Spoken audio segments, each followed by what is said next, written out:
Good morning and welcome to Sydney Parade on this slightly overcast morning. And we have the situation whereby we are playing a Bob Kerr Irish Senior Cup game against Coleraine. Pembroke have won the toss and have decided to bat first. They'll be setting a target for Coleraine here this morning, and we'll see how we go from here.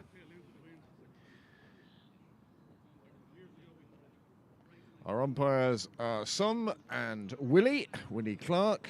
Some surname I'm afraid I'm unsure of. And we have a left arm bowler to start with.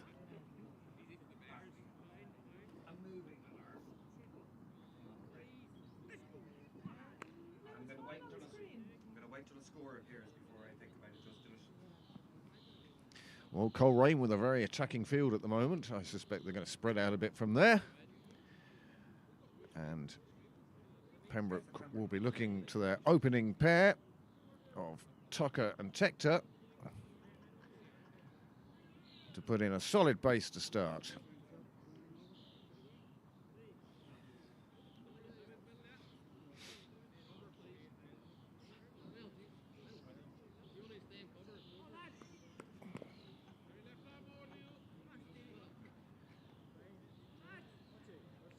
Coleraine with some numbers on their backs, and we'll see how that progresses as the day goes on. As I say, at the moment, quite overcast. There's some brighter skies off to the west, and we hope that they'll be joining us very shortly. Sun obviously trying to burn off the clouds, and I think, our first lap of the day, Ashley Bell-Burney has just come in at the Willfield Road gate, and he has no buggy with him today.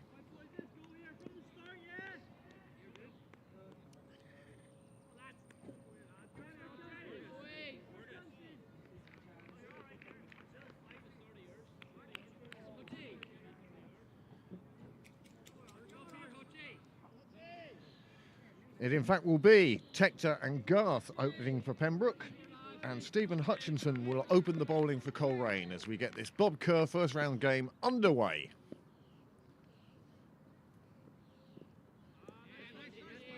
Left arm over, bit of movement to be expected early on.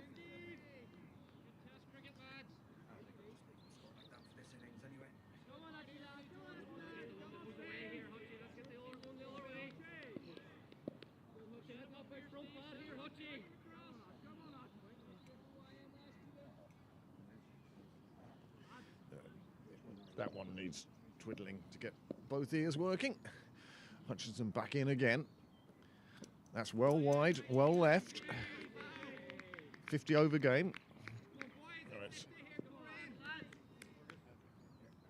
Now it's working. Remember last week I jammed something in between them.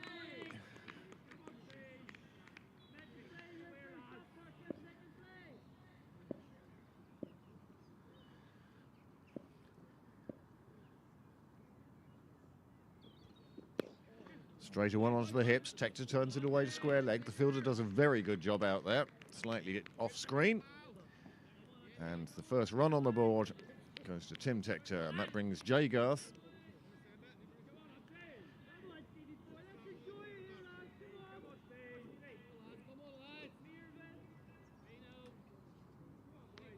Oh no, it's actually the other lead now. Yeah. It's still not in this here. See you later. Well, that's a straight hit. Straight back into the stumps. No danger as it turns out. Nothing at all. It's better. Oh, it when you moved it was okay. No.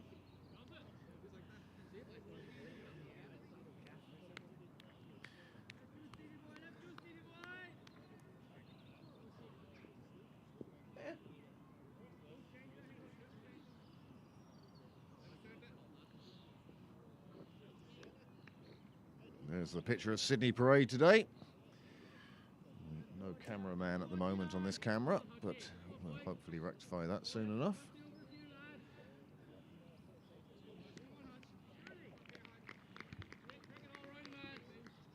Plenty of chirp in the field from Coleraine. They've taken the long journey down this morning. Hutchinson again, trying to get it to come back into the right-hander.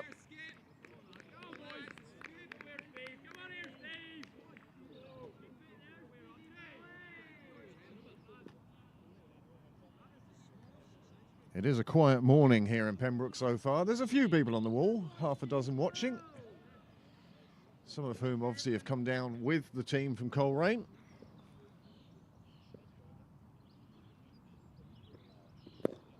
And that one flicked into the leg side. Pembroke pick up 2. And in fact, it's gone for the boundary. First boundary of the day. Pembroke move on to 5 without loss after the first over. Well, that one was just a little bit loose and it leapt back. But Pembroke will be happy enough. Good enough start.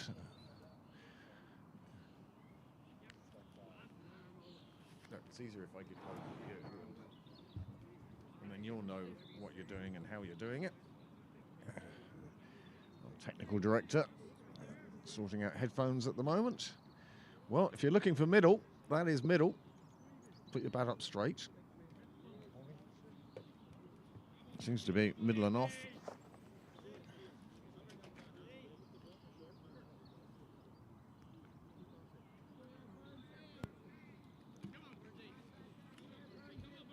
Fresh day today here at Pembroke. I suspect that Peter Prendergast will be down in, well, I think he might go with the shorts on the hope that the temperature's going to pick up later, but he may just bring a hoodie down with him today. That's the weather forecast as per the Peter Prendergast scale. Just played into the leg side. They'll jog through for the single. Nice and handy.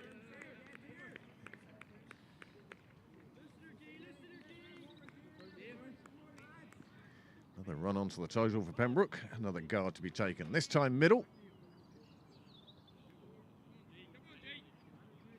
Middle and leg. Just goes to show how straight Niall has managed to get the camera today.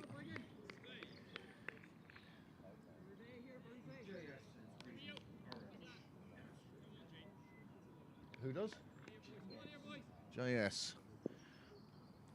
Well, if that's the JS I know. Good morning, my love.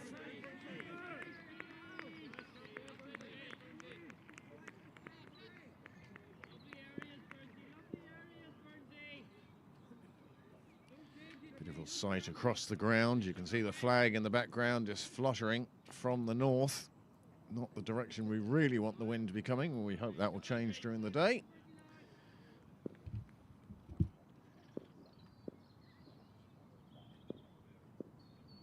Gareth Burns it is from the St John's end. He gets driven, but only up to as far as mid-off, inside the ring, and dot ball.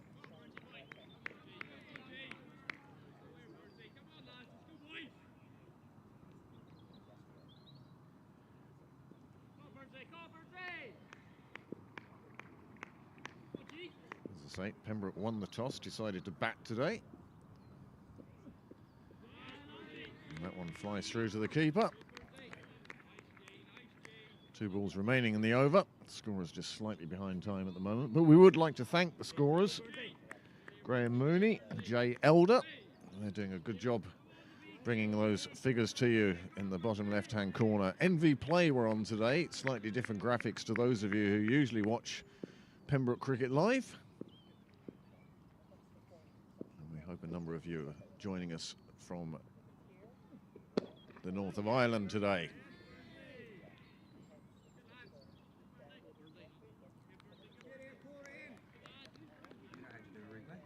Nope.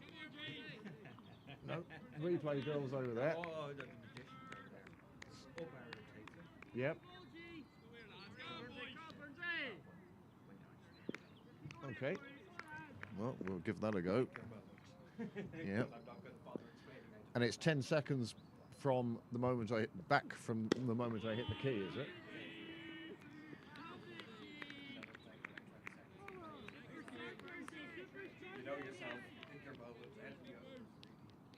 Yep. We'll see how we go. So after 2 overs, Pembroke 6 without loss. Solid enough start.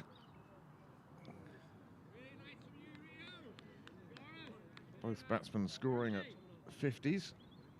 Strike rate of 50 at the moment. But as we've seen on these Pembroke wickets, the suitably parade wickets prepared by GM by choice. And what a fine job he's done. Well, these wickets have played really well. But if anything, batsmen are most vulnerable early on in their innings. But once you get past that, it becomes a bit easier.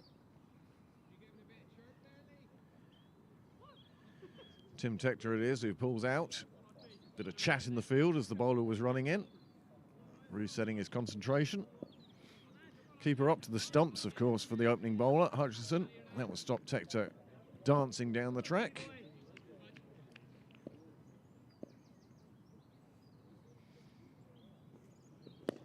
Nicely played away on the leg side. Coleraine thought they were in with a shout there. Because it got through the ring, it enables the batsman to take two.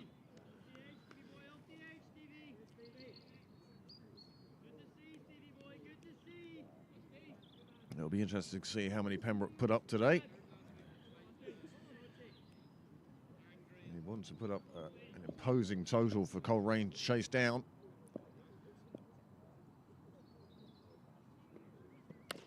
Nicely played away on the offside, just jammed the bat down on that one and it flew away to the boundary. Another 4 for Pembroke. And another 4 for Tim Tector. He's been in fine form recently. He's had 3 half-centuries in the Interprovincial 20 trophy. 2 against Munster and 1 against the Northwest Warriors. And even in the 50-over game against Munster, he scored 30 off 20 deliveries. And he is in top form this season. Some would say he's been unlucky to miss out on squad selection for the Irish team. Certainly one for the future. There we go. Big blow out to the leg side this time. 2 short from Hutchinson, and it's disappeared over towards the railway line. 4 more onto the total. And Pembroke, well, they're having a very good over here. It's 10 off this over from 3 balls.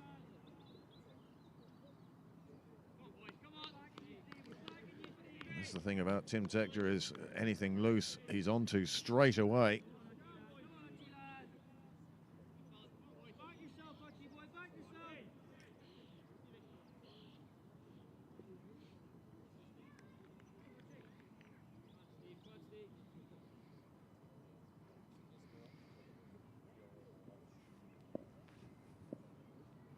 Morning, Mr. President. How are you today?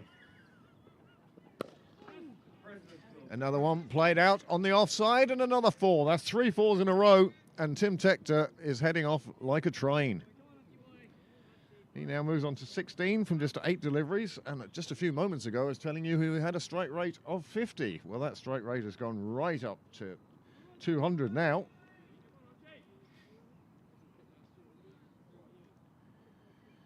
Pembroke's run rate, well, at the start of this over, it's very early on in the innings, of course, but at the start of this over, it was at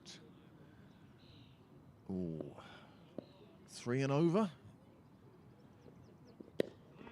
And 3 4s in a row have taken it up to 7.5.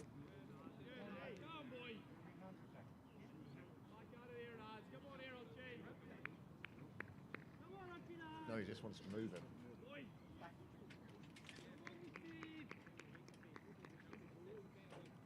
We left room in front for the camera, you see.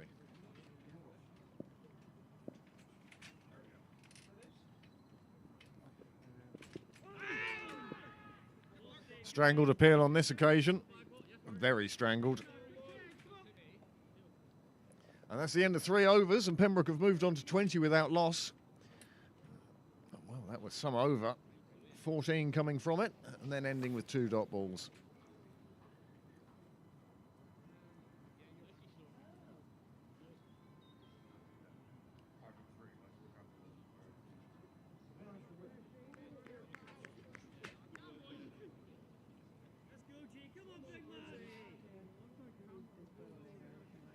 Yeah.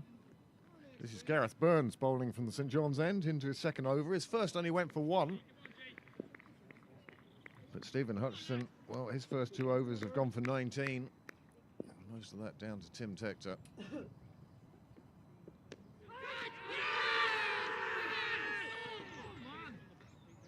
Well, that's a massive appeal. Very late. We're taking the time. I know how to get out of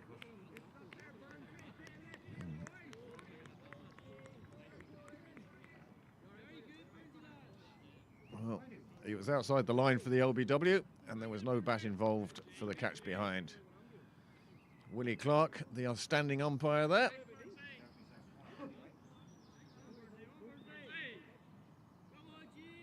Big appeal. Well, you're only ever one ball away from heading back to the hutch. Gareth Burns again. This time it's played down to third between the slips and gully. You just take the single. Deliberately played down to third.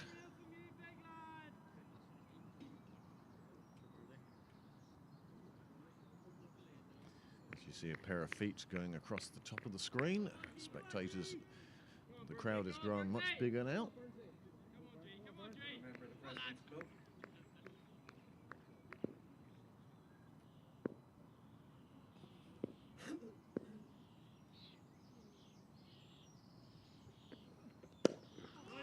Played back down the pitch. There is a fielder there. He's going to take him on, and he has. And gets safely through for the single.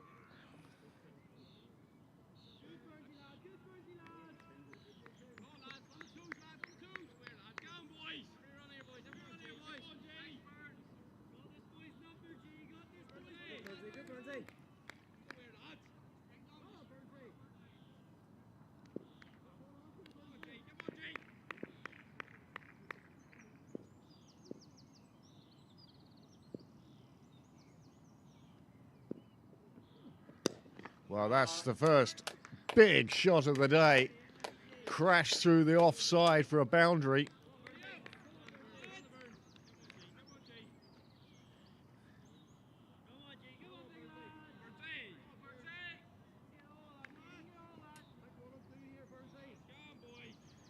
JJ Garth getting in on the act. If these two get going, we don't know just how attacking they both can be.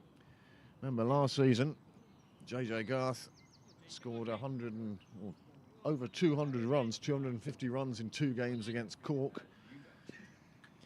If he hits that sort of form today, Pembroke will be very happy indeed.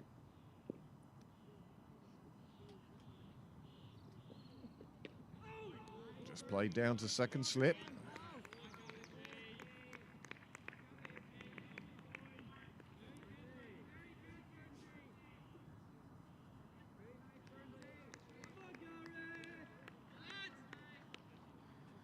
Gareth Burns the bowler. He's got one sleeve on and one sleeve off. Trying to keep that bowling arm warm and supple. Another one just dropped into the leg side. The fielder there, he's too far back.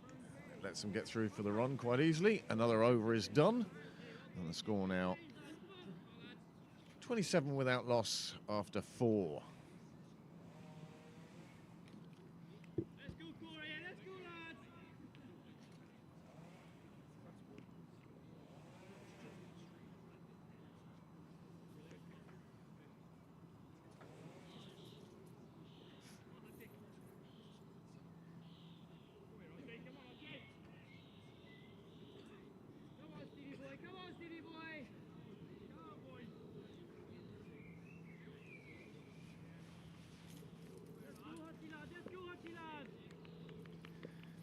So Hutchinson to continue from the nursery end. This will be his 3rd over. He was expensive in his last one.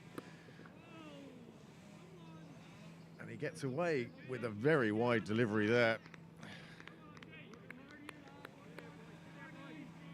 Garth it is facing. He's moved on to 10 from 13 balls. Tim Tector 17 from just 11 balls. Envy Play not giving us the same information as cricket clubs. Played away on the offside, but the fielder in the ring, he'll get hold of that.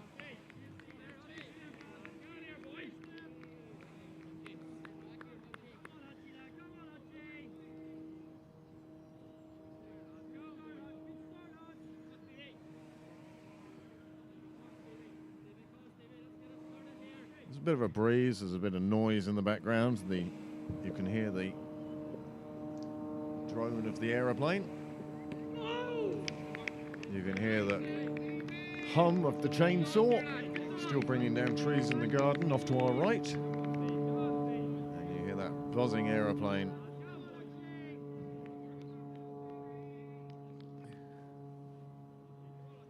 Up above the clouds.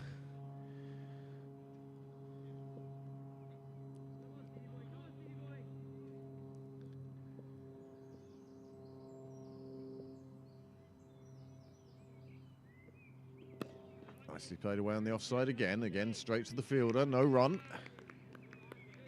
Coleraine had a league game. I suspect it was their first league game of the season. They had that last week. They played New Buildings. They didn't come out on the right side of that one.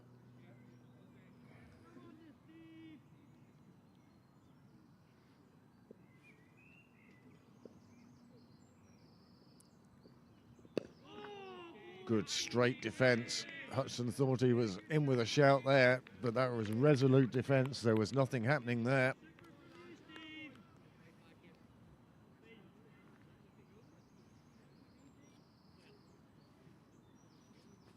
How's you? Good. It's 27 without loss as we come to the end of the fifth over. And that will be another one for the total down the leg side. As I said, Tim Tector, he's on 17 from 11. He's at the non-strikers end at the moment. And JJ Garth, he's on 10 off 18. That's the first extra of the game, that wide. Shows a bit of control from the Coleraine bowlers. Can't be easy getting out of the car after a 3-hour drive. A bit of a stretch.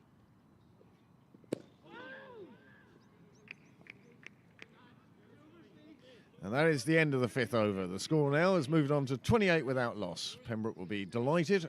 Good solid start. Perhaps building a platform that they'll be able to take advantage of later on.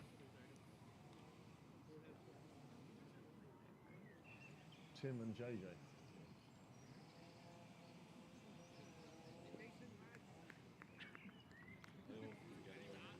Jack's coming in at number 5.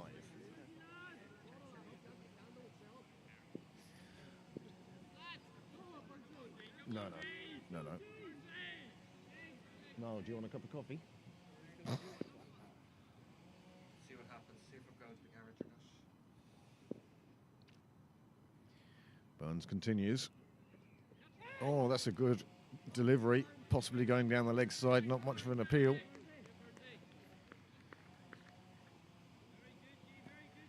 Here it is again. Just coming in, going down the leg side. Takes the deflection. Could very easily have run onto his stumps.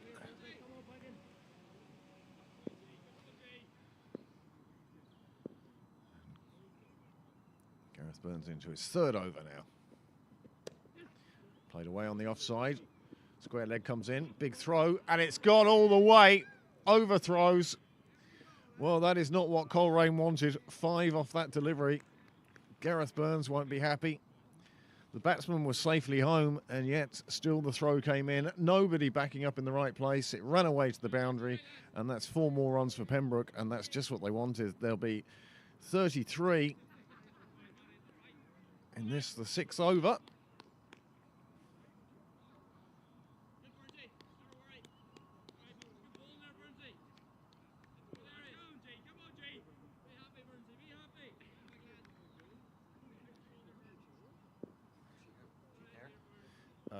That's better because my phone's going to run out of juice. That's the problem there.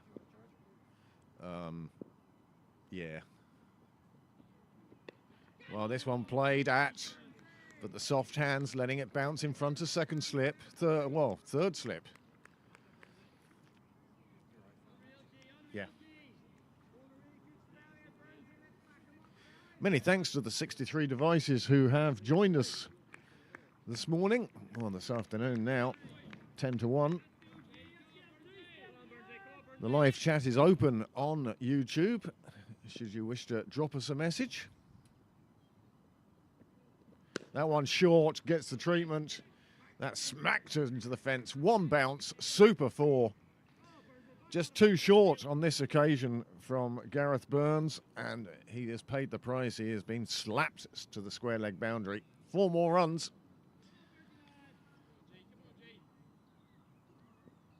Oh, an absolute pleasure to watch these two bat.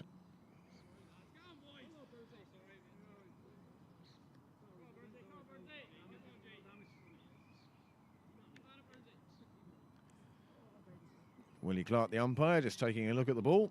It's white, it's round. 2 slips and a gully in place now.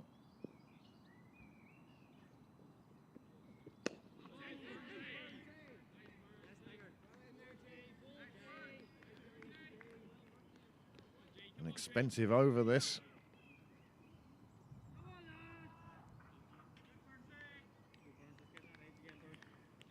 Nine runs coming off the first 5 deliveries.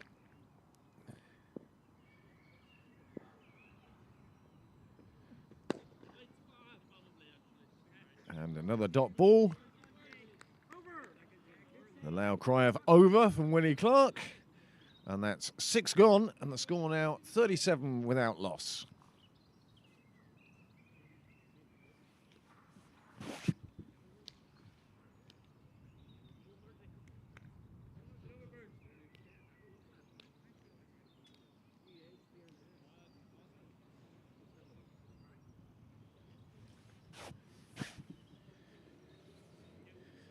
Well, thank you very much for your comment.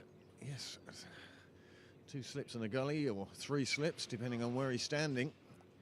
They're certainly giving Burns as much attacking support as they can. However, with the score on 37 for naught, you wonder how long it will be before they start wanting to spread the field.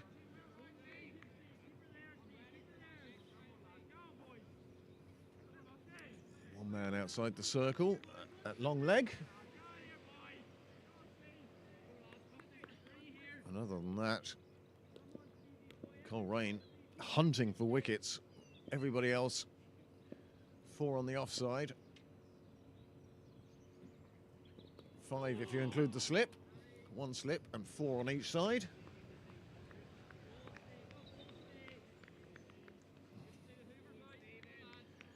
Always like to see sort of a 6-3 field with one of the sides tight on the single, the other covering the boundary.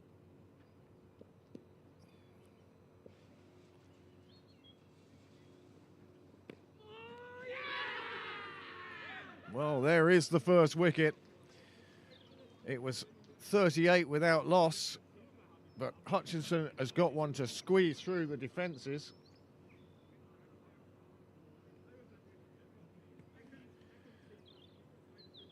Well, you just see the aftermath of it there. JJ Garth, he's heading back to the pavilion. And that's the opening stand broken with 38 on the board.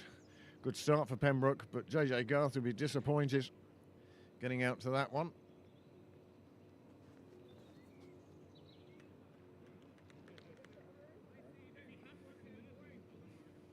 I'm not as good at the replays as you are.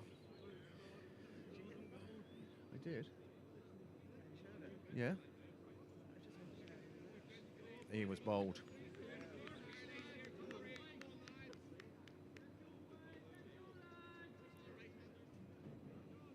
Well, new batsman to the crease now, as JJ Garth has made his way back to the pavilion.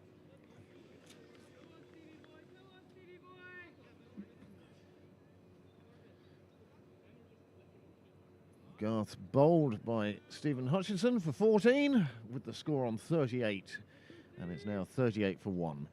Amanda, do you want to have a quick read of the messages there? Niall, I've got to leave in the car. Dermot Tucker is the new batsman, coming in at number 3.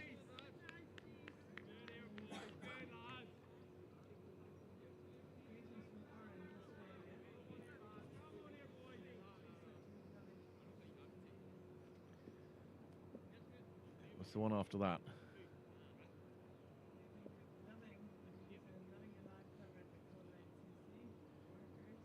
Excellent. Tucker just playing this one out on the offside. Sorry. David, thank you very much for joining us this morning. I hope you are enjoying the coverage. We hope to bring you some sunshine later on, but at the moment it's just a haze.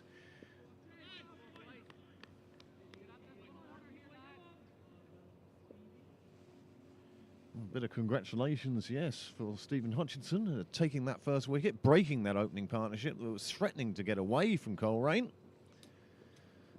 Straight one there, signal to wide. Wicketkeeper very quick in whipping off the bails. No need to on this occasion, but something to be wary of. Good hands.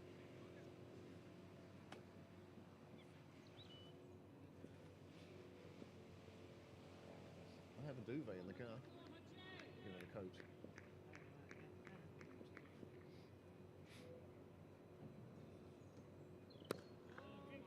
Well, Hutchinson finishes the 7th over, and a successful one for Coleraine as they broke the opening partnership of Tector and Garth, with Garth just bowled by one that he defended. It spun back onto his stumps, and that was the end of him. And Pembroke have now moved on to 39 for 1 from 7 overs.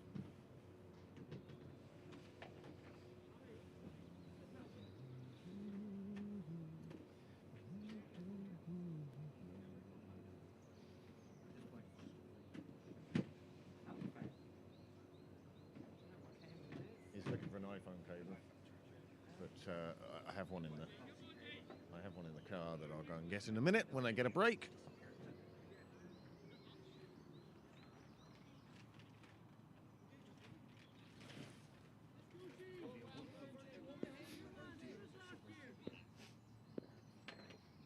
Well, Gareth Burns continues. Well, lots of appeals. It did wobble its way past the edge of the bat, but you could see the gap between bat and pad.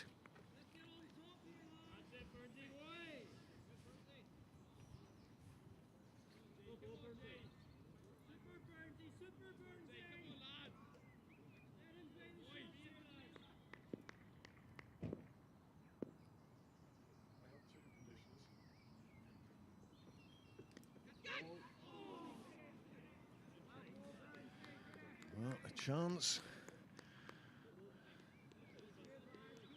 Goes through the slip cordon.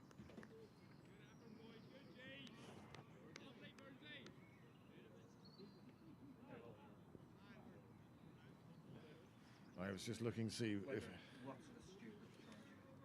Yeah. There we go.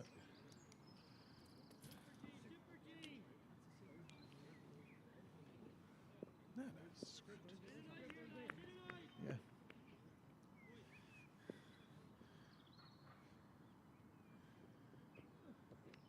He's edged it. He's edged it to the keeper. And a second wicket falls, and Pembroke find themselves now at 39 for 2. And Burns picks up a wicket. One for each of the openers now. They'll be delighted with that.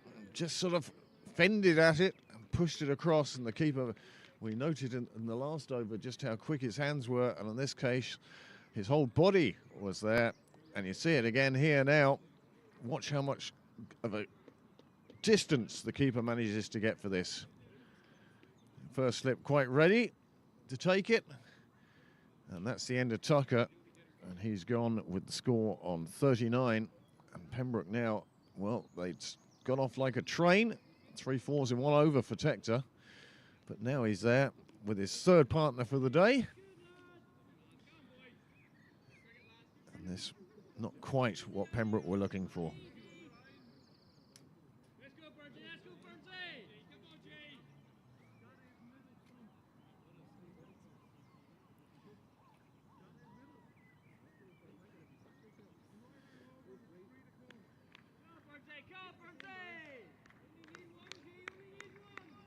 New batsman to the crease, Nick Stapleton, the Pembroke captain. Made his debut, List A debut during the week for the Leinster Lightning. And Burns again, that probing line outside off, looking for that edge, looking to bring that slip cordon into play.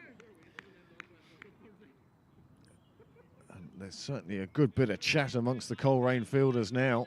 2 wickets down. They've got rid of the dangerous Garth and the dangerous Tucker.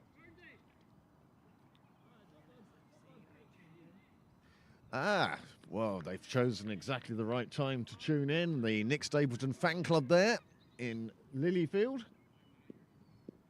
in Sydney.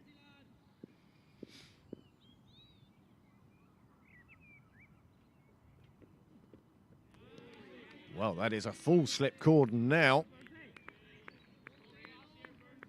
It does mean there'll be plenty of gaps in the field. Just the 2 fielders on the leg side now. 3 slips and a gully. Square the wicket on the offside at point. 1 in the covers, 1 an extra cover. Mid on the ring.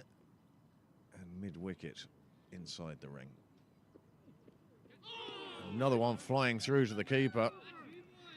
And that's well done, well bowled, and that's the 8th over concluded.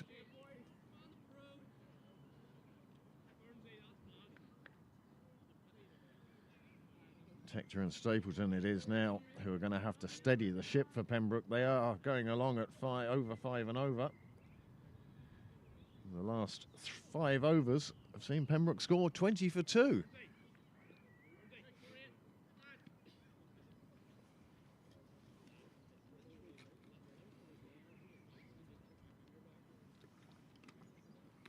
I don't know when the umpires and the teams are planning to take drinks today. It's certainly not warm enough for drinks every 5 overs at the moment.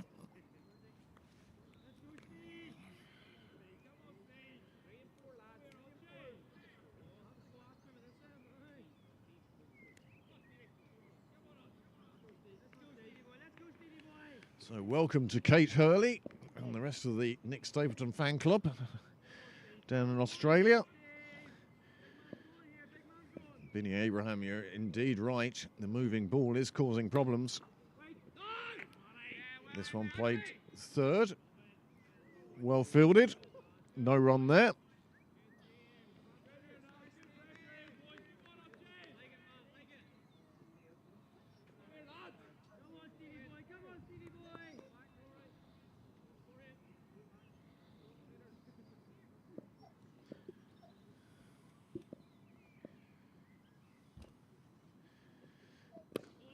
Hutchinson continuing. He's into his 5th over now. He has taken a wicket.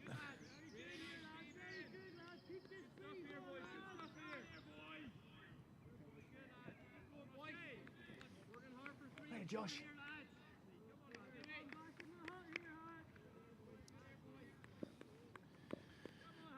40 for 2. 8.1 overs. Pembroke really will want to just see off these openers now. 2 wickets down. They won't want to lose any more before the end of the power play. But it will also be interesting to see how Coleraine approach the end of the power play. Will the field spread or will they keep hunting wickets? Interesting decision for their captain.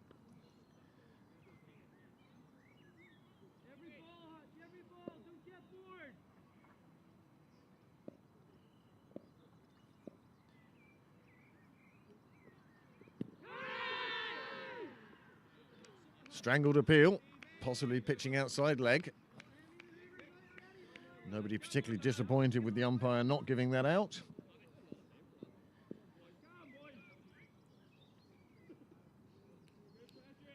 Well, that's 7 dot balls in a row now since the wicket fell. Coleraine will be delighted. Coffee and donuts before the game. They have assisted matters. Wide in the off stump this time, just chopped into the ground.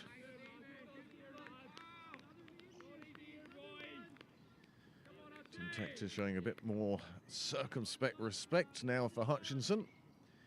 He's onto his 3rd partner at the other end. Yes, Nick Stapleton, he was a late call-up for the Leinster Lightning, made his debut 2 days ago. Great to see. This one played into the offside. The fielder is there, but it gets past him and it's going to run away to the boundary. And my goodness, Pembroke would be pleased with that. Just to get the total moving again after the loss of wickets. And that's 9 overs gone. And Hutchinson, he has 5 overs bowled now. 1 for 26. Gareth Burns, he's 1 for 18 from his 4, and he'll be continuing from the St John's end.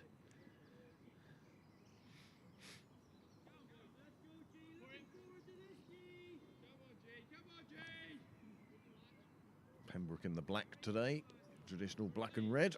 Coleraine in their blues. So 44 for 2, 9 overs gone. Last over of the power play. Still very attacking field, you can see.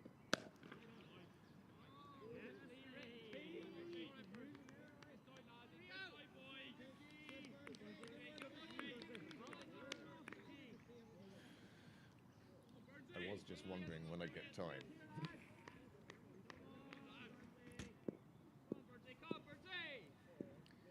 Well, 4 slips now.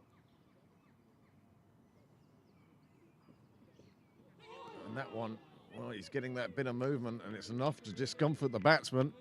And you can see why he's got so many slips in place.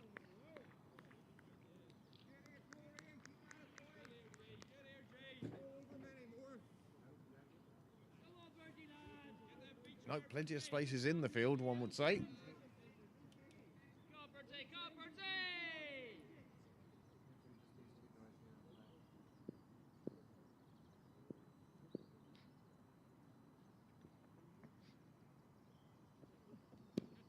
One smacks into the pads. Willie Clark moves away quickly enough that the appeal is strangled. Half-hearted.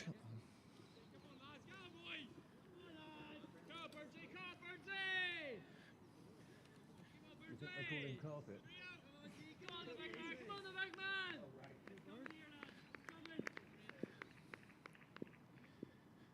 Gareth Burns.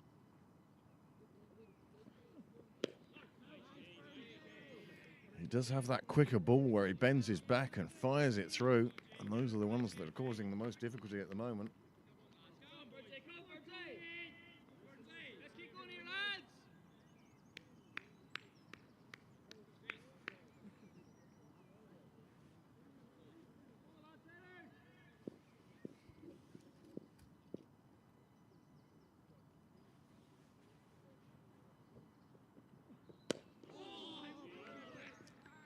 Burns doing his own fielding on this occasion. Last over before the end of the power play. Who will be the happier? Well, Pembroke at 37 without loss. And then the quick departure of Garth and Tucker means that Stapleton and Tector charged with progressing things for Pembroke. And that is 10 overs done. The cry of Willie Clark is distinctive, loud.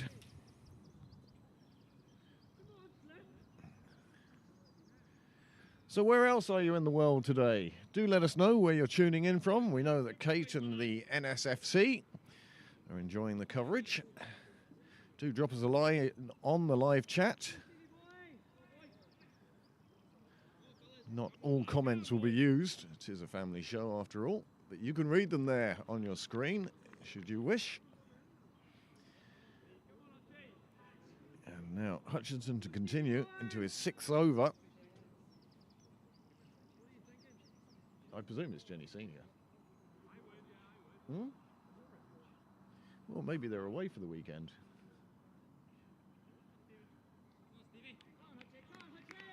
I don't know that many other JSs, unless it's a Stapleton, I suppose. Well, that's a big blow on the onside. It's racing out to the boundary, and it gets to the rope before the fielder gets to it, and it's 4 more to the total, and that was certainly a very attacking shot.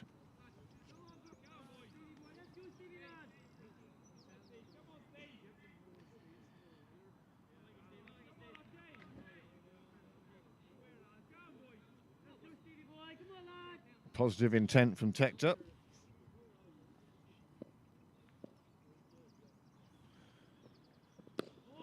This one just played out in the offside. Far more even field for Hutchinson. Gareth Burns it is who's bowling with a 7-2 field. Well, Hutchinson a 5-4 field. And I think that's a reflection of the different lines from Hutchinson.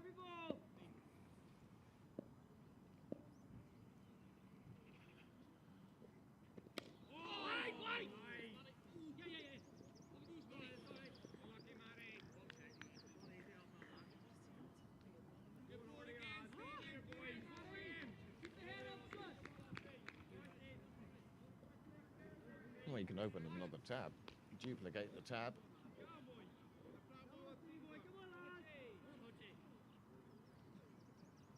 Island men playing tomorrow in the Netherlands.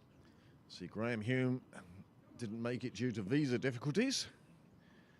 And Hand has been brought into the squad to replace him. Won't make any difference to the World Cup squad. Wow, good effort from the keeper again. We've already passed comment on him a couple of times, and it was nearly a stumping off a wide. You see it here, just how quickly he reacts. Very open stance. Goes right across, and good hands. And he knew he was close, but the umpire signals wide. One more onto the total.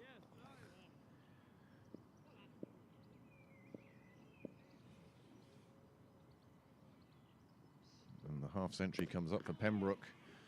And they follow a half century with a 4 down towards the clubhouse. Super shot. Solitary clapper. Crowd not really getting involved in the game as yet. The bar is open. Those two aren't necessarily connected, of course. Although they also might be. At the end of the over, we might take you around the grounds and see what's happening.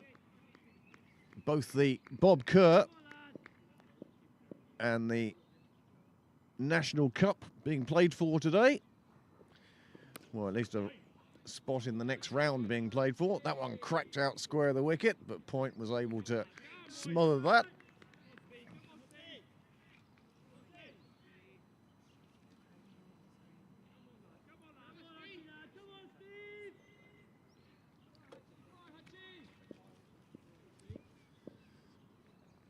This has been a good opening spell from the Coleraine bowlers.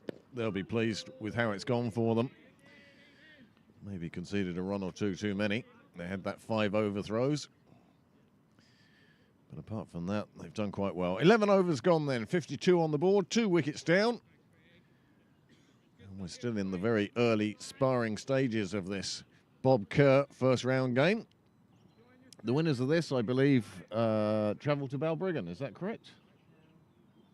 That's the Leinster, is it? So this hasn't been drawn, it will be drawn after today. Well, in that case, fingers crossed for both teams, whoever goes into the hat.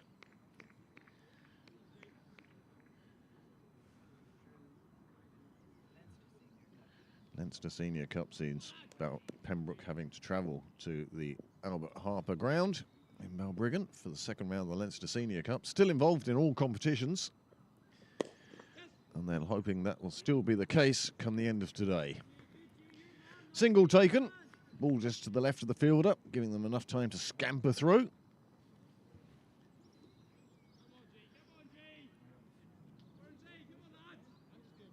Well, out of Pembroke's 54, 33 of them belong to Tim Tector.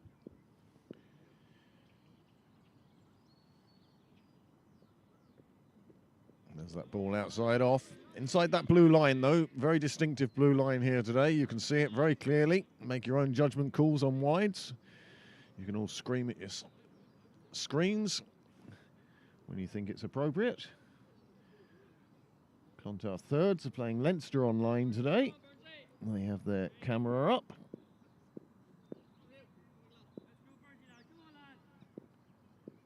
Great to see the clubs taking on these, streaming these events. The more games that are covered, the better.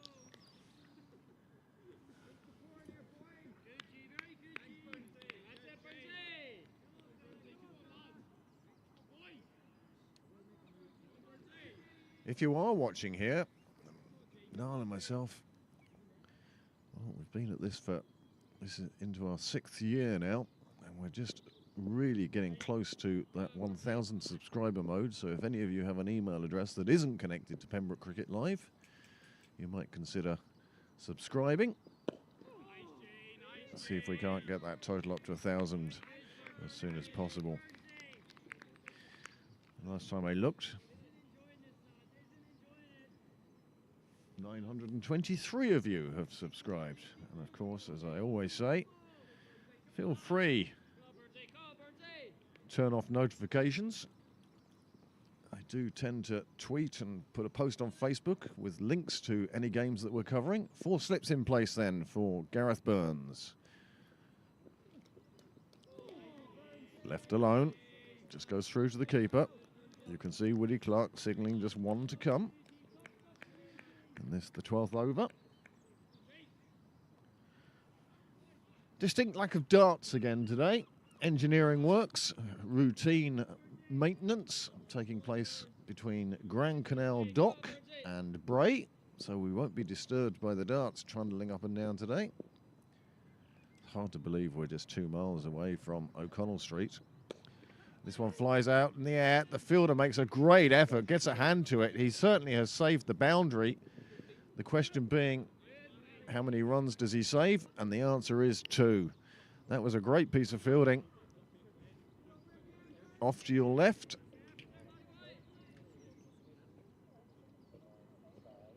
And I think we're about to see our first change of bowling. Hutchinson, he's bowled 6 overs for 36 runs. He did take that 1 wicket, the wicket of JJ Garth, one that sneaked through the defences, hit the defences and snuck through anyway, and rolled onto the stumps.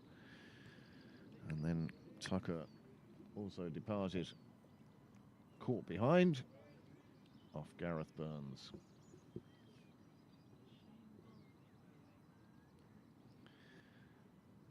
Well, we have a new subscriber, new visitor from us, first time, and it's greetings from Canberra, Australia. ACT, of course they have the oval there that's named after the honey, don't they? Manuka Oval. What a fine ground that is. Nice hotel just across the road that serves a nice pint. Was at that game, at that ground in 2015 during the World Cup. Ireland fell to the South Africans on that day. It was the day we found out that they only serve half-strength beer in the stadiums, but full-strength wine. Nicely played away on the offside, but now outside the power play, there is a fielder out there.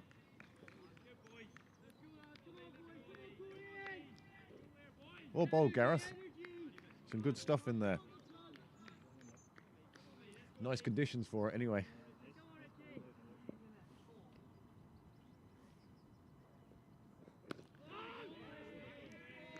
On the back foot. You must have been tempted to kill somebody for the overthrows. These things happen.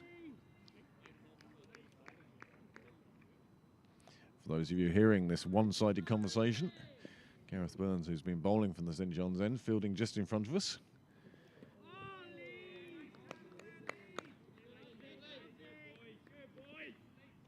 Well, the last 5 overs have seen Pembroke only score 18 for 1. Tim Tector at one stage, he was striking at 50, then he was striking at 200, and now it seems to have settled down at about 125.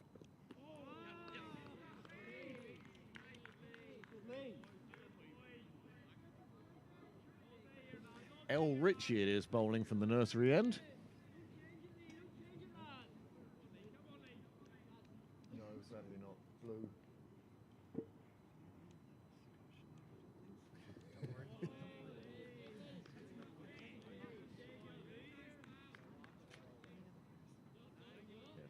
Simon Heaney smokes Silk Cup Blue.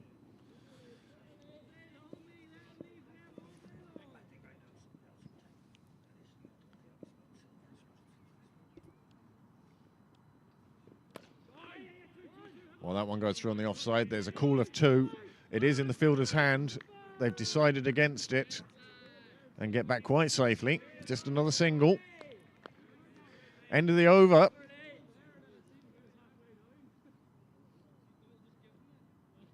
And the score has moved on to 58 for 2 off 13 overs.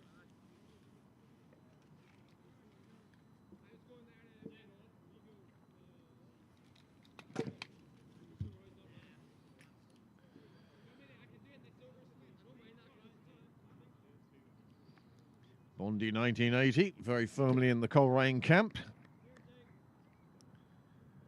KS, hello from Orange. Yes.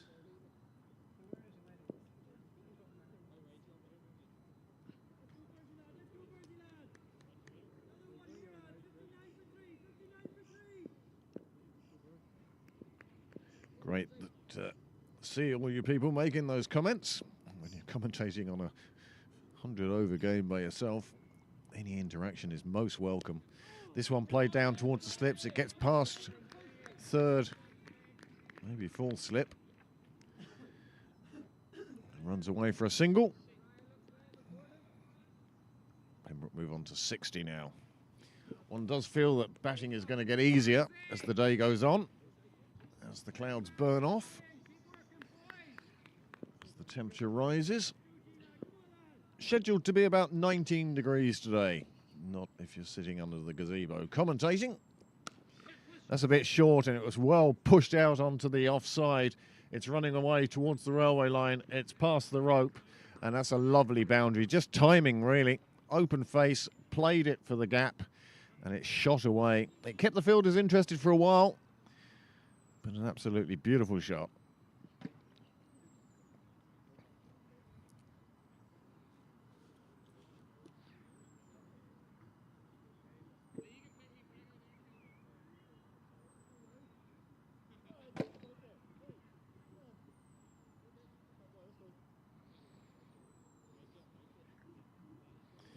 Are there any Pembroke supporters in our audience today, or is this a Coleraine broadcast? That one thuds into a thigh pad. Very distinctive sound that was. Do let us know where you're watching from. So far, Orange, Australia, Sydney, Australia, and ACT, Canberra, Australia. Thank you all for joining us today. We hope you're enjoying this coverage of the Bob Kerr first round game between Pembroke and Coleraine. Nice delivery, angled in, but the batsman has just dug it out, played it back straight, and it's another boundary. The outfielder here in Sydney Parade is just getting quicker and quicker week by week. Same size boundaries as we had during the week for the interprovincial games between the Leinster Lightning and the Munster Reds. Munster Reds came out on top in the 50 over game. Leinster Lightning found themselves 81 for 7. Tough to come back from that. Burns continues. Inside edge this time, shoots away down to the clubhouse, where it just gets there for another 4. Not very convincing shot. Mind you, if you could play that shot deliberately, you'd make a shed load of runs, wouldn't you? Yes. But on this occasion, it ran away to the boundary. And the run rate starting to pick up again for Pembroke. These two batsmen have seen a bit of the bowling now at this stage. That's nicely tucked away into leg, where a bit of football brings it back in. And that's the end of the 14th over. The score has moved on to 73 for 2. And Pembroke starting to breathe a bit better now.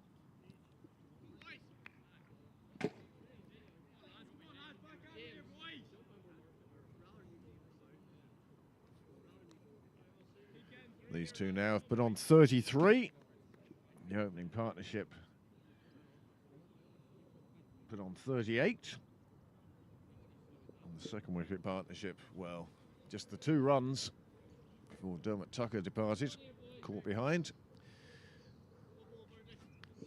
still believe that, especially in a 50-over game, you need to get yourself in first before hunting big runs. Now, I say that, but I can tell you here and now, I've seen Tim Tector batting here on a number of occasions this season. Oh, that's a good call. They sneak through for another. Gareth Burns it is, whose voice you hear in the background.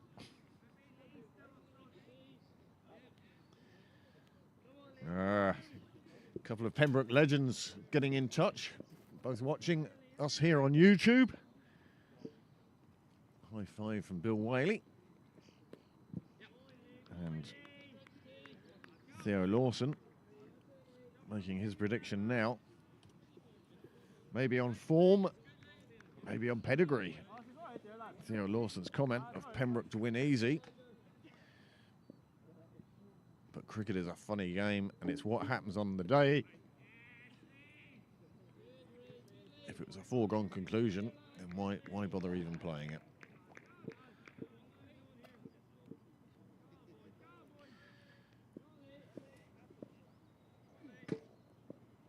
Varun Walia. Good afternoon to you too. You're online just in time to see one played out to the cover boundary. Another single to Pembroke takes them on to 75 for 2.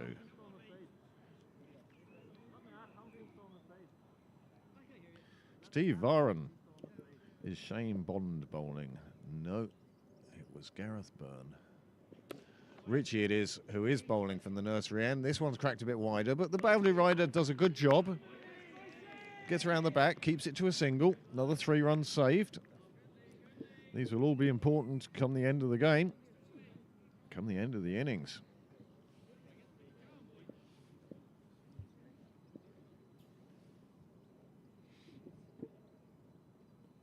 And this one again, driven on the offside.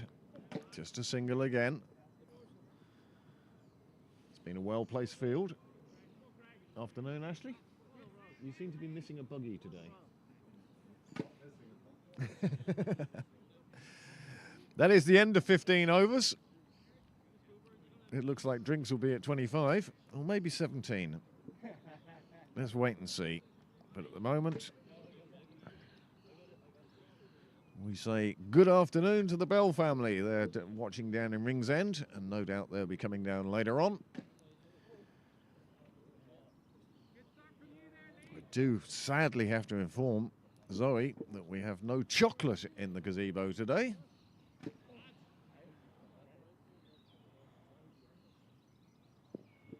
We do have plenty of water.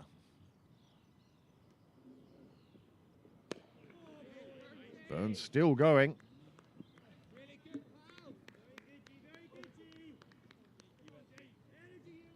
Into his 8th over now. 1 for 35 so far. Will his captain bowl him all the way through?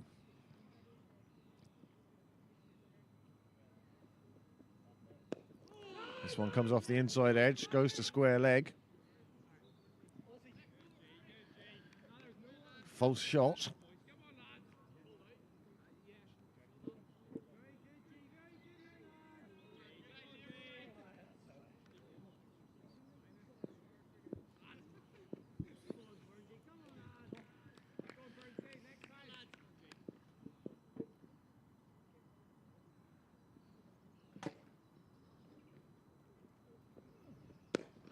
This one played into the onside, mid-on. It's far enough back to allow them to get through for the single. Just keep the score rotating, keep the strike moving. You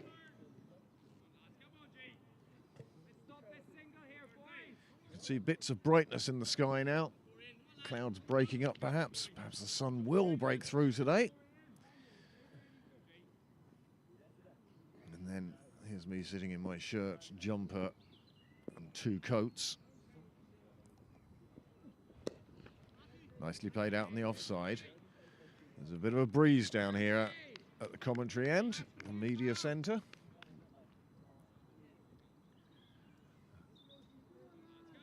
keeping the temperature down.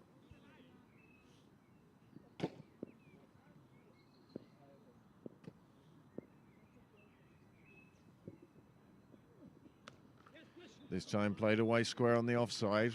There is a boundary rider out there. He will get to it, but he's missed it. And it's gone to the boundary. Another 4 for Pembroke. Takes them into the 80s.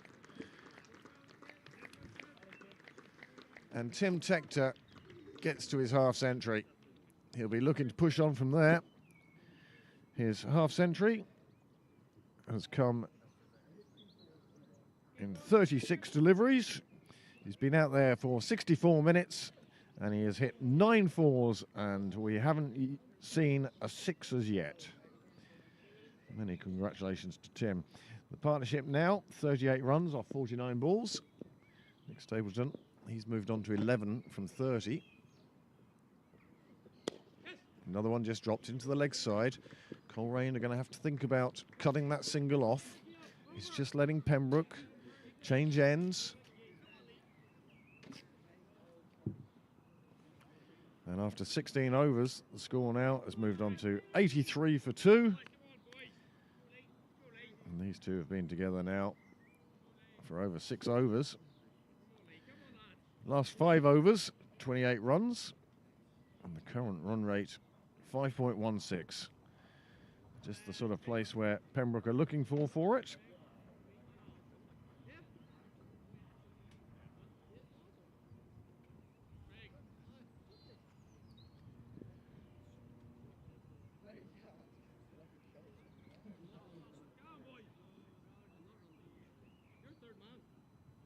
Richie now going into his 3rd over. He's only conceded 5 runs from his first 2. He's doing a good job as first change bowler.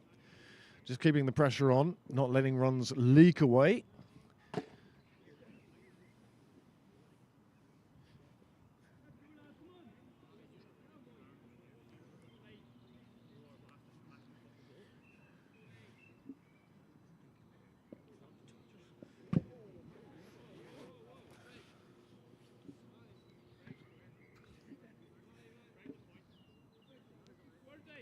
Richie to continue now from the nursery end. As I say, he's only gone for 5 runs from his 2 overs so far. Gareth Burns will do the fielding here. And while he does, I can tell you he's bowled 8 overs, 1 maiden, 1 for 41.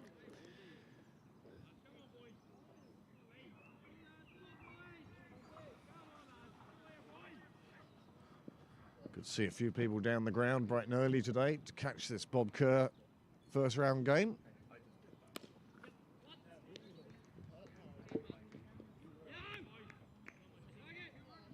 Just 1 added to the total.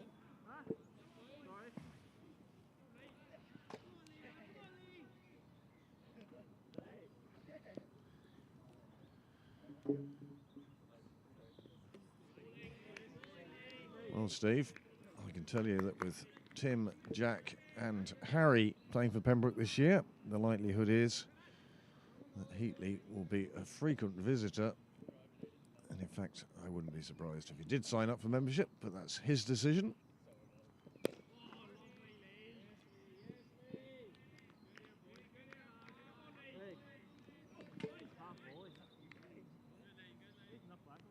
Well, a big hello to the Coleraine chairman and all the lads watching live from Portugal.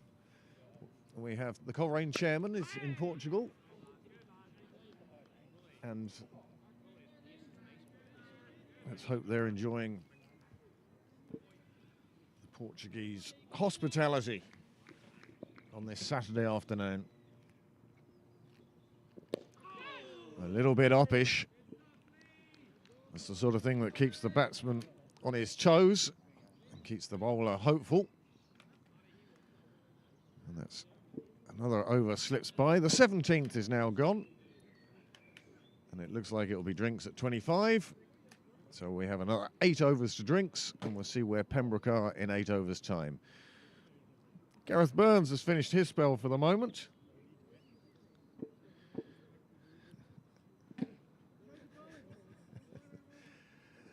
Steve.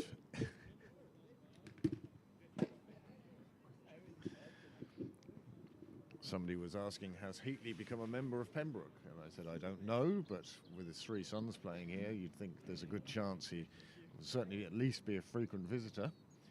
And then he asked, do membership applications go through on a nod, or is there a possibility of blackballing somebody? I think that was more a general question about membership as opposed to specifically about Heatley. At least that's what we're going to say for you, Steve.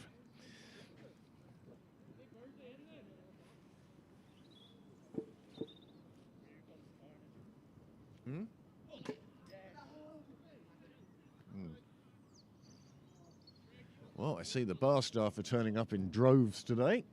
Johan and Philip, and I know Sean's already in there. Of course, there is a big dinner here this evening. There will be a big crowd later on. So, change of bowling now at the St John's end. Averill coming on to bowl.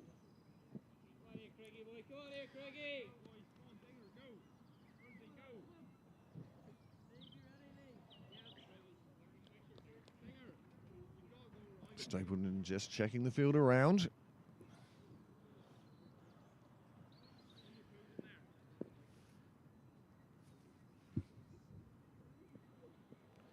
Tossed up the first one, and it's driven away through the offside. Stapleton picks up 4, and Averill's first ball just too far outside off and well put away. 4 more to the total.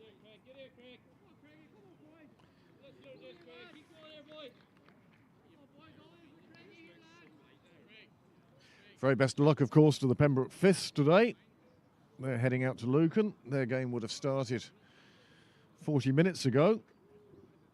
If they're batting at the moment, and somebody's watching this game, perhaps they might punt over a score to us. Another one beautifully stroked out in the offside, but this time straight to the fielder.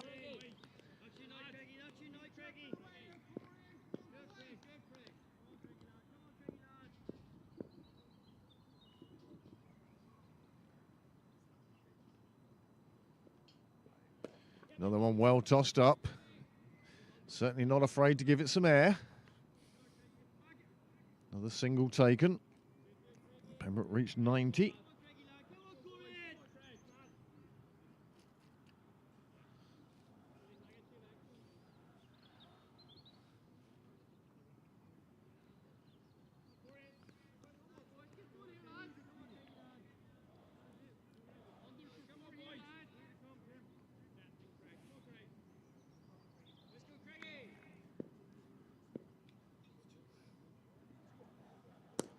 Very well tossed up and very well driven. No fielder could get near that, and that one disappears over the boundary too. A lovely shot. Super shot from Tector. He did reach his half century a while ago. He hasn't really had the chance to push on since then, but maybe this is the start of it now.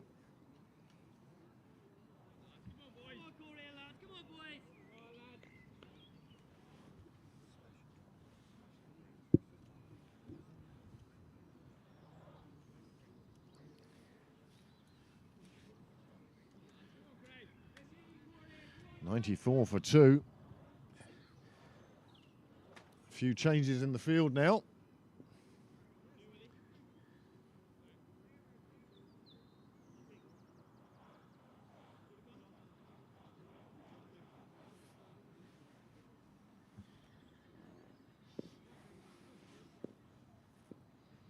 Averill continues in his first over. Again, pushes it up in the air. Played out in the offside. No run on this occasion. Pembroke closing in on the 100 now. 94 for 2. 18 overs.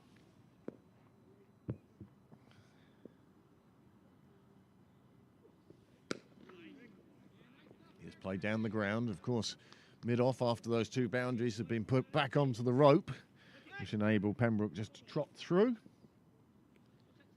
It's great to see so many messages coming in today. It certainly makes it a lot easier commentating. And it also is reassuring when you see that 71 devices are connected and we're being streamed all over the world. When I say all over the world, I mean Australia and Portugal, as well as Ireland, as well as Ringsend.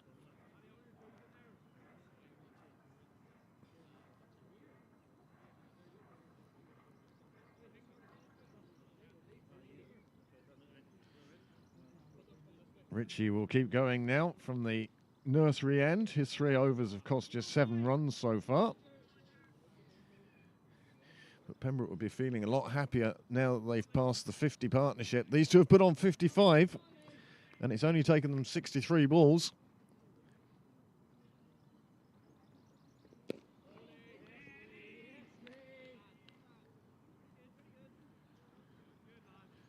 Tim Tector now has moved on to 60 from just 46 balls. He has 10 fours, but we've yet to see a maximum today. And Stapleton, he's moved on to 17 off 34, and he's hit just 2 balls across the boundary thus far. We hope the Nick Stapleton fan club are enjoying his stay at the crease.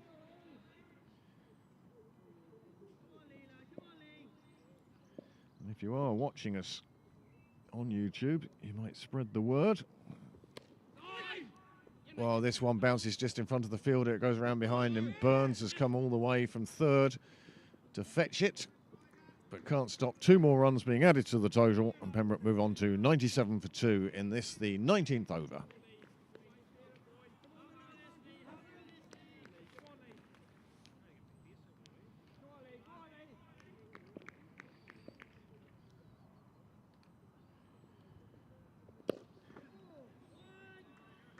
So far during this innings, Pembroke have had 2 overs where they've scored 14 and 2 overs where they've scored 10. So there have been peaks and troughs.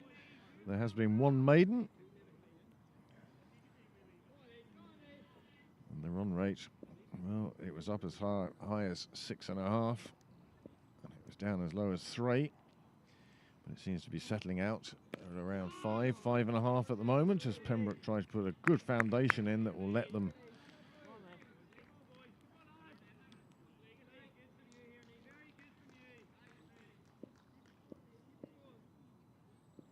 push on later on in the innings. This one driven away on the offside, just a single down the ground. I wouldn't say it's particularly warm here at the moment.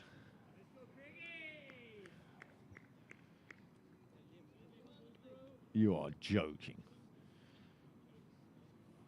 My weather app telling me it's 16 degrees. I tell you, I don't wear 2 coats when it's 16 degrees.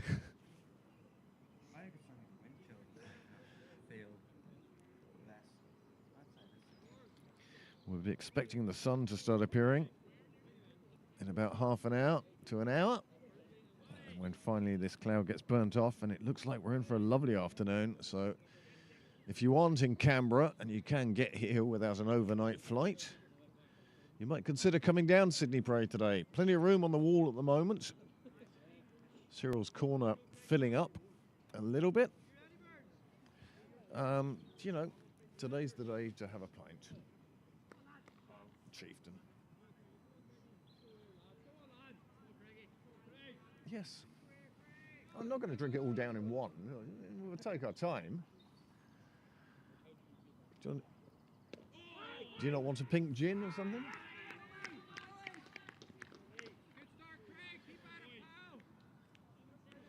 Certainly no rain forecast today, despite the lower than desired temperatures.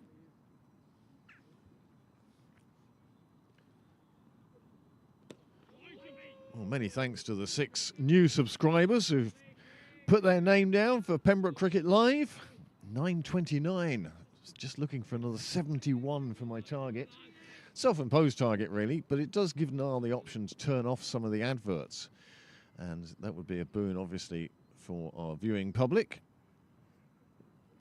Oh, a full toss. I told you there hadn't been a maximum yet.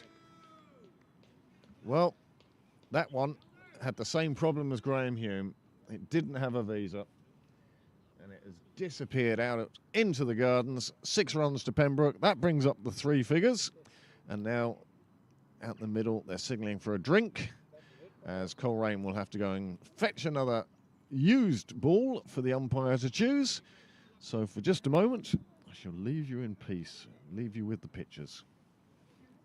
I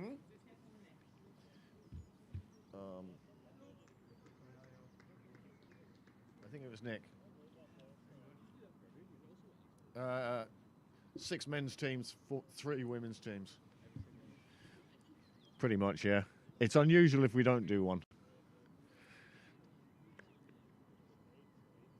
In 5 years, we've done 250 videos on the YouTube channel, and we've done 1 away game.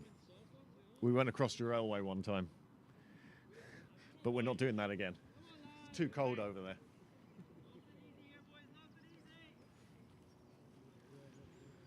Quick chat with one of the Coleraine fielders as we waited for the drinks and the new ball. Gentleman wearing J Bell on his back.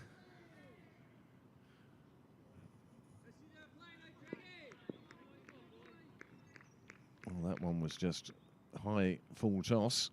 This one, he makes sure gets to ground. It's cut away straight to the fielder.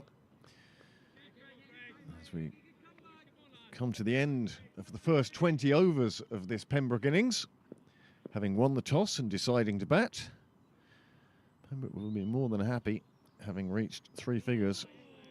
And despite the early enough loss of 2 wickets, these two now putting together a very valuable partnership.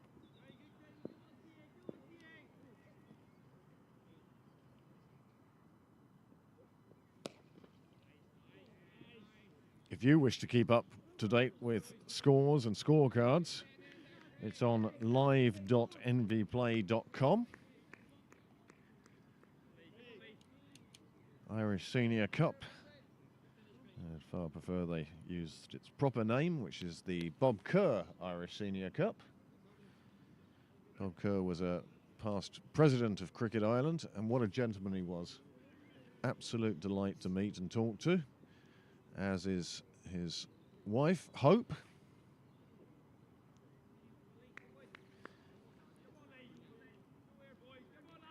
Who is still involved in the cricket scene. These two have put on 65 now, off 75. Tim Tector, he's moved on to 63. And the NSFC will be delighted to hear Nick Stapleton, he's on 24 from 42.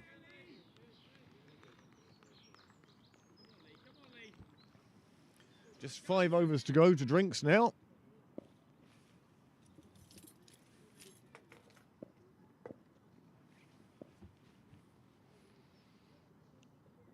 Short one, that's going to be pulled away on the leg side. You can't bowl that short here today, or here any day. Not when you've got batsmen like Tector and Stapleton out in the middle. Tector it was with that one, just blasted it away. So quick, his hands are quick, and his wrists making sure that it disappeared very quickly.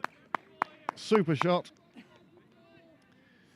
that might make a little bit of a mess of Richie's figures.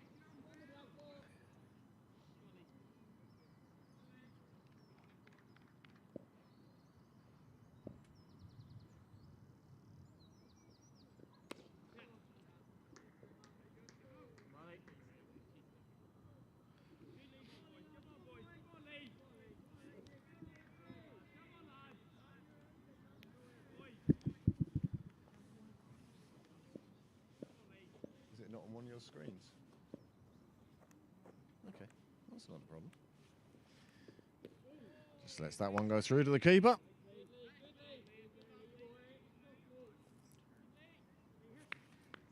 Yeah. It's another line on the CV.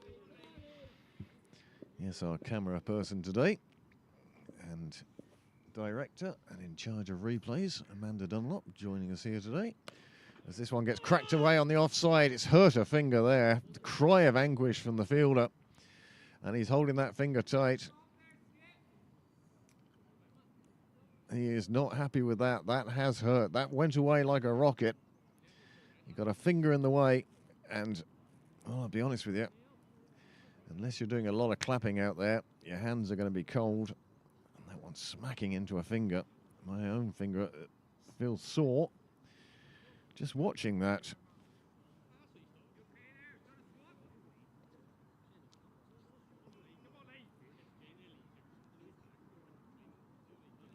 Well, we said a while ago that these two had put on 50. They've now put on 70, and it's just what the doctor ordered. Tim Tector still the aggressor, still over a runner ball. Stapleton a little more watchful, but he is the one who's hitting the sixes today. 1-6 hit so far in this Pembroke innings. And that was one from Stapleton. He took on a full toss and just deposited it in the gardens. It was a rank ball that the bowler wishes he could have got back. And as it turned out, not even the fielders could get it back. It had gone that far into the gardens. Just pop into the YouTube live chat.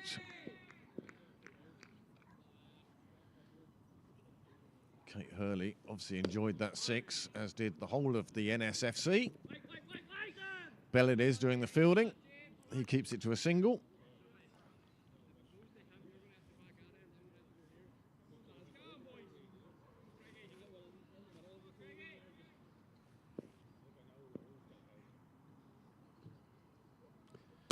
This one a bit short, powered down the ground, but of course, after the 2 4s in his previous over, he now has the fielder back there. It's Burns down at long off.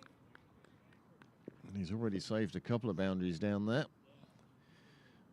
Burns at long off, Bell at long on. Navarrell starting to find a line of length now.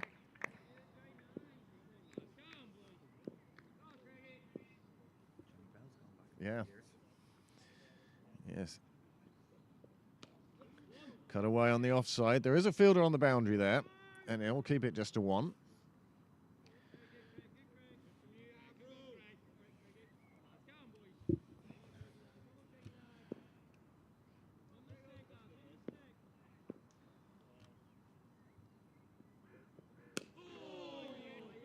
Lots of oohs and ahs.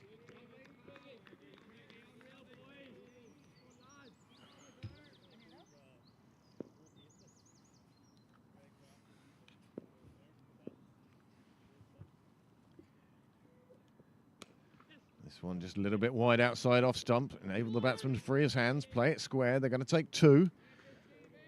The fielder on the boundary does prevent it crossing the rope. Well, at the end of the over, we'll just take you through some scores that we can see. Temple Patrick, 53 for 1 in the 10th over against North Kildare. That's in the National Cup. Also in the National Cup, Ballyspellin, 26 without loss off 6 against the University of Galway.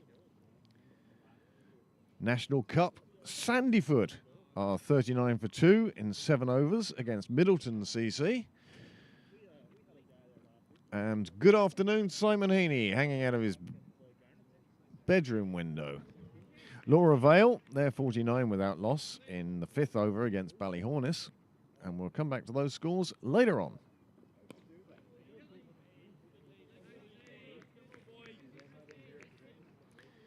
North County, 68 for 2 in the 12th over against Krieger.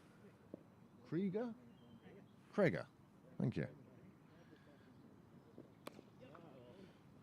Just cut out to the offside, just be a single.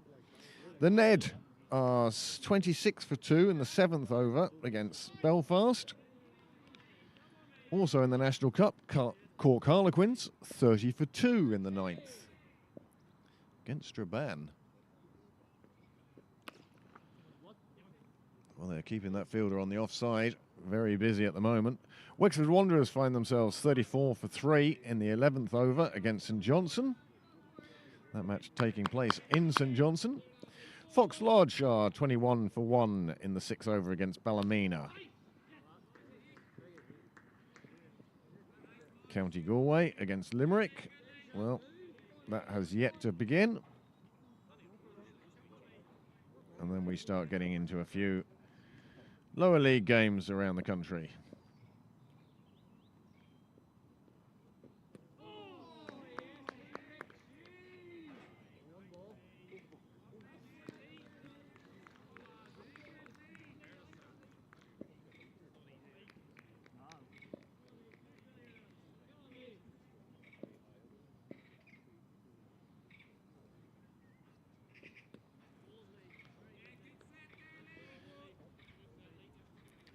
Good over that from Richie.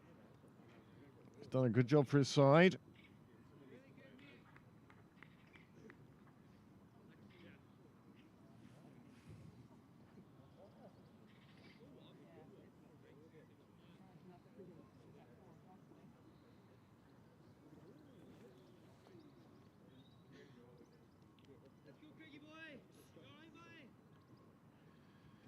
Pembroke now 119 for 2 from 23 overs.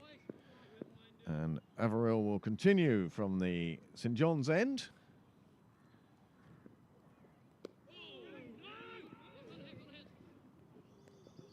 Stapleton facing.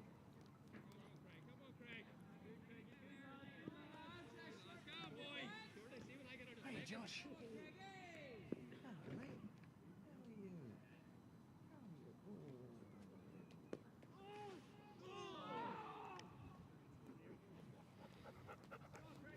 Bit of everything there, yep. You can see that ball again.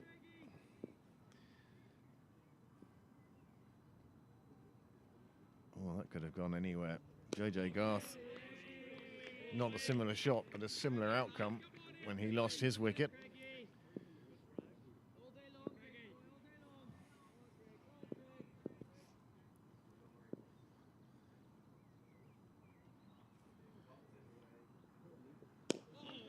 Nice delivery, stump to stump.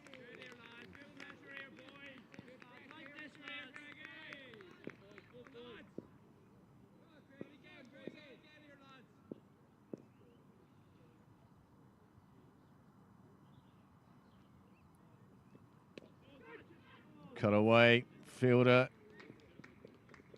at golly, unable to cut it off. And it runs away to the boundary. And these two now going along very nicely for Pembroke.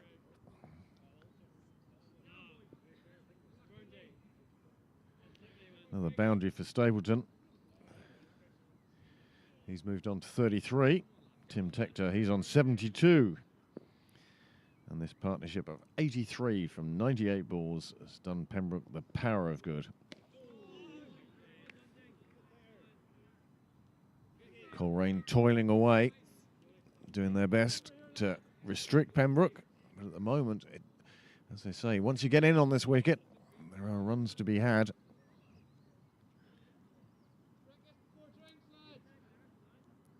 Well, 24 overs gone now, just 6 balls remaining before drinks. Talking of which,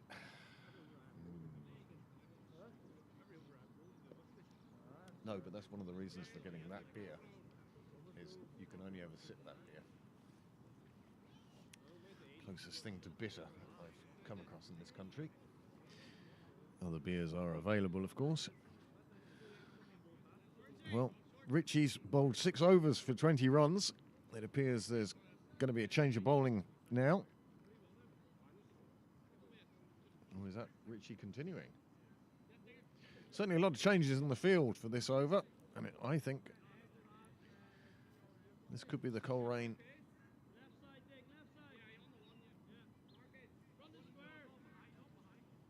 No, it just says 1 to 11. And then you see out in the field people wearing, 72 and no numbers. Scott Campbell it is who's bowling at the nursery end, left arm around at the moment.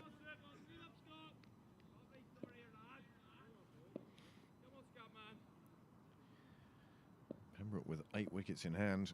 Well, they'll be eyeing up a big total in the second half of this innings. Boundary rider again. doing a good job, keeps it to a single.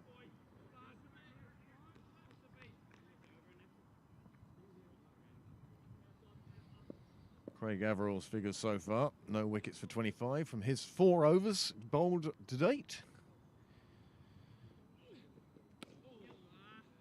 And that includes the only 6 of the innings so far.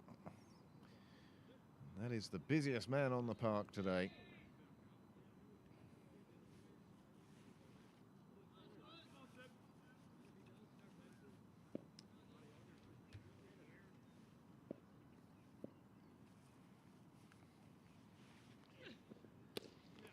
Another single on the offside.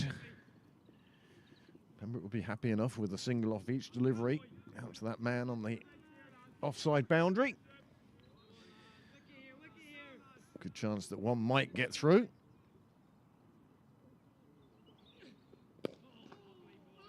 And this one goes straight up to long off, and the bowler unable to collect it himself.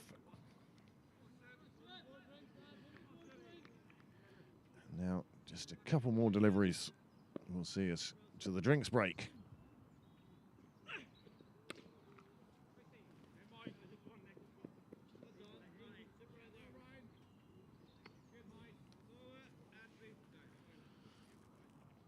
And there we go, as the players trudge towards the pavilion.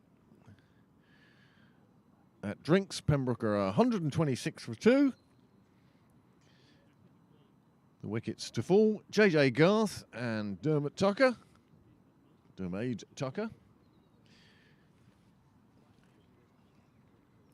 there is Pembroke's sponsor, CJK Engineering. They had their family fun day here yesterday, about 160 people between kids and adults. Had a quiet enough but entertaining little day. Great to see them making use of the facilities.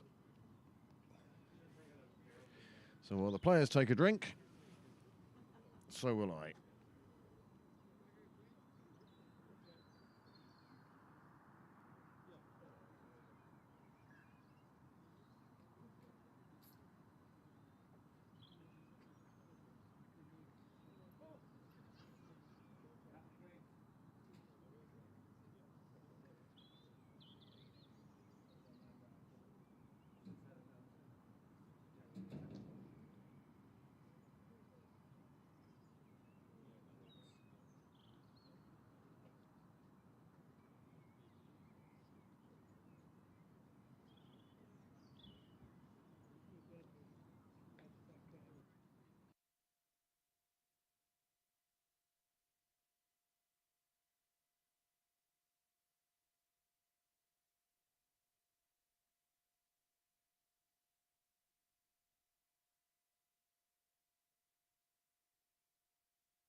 Well, welcome back. Drinks break is done.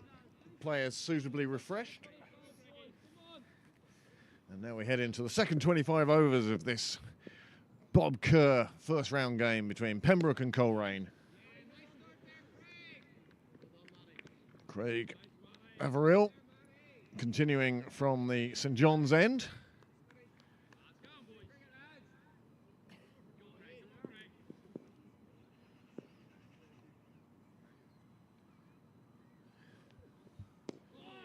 Been steady. He has had the occasional bad delivery. He's the bowler who's conceded the sixth that Nick Stapleton put firmly into the gardens. We will not see that ball again.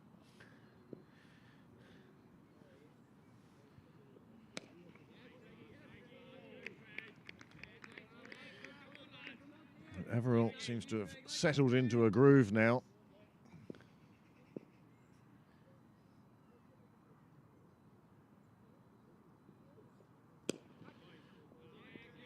Head back at the bowler, and another one who's hurt his hand taking the force of the ball.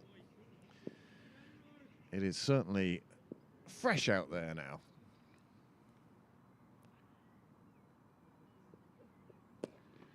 Driven away on the offside, they're looking for two, they're pushing it, the ball is also racing away. Will they pull it up in front of the boundary? They do.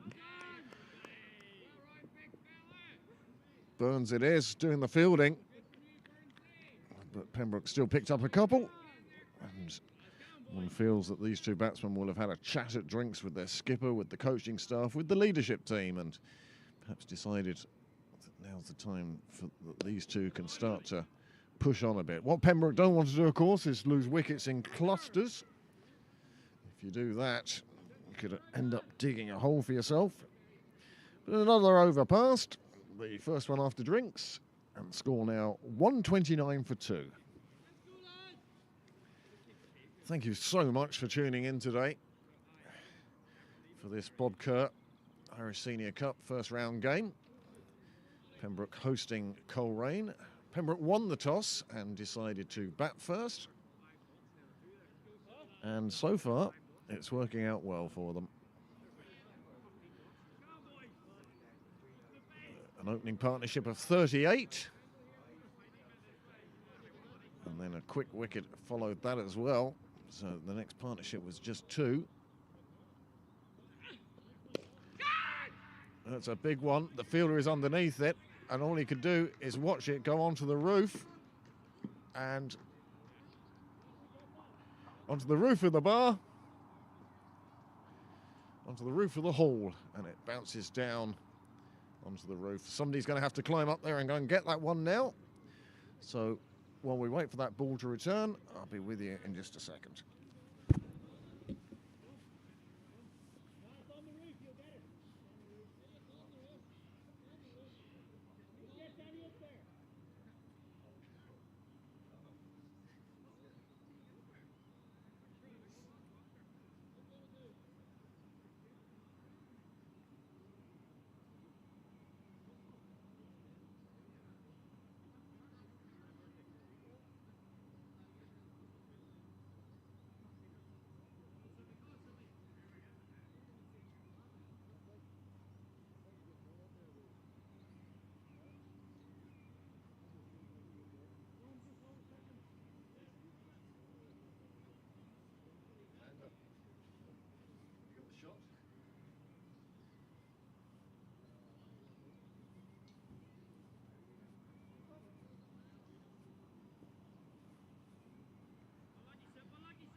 Looks like Paul Lawson, but it could also be Danny Hogan.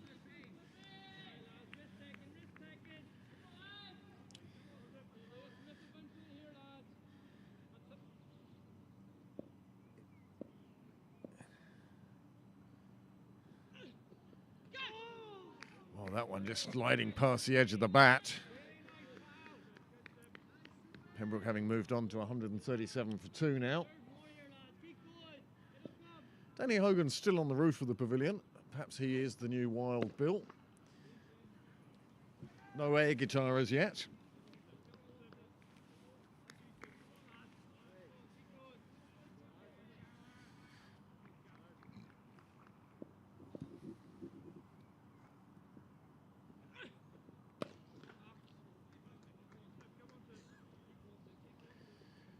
the single.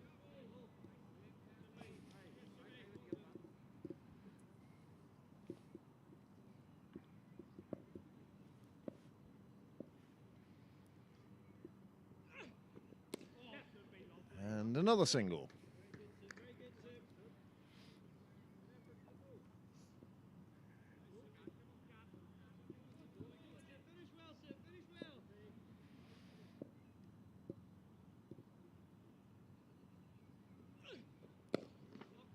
And played away on the offside for, yes, you've guessed it, another single.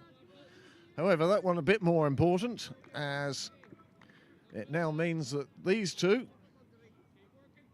Tector and Stapleton, the two Leinster Lightning players, well, they've put on 100 runs for Pembroke. The last wicket fell with the score on 40. And now Pembroke have moved beyond 140. 100 partnership, just what the doctor ordered for Pembroke. And Coleraine will really be looking to break this partnership before it goes too much further. Still overcast, but quite bright. There's a bit of a sea breeze coming in. That's usually a good sign here in Sydney Parade.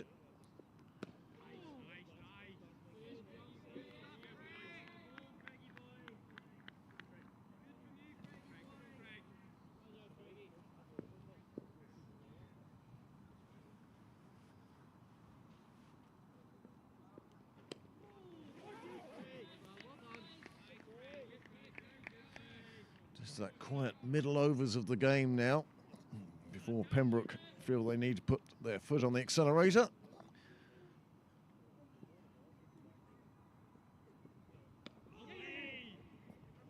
And it's well run. Well, I hope Kate Hurley in the NSFC are enjoying this knock. He's on 39 from 67 balls. Just the 3 4s and 1 6. What I think is happening here with Nick is he's feeling the responsibility of being club captain. Captain of the firsts. He's always a tough one to take on.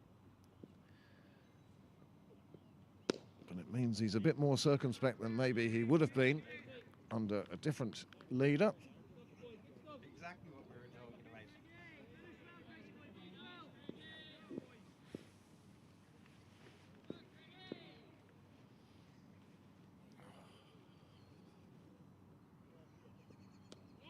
Cut away. It was a little aerial for a while, but it got past the fielder. It's running out to the boundary. The fielder will pick it up.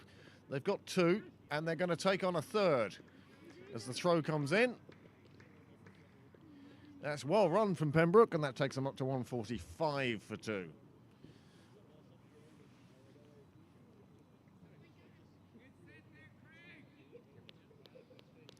Great shame to see that Rory O'Loughlin, Pembroke member, has had to retire from professional rugby on account of medical reasons. His shoulder just wouldn't heal, and that has left him now having to announce his retirement. Picked up a sole cap against Japan in 2017, and I have to say Rory was one of the finest timers of a pass I've seen in professional rugby.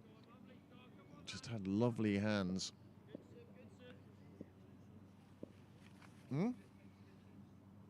Exeter Chiefs he played for the last 2 seasons, and unfortunately after his first season he got injured and it just hasn't healed, and now on medical grounds he's announced his retirement. But Rory, always welcome in Sydney Parade, absolute gentleman. 30 years old now. I remember him playing underage cricket.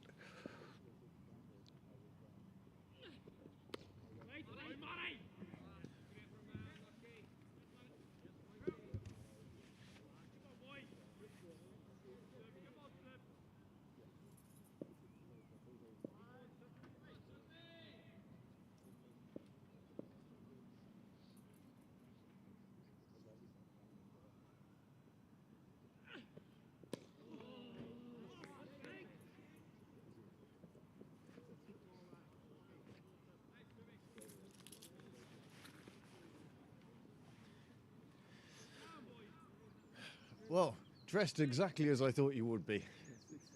I went with the Peter Prendergast weather forecast today, and I said, I think it would be possibly a hoodie, but shorts and baseball cap. So we're there or thereabouts.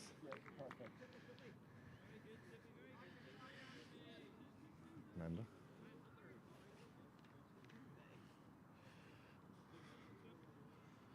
Pembroke just closing in on 150 now.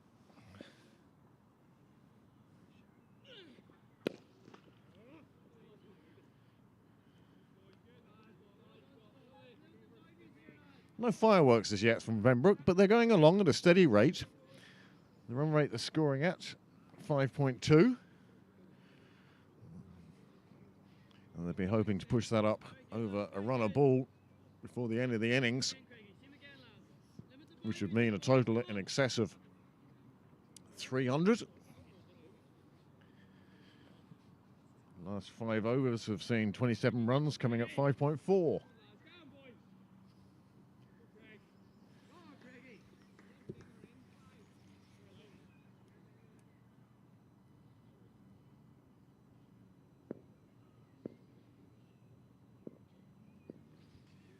Shaheen Khan, one of our spectators today. That is a glorious shot. Do you know, that to me is shot of the day so far. We did see the big six, but that came off a full toss. On this occasion, beautifully played round the corner, behind square on the leg side, but rolling the wrists, never any danger, and a beautiful four, struck with great force.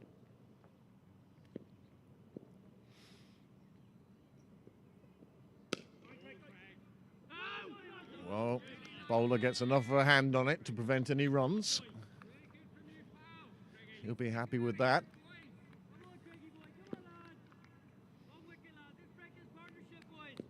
Well, this partnership that they're trying to wreck, 110 now.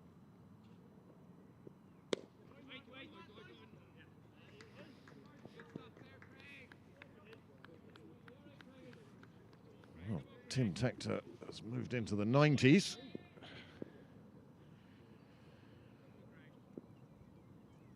Nick Stapleton, he's in the 40s now. And these two playing very well together. As I say, Leinster Lightning teammates during the week as they took on Munster, and in fact defeated Munster in the IP20 trophy. Just played around the corner. There is a fielder there, but won't prevent the single.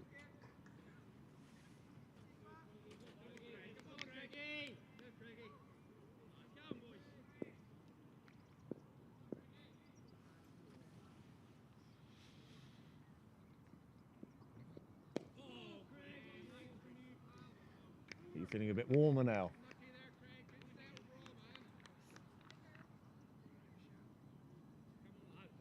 Oh, always handy.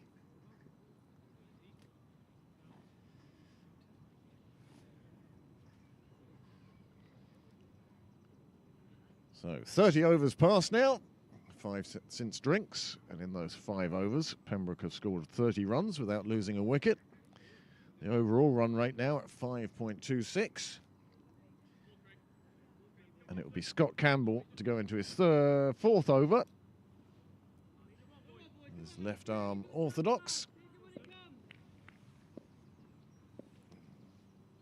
Very little cover behind the bat now.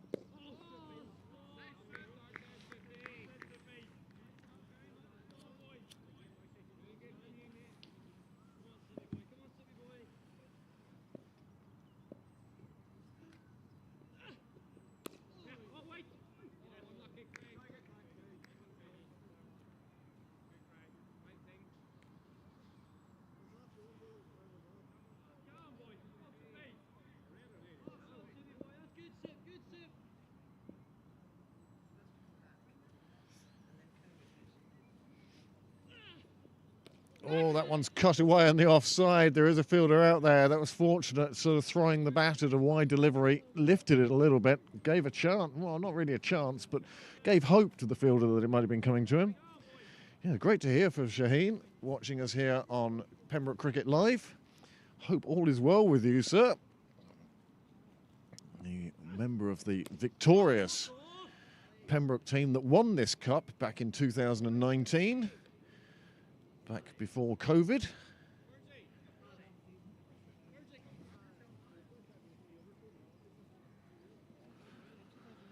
Of course, Theo Lawson, another viewer who was playing on that side.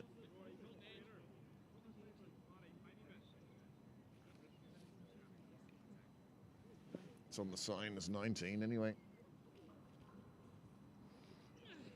Comes down the track, cuts that one away, and the fielder on the boundary can't stop it on this occasion. It slides away for 4. Takes Pembroke into 163 for 2. And these two now have put on 120 together. And that also is a half century for Nick Stapleton.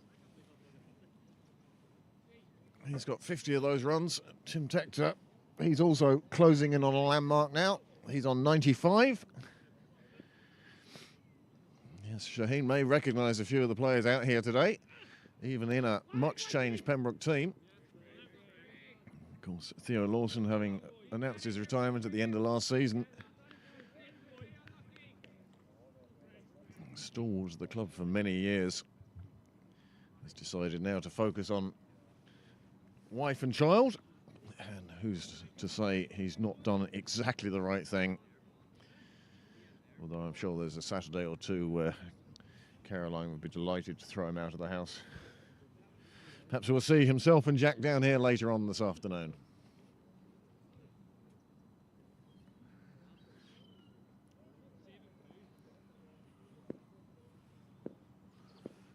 Well, the Nick Stapleton fan club must be delighted in Sydney, seeing him reach his half century, seeing him progressing, seeing him take this Pembroke total with Tim Tector ever higher.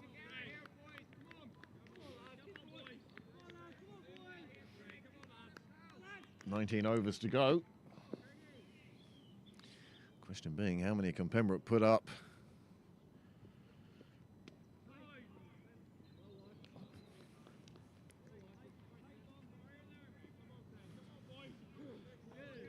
I wonder what sort of figure captain, coach, senior players have in mind to defend on this track.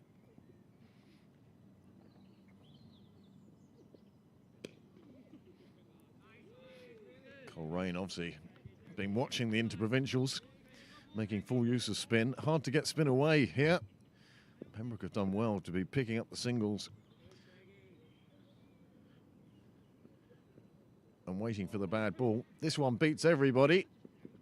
Bounces over the top of the stumps, running away towards the far end. The fielder gets there, pads it across, but Pembroke won 3. 3 byes.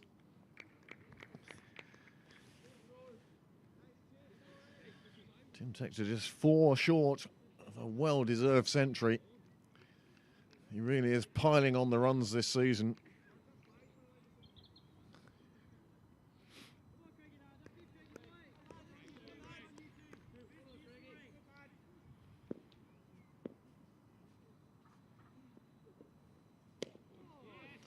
Late change of shot, and probably the right decision. It wasn't the one he thought it was going to be to cut away. It came in very tight to him, and he just played it away on the leg side. Quite sensible. You don't want to throw it away now.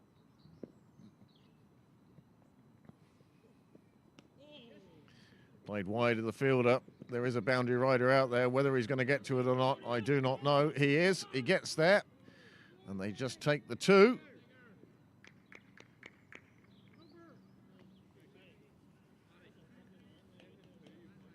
This partnership goes on again. Evening, Eli. How are you? Good.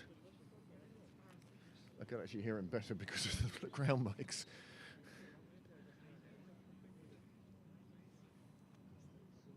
Yeah.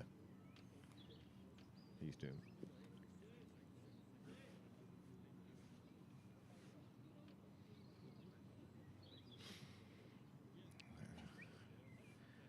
We have another Irish squad member on the ground now. Gordon Clark. He's part of the over 50 squad to play England next Friday here in Sydney Parade. If you're in the area, come on down. And if you're not in the area, then keep an eye on Pembroke Cricket Live. The veterans Veterans Association of Ireland taking on their English counterparts. There are veteran World Cups these days at over 40, over 50, over 60 levels. I suppose that's my best chance of ever getting a cap.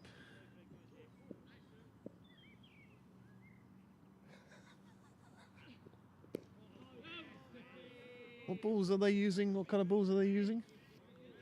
Pink. Hey, Eli. 4 pink balls in your hand.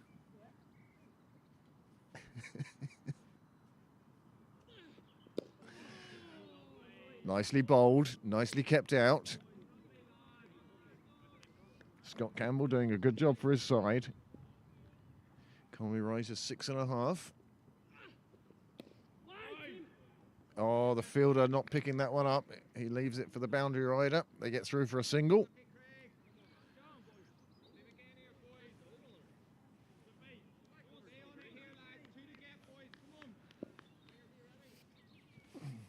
Tim Tector's out on 98.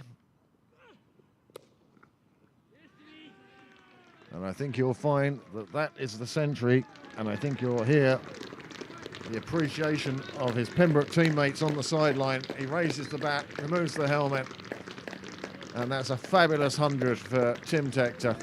Ah, the ironic kissing of the badge, great to see. Father Heatley sitting on the wall, as proud as punch, as Tim Tector registers his first ton for Pembroke. And really, I've seen him score about 300 runs this season already.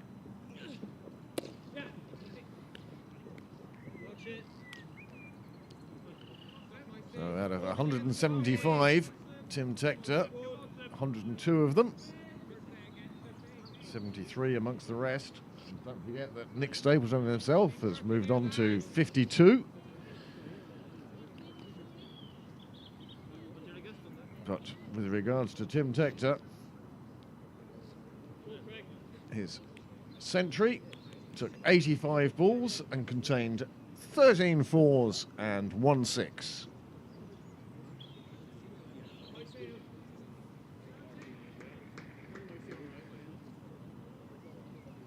Well, do you think the two of them are looking at the scoreboard now and sort of saying, whoa, one of us should really open up, have a go, give it a bit?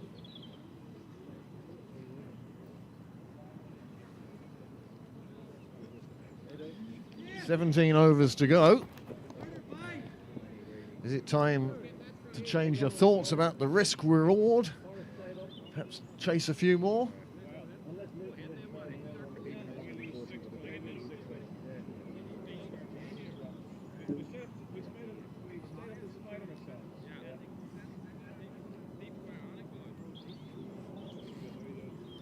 James Robert Bell coming on at the St John's end. Change of bowling. Something new to show the Pembroke batsmen. The two of them well set at this stage. Partnership of 136. Michael Moriarty on the ground. Great to see him.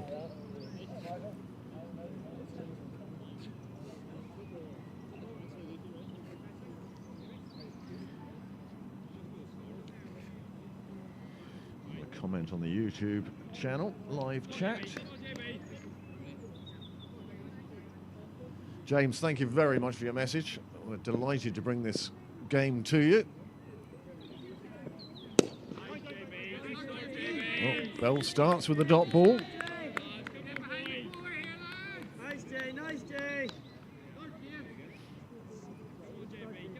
Still good chirp in the Coleraine fielding side. You haven't lost hope. Haven't lost heart. Still chasing this third wicket. They really would love to break this stand. Good full length ball. James Bell.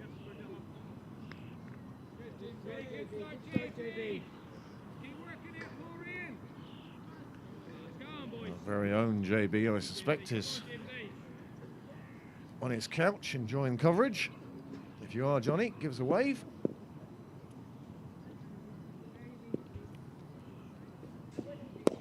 That's a lovely shot, just clips off the toes. The fielder will get there, and he will get to one. But a lovely, delicate shot around the corner. Brings up another run. Mr. GTA 5 has joined us. Thinks it's a great game. Well, it's certainly a good position for Pembroke to be in at the moment. 178 for 2. 16 and a half overs to go. Anyone care? Anyone? Well, when I say anyone care, well, that's a super shot. Another one that disappears into the gardens. Another 6 takes Pembroke onto 184. And there is the famous heat detector doing a bit of fielding on the outfield there. Those of you who are on the live chat, here are some questions for you. Anyone care to predict how many Tim Tector will end up with? Or Nick Stapleton will end up with? And of course, the big question, how many will Pembroke amass in this innings and how many will Coleraine have to chase? Coleraine could really do with 1 or 2 wickets now, get themselves into the Pembroke middle order. And Jamie Bell now coming in from the St John's end. Oh, hit straight back at the bowler. Didn't sound great off the bat even. But it crashed back to Bell. He made sure, well, you'd say he made sure he got something behind it. The truth of the matter is he couldn't get out of the way of it. As a result, a dot ball. And he'll now come in to finish his over. Good Jay, good Jay! Yeah, I certainly sense now that there is a willingness, a bigger backswing and a bigger follow-through from these batsmen. I think they're going to start looking for the fence on a far more regular basis. It's a shame you couldn't make it down today, James. It's going to brighten up into a lovely day here in Sydney Parade.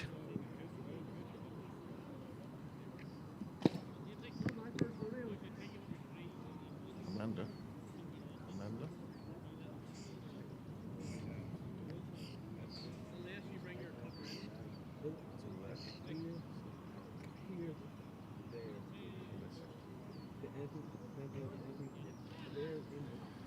James, just as you appreciate the really good coverage, I do have to say the two of us are like unpaid interns. I get to chat about cricket for hours on end with nobody answering me. And Amanda has taken on the directing and camera work, changing screens in front of you. And Graham Mooney is responsible for the figures in the bottom left corner. In fact, he isn't. It's the Coleraine scorer who's providing us with the live score. Well, he's got underneath that one. He's lifted out on the leg side. There is a fielder out there, but it wouldn't stay in the air for him. And Pembroke pick up another 2. And yes, there seems to be an intent now about the Pembroke batsman. Still some big bats to come. Gavin Hoey, we know, can launch a big ball. There are many others over there. Danny Hogan, another one with a free-flowing bat.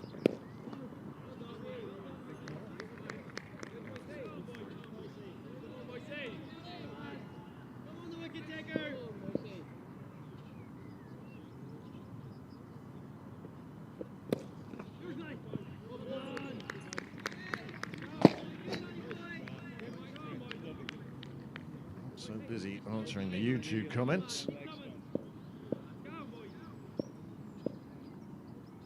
Matthew Hutchinson has come on at the nursery end with a bit of off spin.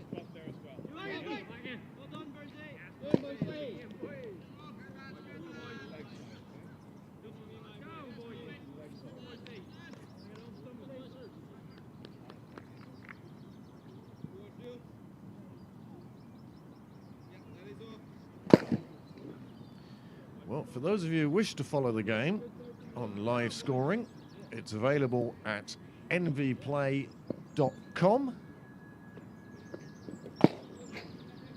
and you'll find it amongst their matches there. You can follow on then with the scoreboard on your phone, and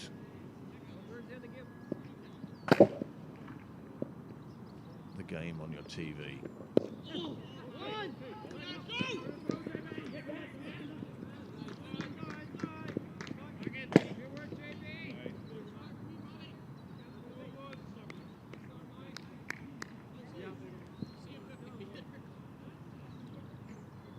Well, another over slips by. 15 to go now, and you get the feeling that Pembroke are looking at the accelerator pedal and wondering if they shouldn't put their foot very firmly on it now. I don't see the need to go absolute mad with complete fireworks. They're scoring at a good enough rate at the moment. 5.37. They will want to get that above 6, which would mean that Pembroke have got a score in excess of 300. And that's the sort of thing they're looking for.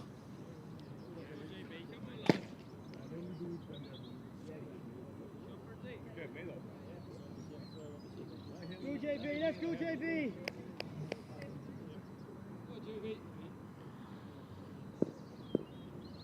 So 189 for 2 off 35. Tim Tector has gone past his 100, and Nick Stove's gone past his half century. Oh, that's unfortunate. It was at the right height for the fielder, but it burst through his hands and it went for 6. And that does mean a 150 partnership comes up. Here it is again. We'll see that shot. Beautiful. Lifted it out in the onside. He knew he was in trouble. And it just evaded the fielder's hands. Well, that's the first drop catch we've seen. The first opportunity not taken by Coleraine. This one played out the leg side again. They're looking for 2. Smith is the fielder. He fumbles the pickup, and he can't prevent the second run being taken. And you get the feeling that Pembroke's momentum just picking up step by step here now. Tim Tector looking at a very big score. He's on 112 at the moment. Stapleton on 62, and the partnership now 155. How Coleraine thought that they had Pembroke in trouble, 40 for 2. And yet here we are now, 199 for 2. Keep going, Jay. Thanks, Hill. Good.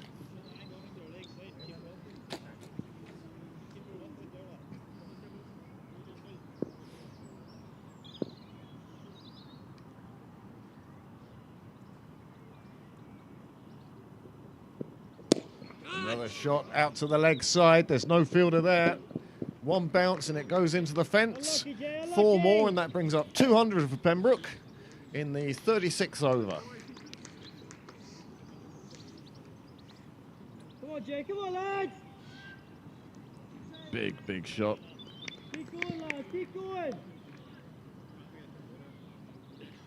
Well, James, certainly 300 will probably be in the minds of the Pembroke bench and the Pembroke bats at the moment. But so many times you see a wicket or 2 fall and run rates stall, and so although it's within their grasp,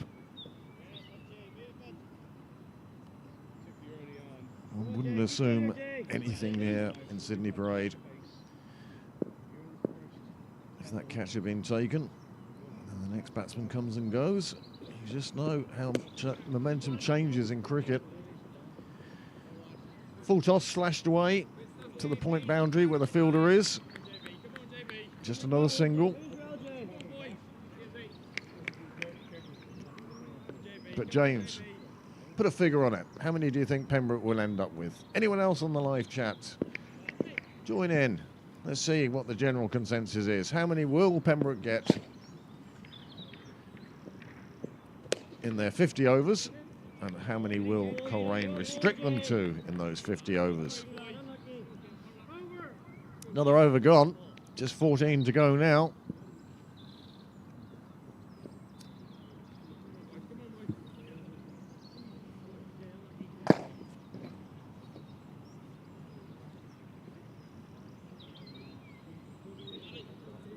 Many thanks to the 74 of you who have tuned in. Vinny Abraham has come in with a guess of 320. He makes it conditional on the fact that these two people stay there. I would actually go 320 whether or not these two stay there. That's what I think Pembroke should be looking for, in excess of 320. Perhaps even as high as 350 if things went really well for them. But what do you think out there? Come on, lads. Plenty of runs being scored anyway on this Dale McDonough prepared wicket. This one just driven down the ground, all along the ground. Now, another bowler used by the Coleraine skipper.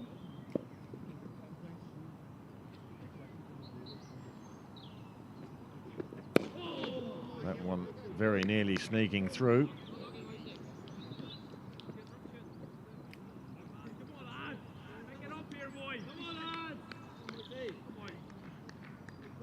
Matthew Hutchinson it is, bowling from the nursery end. He's the unfortunate fielder who was on the fence and put that catch down. Oh, that's a miss hit, out, squirts out in the leg side. No damage caused.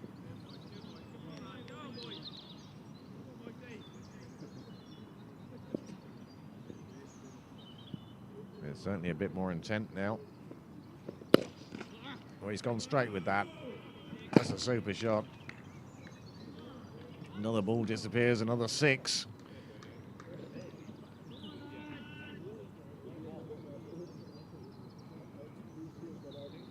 And here is this delivery. Takes it on the full and just lifts it. No great extravagant follow through. Just punch straight down into the trees and probably over the wall. Hutchinson's got another ball in his hand now, and we'll return to normal coverage. Oh, Hutchinson's second over, a bit more expensive than his first. His first only went for 5. This one has now gone for 10. Still one ball to go. And that's what Pembroke should be looking for, is a boundary every over and then plenty of singles as well.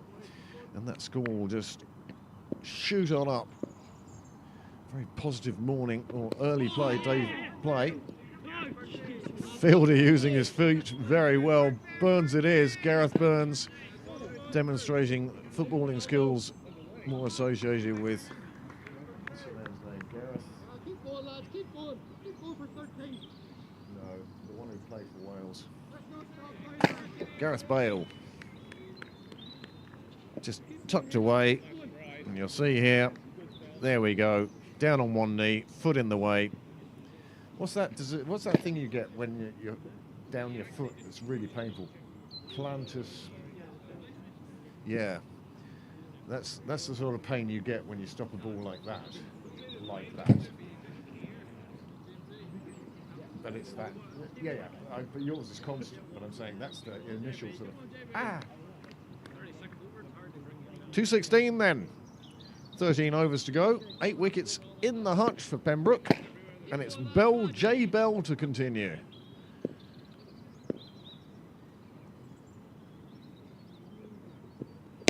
And that's just flat bat slapped down the ground. Burns it is. Gareth Burns doing the fielding. Just a single taken. Yes, there's definitely intent here now. These two, they're not going to hang around any longer. Already Tim Tector striking at 120. Nick Stapleton, a bit more circumspect, but as I say, I feel that the captaincy has made him, dare I say, more responsible. No, I don't know how responsible.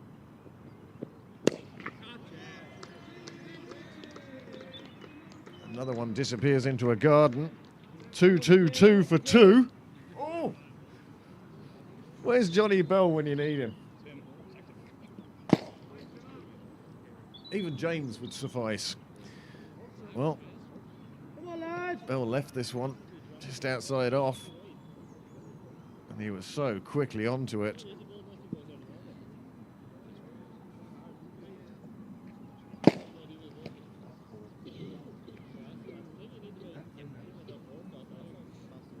Tim Tector looking a bit on the warm side now, and why wouldn't he? Ahead here, Jay. Come on, lad.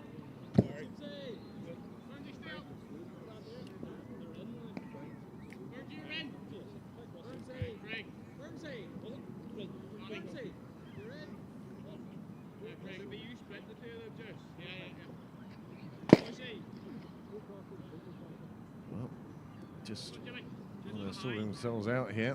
I can tell you, JJ Garth, he got 14 early on. Dermot Tucker out for a duck. And now these two, impervious until now. Big swing of the bat. And you can see the respect that the Coleraine players are giving Tim Tector there. This is the ball that finally gets him. Gives himself plenty of room. Angled in, top of off stump. Well caught by the keeper. That's a super catch from the keeper. To take a stump that's coming up. Brilliant. And now we'll let you hear the applause for Tim Tector.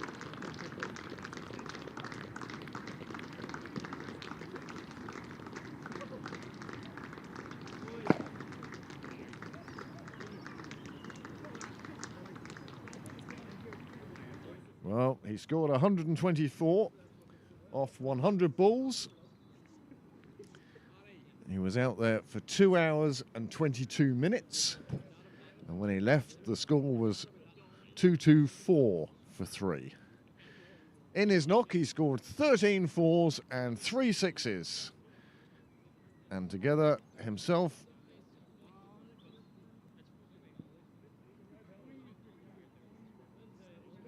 Nick Stapleton put on 184 runs in 30 overs exactly. Well, James Robert Bell picks up his first wicket. It's the third wicket to fall. The others fell to the opening bowlers. Stephen Hutchinson, he's 1 for 36 off 6. And Gareth Burns, he's 1 for 41 off 8. He's also bowled the only maiden. Bell to continue. And Jack Tector at the wicket. Well, swap one Tector for the other.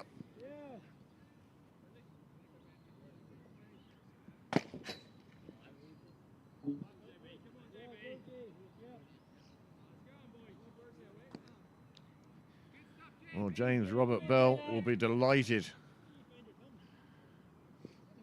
having broken that partnership, as will his teammates.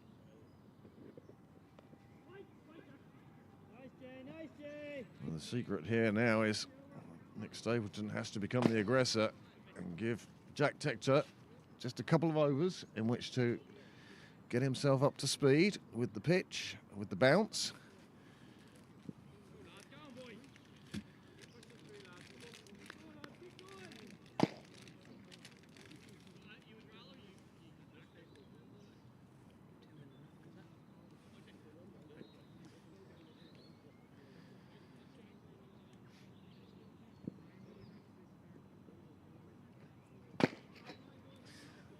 So, the question now is, thrown out to the entire world, when was the last time a J. Bell took a wicket in Pembroke? Well, that's just a full toss and it's just clubbed away. No point running for that, not even jogging for. That runs away for 4. And a new partnership is underway. Just slapped away, really. Once you clear the man in the ring, it was always going to run down the hill, down towards the Wheelfield Road.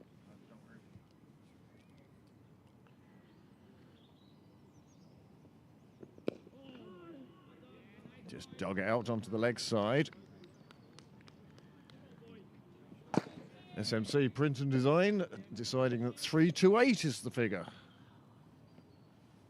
And Ross Garvey joining us. Good afternoon, Ross. Just as we acknowledge your presence, Nick Stapleton drives down to the clubhouse for a glorious 4.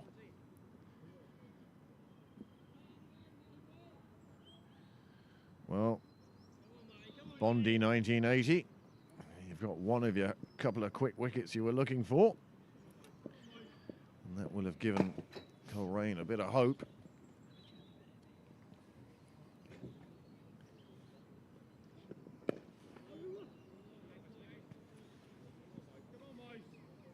How are you?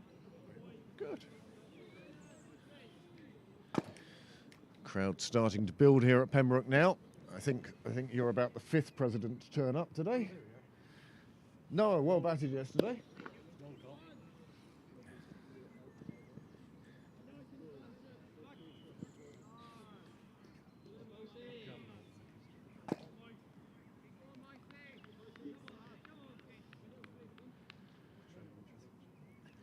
Well, this is proving to be the most entertaining game. Coleraine, well, they've tried 7 bowlers. So you can't say that the skipper hasn't given everyone a go. They would have felt really in the game when they had Pembroke 40 for 2. Just 1 wicket has fallen since then.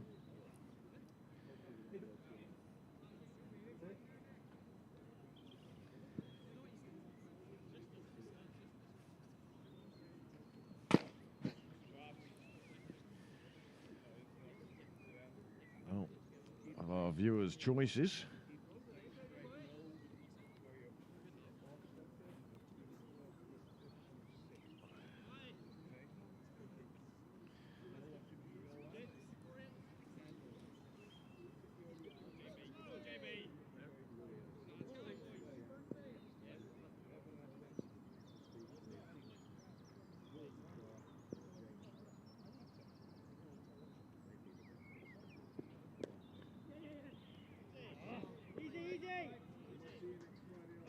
Come on, Jay.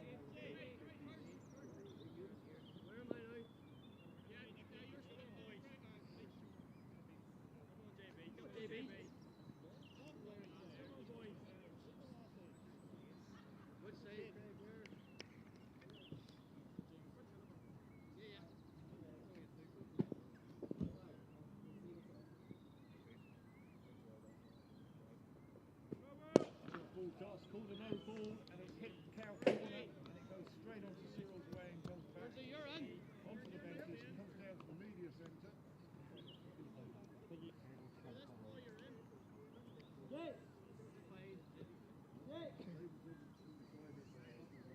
Come on, lads. Move things along a bit.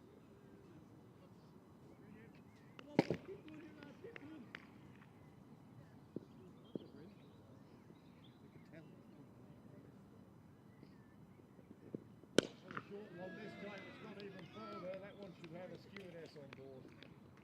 My word.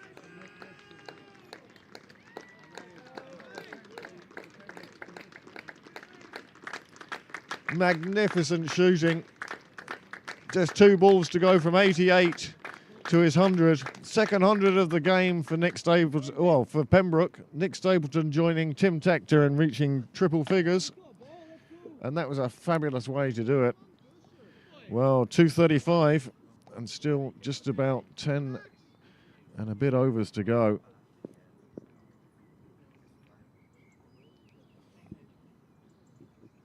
Bell this time gets one to pitch. It just goes wide of the fielder at gully.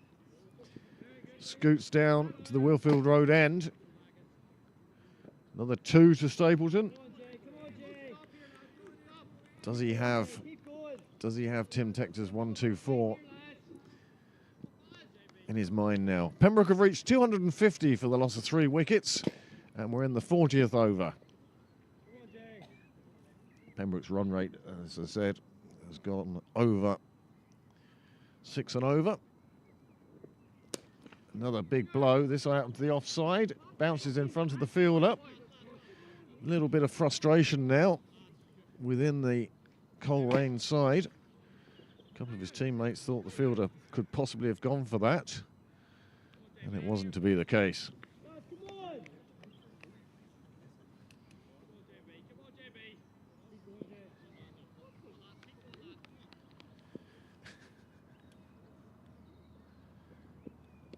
Oh, a little ramp shot. Runs it down to the shed.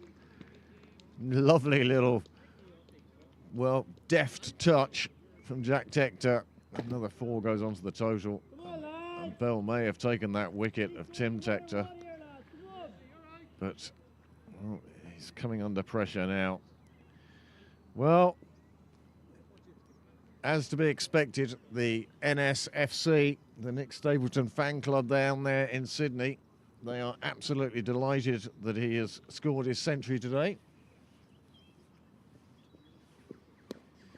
Another one just clipped away on the leg side, another 4, and Tector is picking up boundaries at will at the moment. Well, David Streak says, come on the YM Brook. David Streak with come on the YM Brook. Wooden Spoon of the Day award goes to David Streak.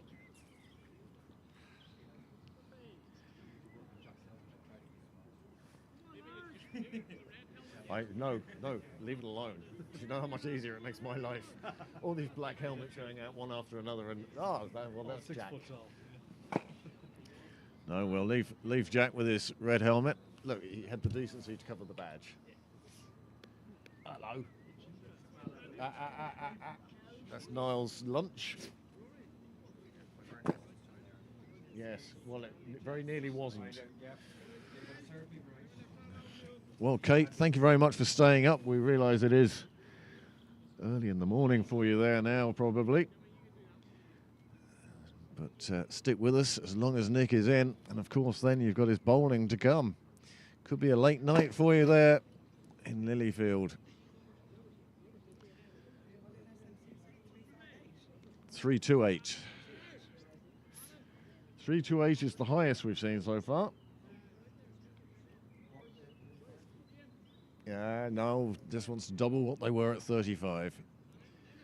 Well, I can tell you what they were at 30, because they were 160 at 30.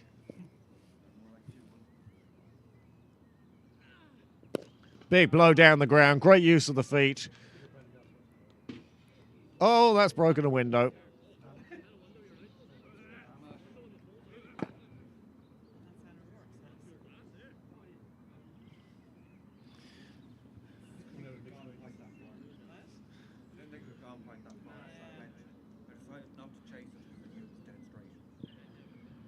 Orange is happy, very happy also. Well, that's good to hear. I think you're going to get happier and happier if you're a Pembroke supporter. It's going to become slightly more difficult to watch if you support the blue of Coleraine. That one, well, it went crashing. I think it went through the roof of the conservatory roof, which will be an absolute nightmare, and somebody's going to have to go and patch that tonight and get it fixed during the week. Personally, I suggest Nick Stapleton, he who done it, should fix it. But a super shot, super 6. Pembroke now, as we enter the last 10 overs, 265. Run a ball, get this 225. They take on the arm. Oh, super throw. But safe 2 runs for Stapleton, safe 2 runs for Pembroke. And, well, I think Pembroke at this stage, with only the 3 wickets down, could be looking at 350. 7 and over for Colerane's chase. Oh, let's...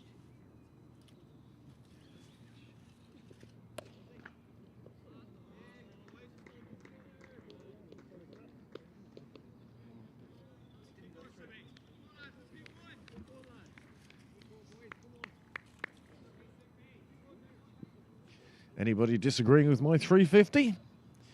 Anybody think I'm being wildly optimistic on a Pembroke point of view? Because I get the feeling Nick Stapleton, well, he's going to live and die by the sword right now. He's got his ton. Definitely lifts it round the corner over the head of Willie Clark, the umpire. The fielder will just prevent the boundary and let them pick up another 2. Stapleton moves on to 117.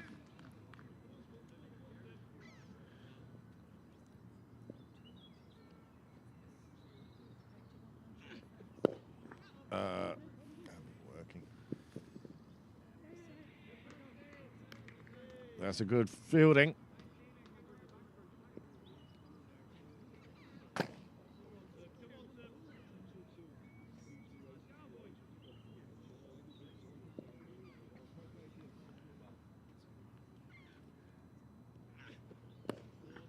Forced out in the offside, it'll just be a single.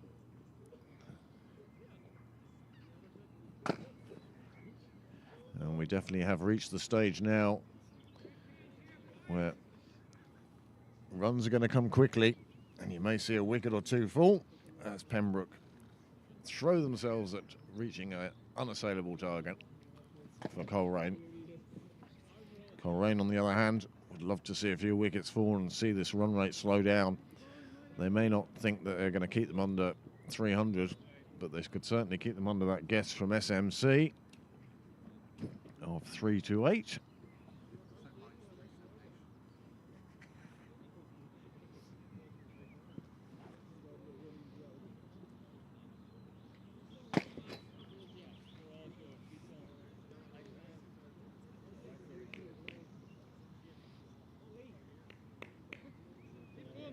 Well, seeing a further change of bowling now.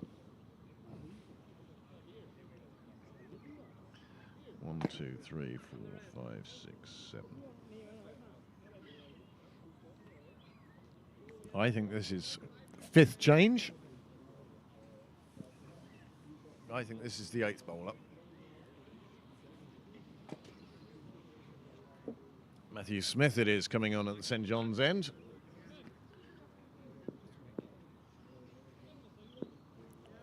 Nine overs remain. Pembroke looking to pile on the misery for Coleraine now. Coleraine have got to stay in this fight. They've got to match Pembroke here. Take some wickets. Get a few dot balls. Dampen down. Well, that's just a bit short. It's in the air. It's coming down on the laneway. No, over the... Another one disappears into the gardens. Another 6. That takes Pembroke on as 282. Well, sixth change bowler. Yes.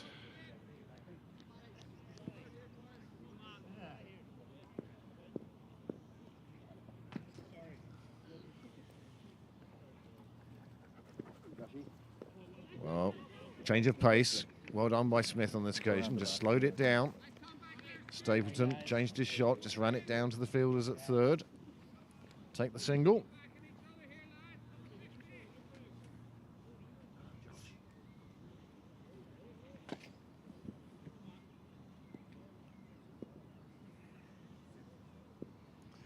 Matthew Smith continuing.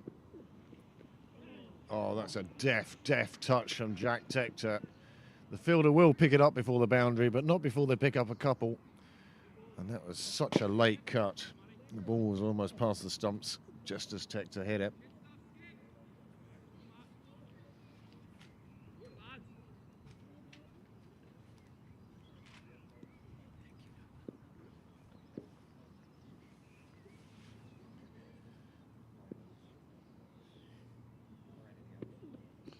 Another slower ball pitched up. Tector just pushing it into the leg side where the keeper has made a 30-yard journey to go and fetch it.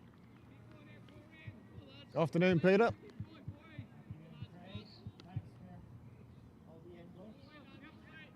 Thank you. Good to see that Shah still following us. Yes. Wonders he's still got his medal. Hope he hasn't sold it. As long as he has the memories. Oh, that's coming down towards us. The fielder's coming in for it. It's Bell. And he's put it down. And Stapleton has got a life there. Oh, there would have been some hearts in mouths in Lilyfield in Sydney, as the fan club would have seen that one in the air. And on this occasion, Jay Bell was unable to take the catch.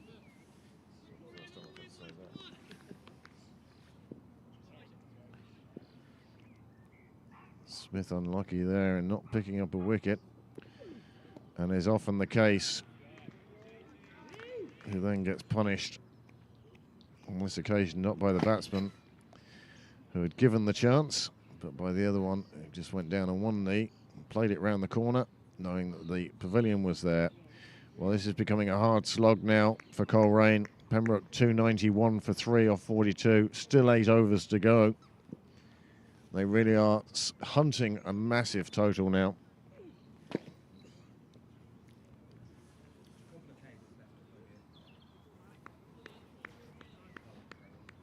Once we've had power anywhere near it, I suddenly become very wary. If you plug something in and there's no power, it doesn't matter, he just replugs it. But once we start putting power in, it's like, oh, I'm not touching that. As opposed to last week when it was raining and we have to take everything down. And then it was just put it delicately in a box, wasn't it, Amanda?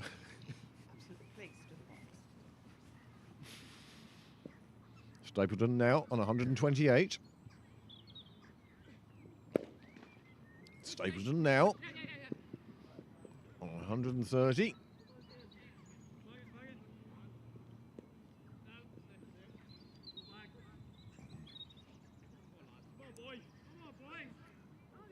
These next 8 overs are going to be the fun overs of this innings, I suspect.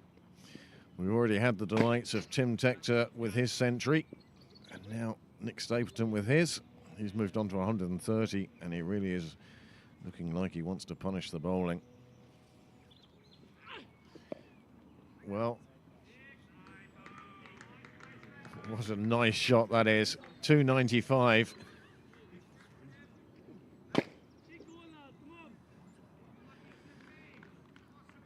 Went right across his stumps on that occasion.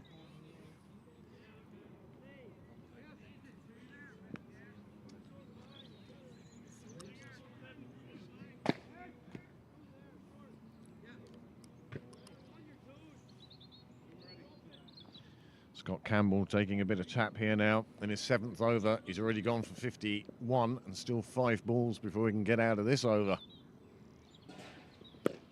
Well, it's another big blow. It's dead straight, and it's straight into the bushes. It's another 6, and Pembroke reached 299, and suddenly 228, 328 looks incredibly conservative.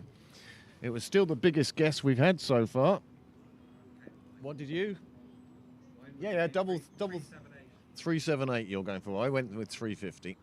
I thought anything over 350 would be great. This one hit straight at the fielder. Now, that having been said, you also have Coleraine on the field. This is not a Pembroke-only game.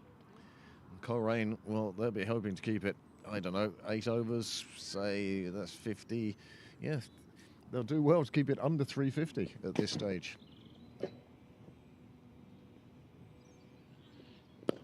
Just played out on the leg side. Stapleton looking for 2 again. Tector making sure he gets there with plenty of time to spare.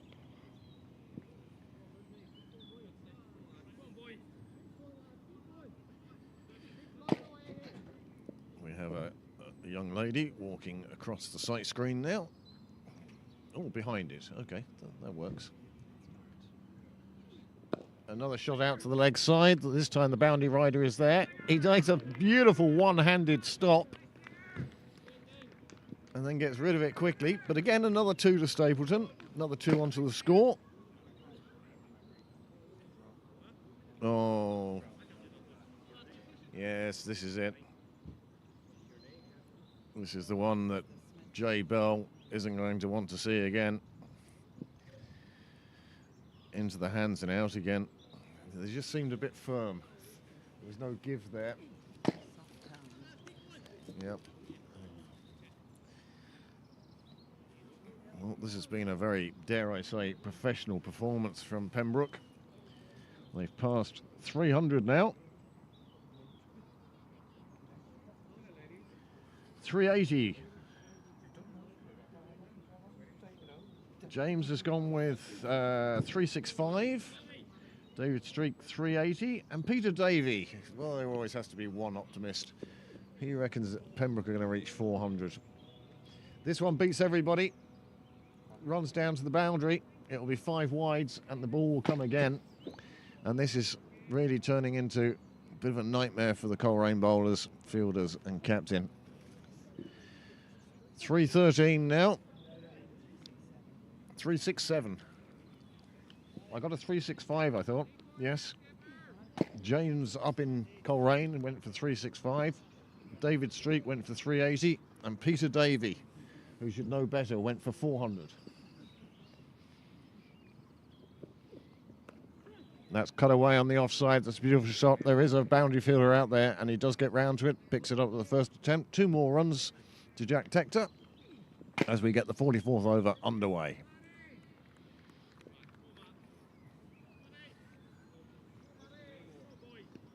The question, of course, we have for the NSFC, how many is Nick going to get?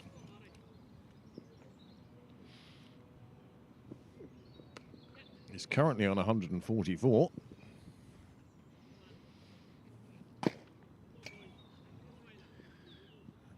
And if he wants to make Kate Hurley and the rest of the fan club very, very happy, he'll make sure he gets to that magnificent landmark.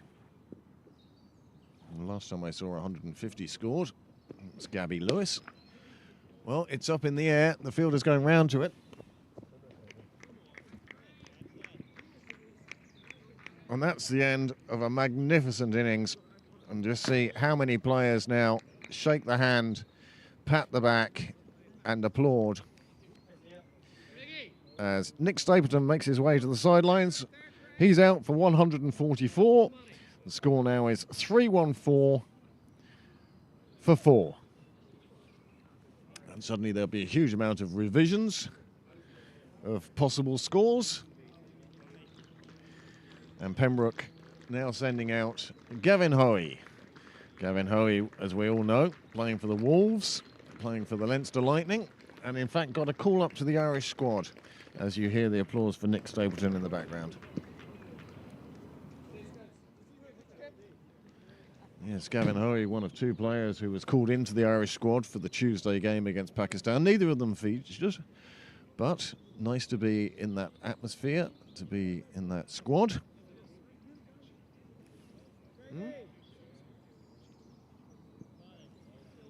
No, this is a spare one. Niall's the guy.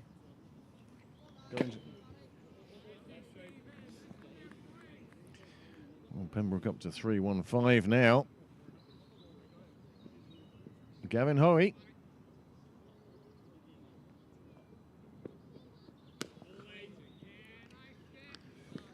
Nick will be delighted with that knock. Captain's knock leading from the front. Absolutely fabulous partnership with Tim Tector early on. And then again with Jack Tector afterwards.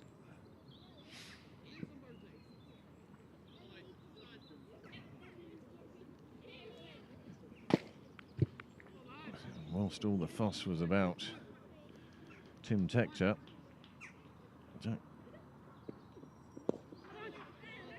and Nick Stapleton, Jack Tector has very quickly moved on to 20. And it is indeed Gavin Hoey who's joined him in the middle.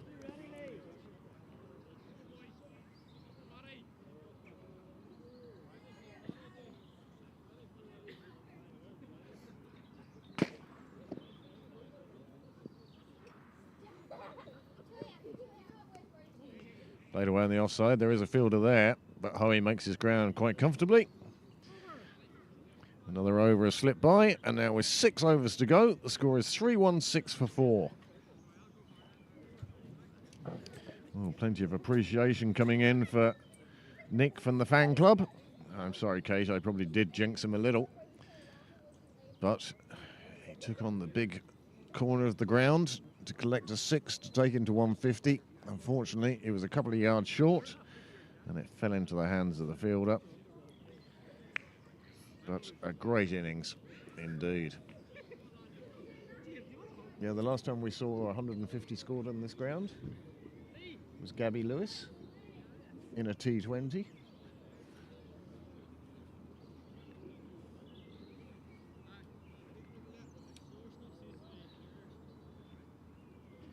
Well, I won't say it too loudly, but I suspect there's going to be a highlights package of both those centuries.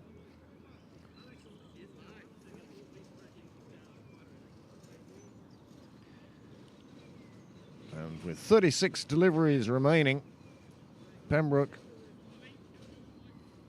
6 overs.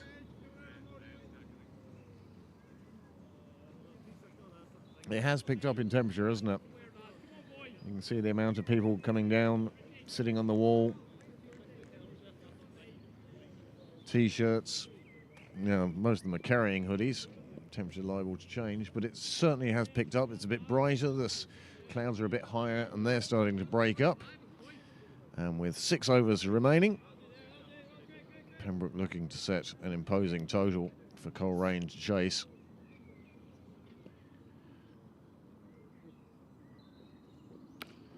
Cracked away. Bounty Rider is there. Makes the stop.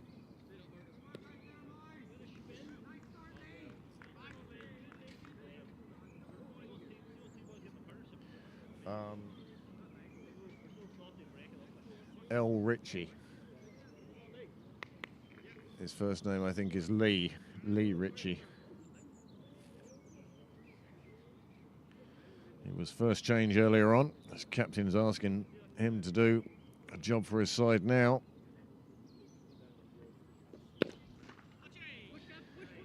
Hoey. Almost hit that too well to the fielder down there. A little bit slower. They may have got the 2 that Jack was looking for. Jack Tector, that is.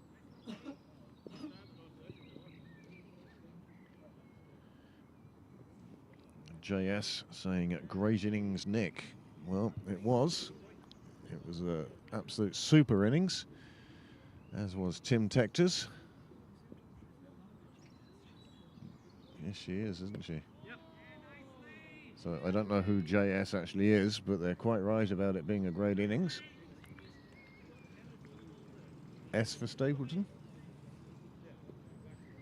In which case, these texts are coming in with a huge amount of familial pride. Well, look at that, an outrageous shot.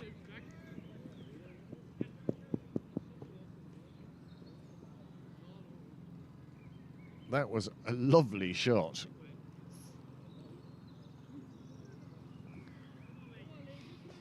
Once again, thank you all for joining in.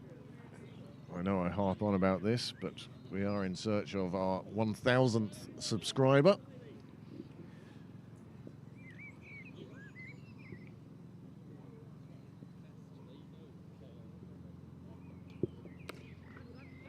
Head out. One bounce over the little fence onto Cyril's way and back out again. Yes, if you're not already a subscriber, the advantages that subscribing bring you are you can have your phone dinging every time we're covering a game here. Or you can just turn the notifications off. Tector going inside out. He's found the fielder. The wicket falls pretty much to silence. Well, it's tough for Coleraine at this stage, but they will relish every wicket. There may not be the great high fives and jumping around. They know that Pembroke have reached a very big total already, and with 5 overs to go, it'll be interesting to see how much further Pembroke can take it. But yes, it's not often you see a wicket sort of non-celebrated by so much. So Jack Tector departs for 28 off just 17 balls, 4 fours. And the next man out will be today's wicketkeeper, Danny Hogan. And himself and Gavin Hoey will be hoping to see it through these 5 overs. It has been a tough time out there for Coleraine, but they've stuck at their task. And now, as Pembroke take the risks, well, Coleraine are picking up a few of the rewards. 350 still very much on the cards.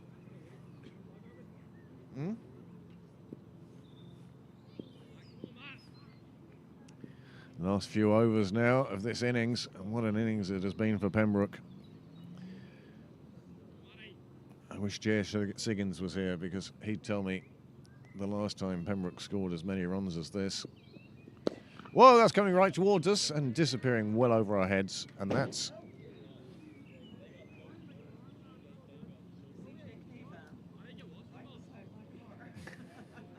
Do you want to move your car now? Well, that was a massive hit. My first thought was it was coming here, and then it was obviously on the express train because it just kept going. It was still climbing as it went over the gazebo. It landed about 4 or 5 parking spaces into the car park, about where Kevin O'Brien put one through his own window one day. Now, are you sure you don't want to move your car? You're thinking about it, aren't you?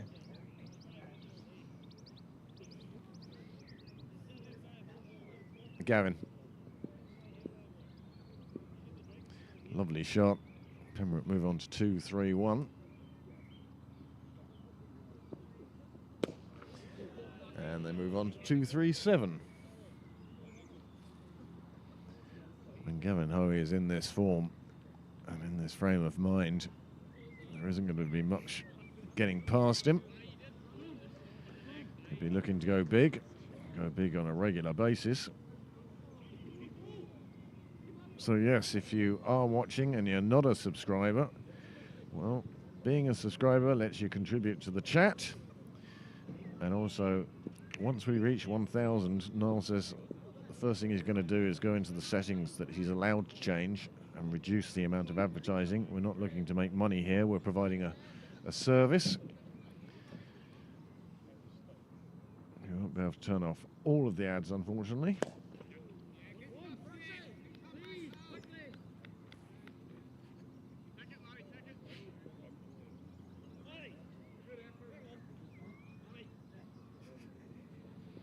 It doesn't matter where you move it to, that's the problem. No, she just wants you standing about there.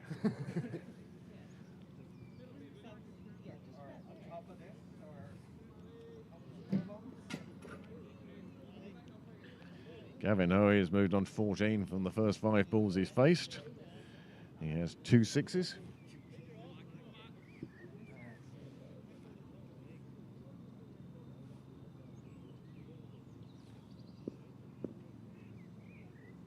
There was no celebration. Straight back playing that one, Hogan. And again, you see how the loss of wickets can just slow the pace down, but then Hoey turns around and says 6-6 single. 13 off the first 3 balls of the over.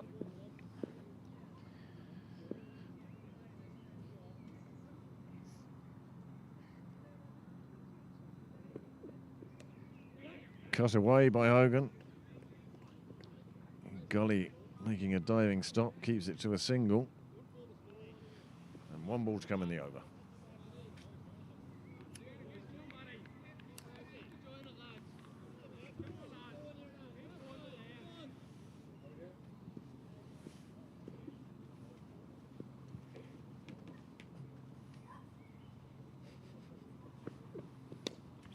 Another big swing at the bat from Hoey.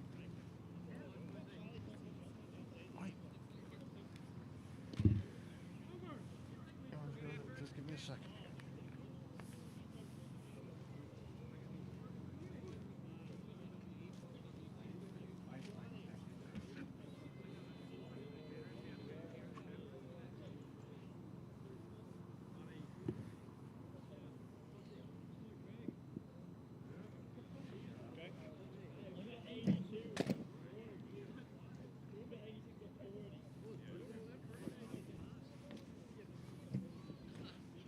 There's the scorecard. If you can read that, you don't need Specsavers.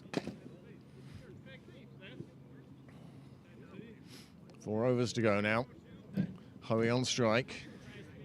They only have 1 man down at the Willfield Road gate and 1 man at Con O'Rourke's nook.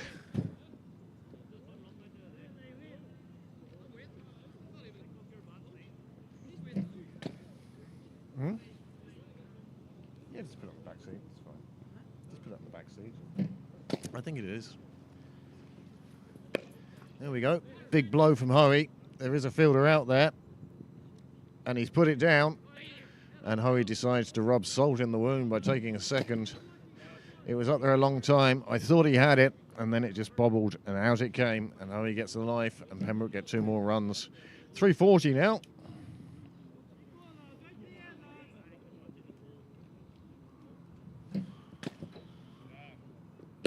Another blowout on the leg side. This one again to the fielder. This one on the bounce. And they decide just one's enough. The throw comes in. I get the feeling part of that was there's no point in taking a risk. And part of it was Danny Hogan quite fancies having a swing of the bat now. Coleraine, well, they've used 8 bowlers. Some more successful than others. Matthew Smith was unlucky. He ended up with 1 for 40 off his 3 overs. But he also had a catch put down, and he was also bowling at 2 batsmen who were very much in. Hoey's going to be looking for 2 here, definitely. And they take on the arm, and the fielder has missed it, so they're going to take the 3rd. Hogan makes his ground quite comfortably. 3 more to Pembroke, and that 350 certainly well within reach now.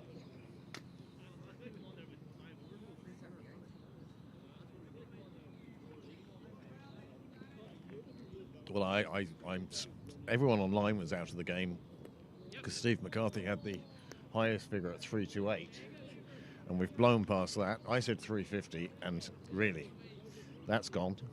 So, yes, no, you said 378?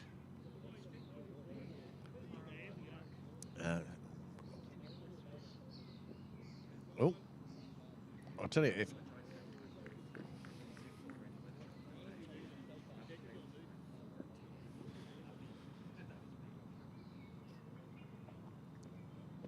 Well, that's straight, that's up, it's still up, it's over the floodlight before landing in the gardens. It's another 6, and that brings up 350 for Pembroke. And that's my guess, just blown away by 1 shot.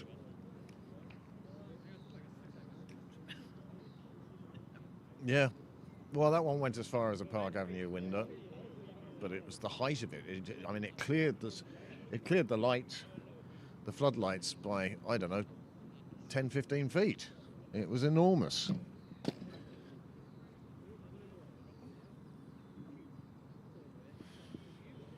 Not quite a Happy Gilmore drive, but maybe a Happy Gilmore 9-iron. Happy Hoey, yes indeed. But he has such a beautiful swing of the bat, and he's got such good eye-hand coordination. Super player. And you remember, it's not that long ago that he was primarily a seam bowler.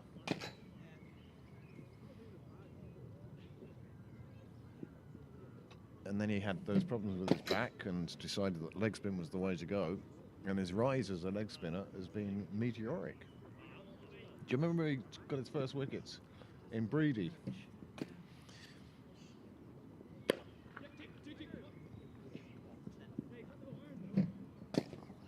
Just 1 for that one. That finishes the 47th over. And the score has moved on to 353 for 5.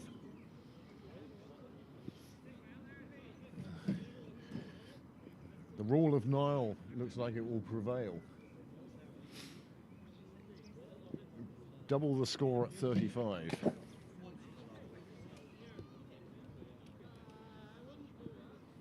Well, wickets in hand have been important here today.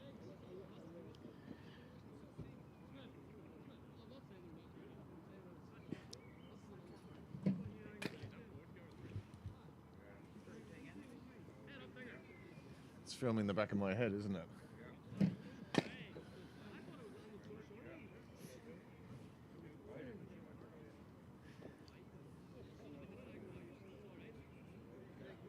Every camera in this place listens. Well,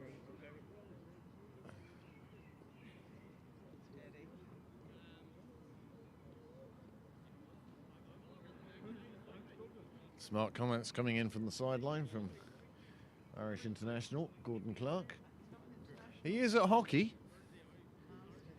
He is at hockey. I'm glad to see that CJK put a sign up over there. That's a good one. The sun is out. Where's Bill Dwyer? Is it sun out, gun out? Yeah, exactly when you don't want it, yeah. Well, Gavin Hoey to face now. Hit away on the offside. They'll take the single. Coleraine will feel that singles are a win for them at the moment.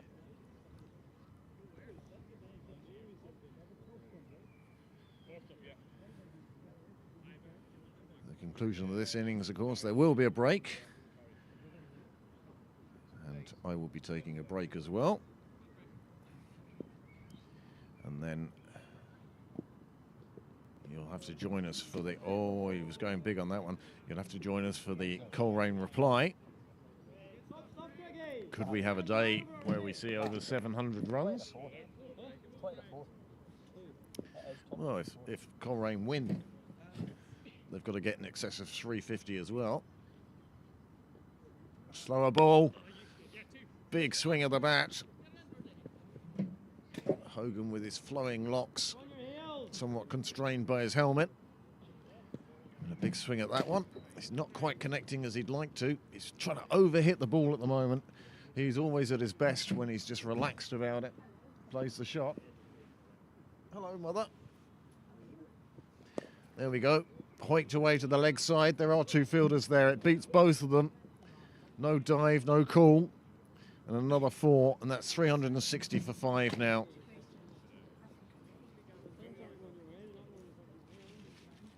It's not yours.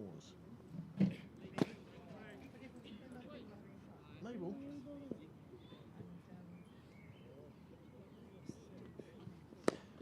Hit straight down the ground.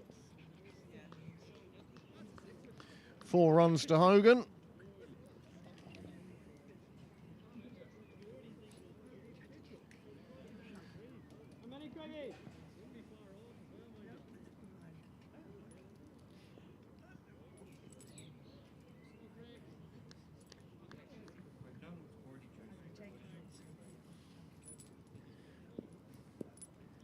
Certainly have had time. Another big club. Fielder's going to pick that off. He'll keep it to a single. And that is the end of the over. The score is 365 for 5. And they're just 2 overs remaining in this innings now.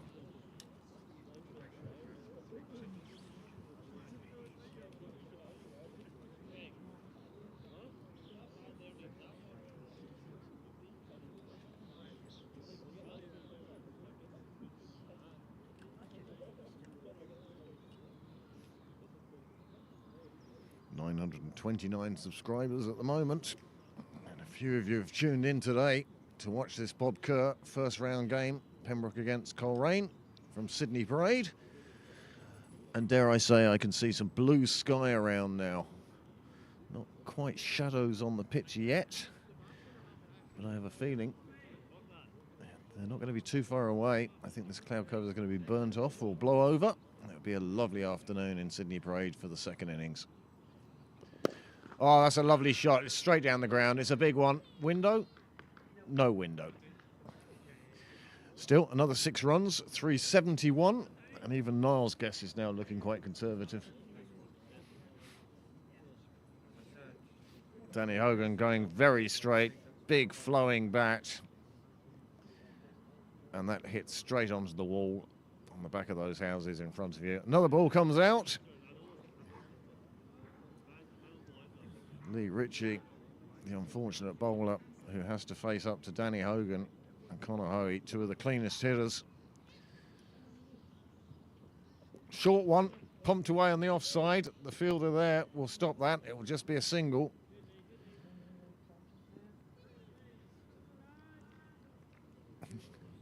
And doing this.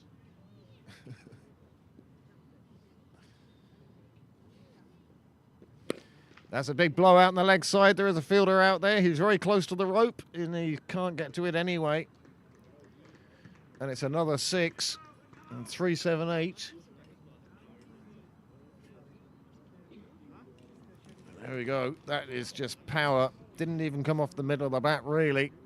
Otherwise, it would have been over the railway line. The fielder thought he was in with a chance, and then realised that, no, he wasn't there. And it's another 6, and this is turning into an absolutely massive total, and suddenly Peter Davey is looking like a prophet. Pulled around on the leg side. There is a fielder there. He catches it on the first bounce, but he's not going to stop Pembroke taking 2.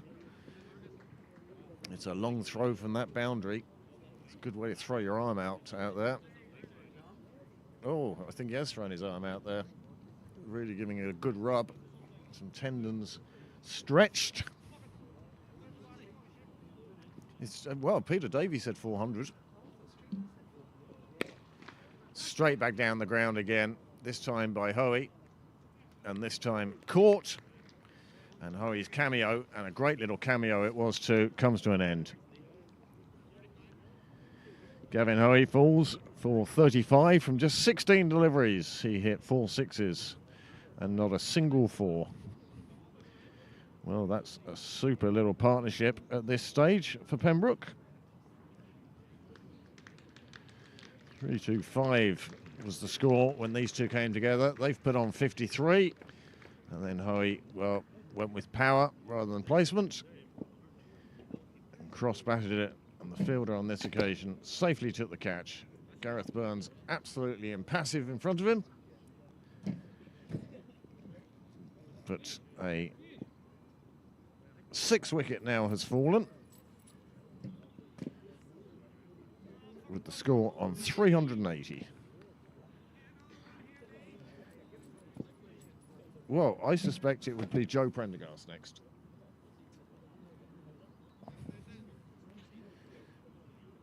Just waiting for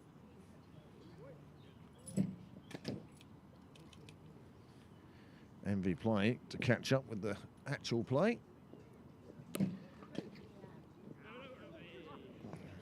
Nice bit of fielding. Gareth Burns it was, throwing himself to his right.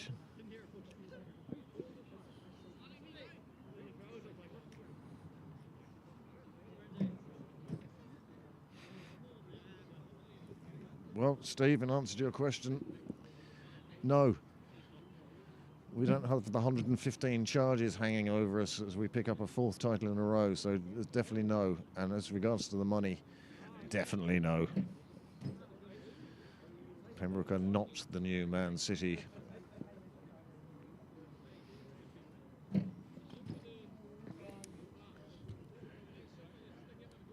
Well,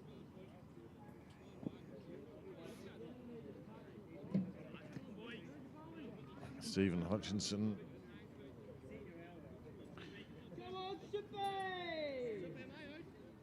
2, 3, 4, 5 different bowlers having taken wickets. The only one to have taken 2 so far was Lee Ritchie. They've now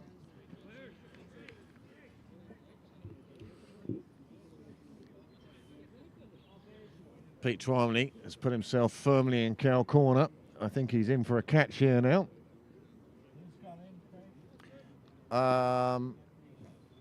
Prendergast. Clubbed away on the offside. Fielder gets his body behind it.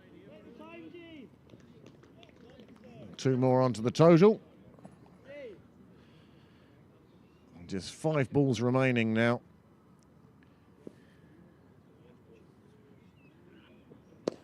Hit straight down the ground again. This time Bell does the fielding.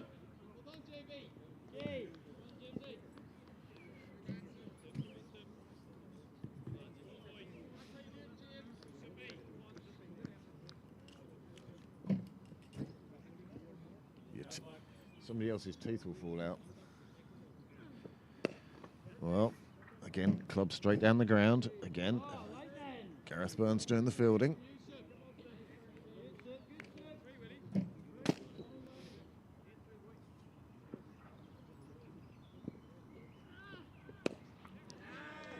And then reaches for 1 and dumps another ball into the gardens. Another 6. 389 for 6.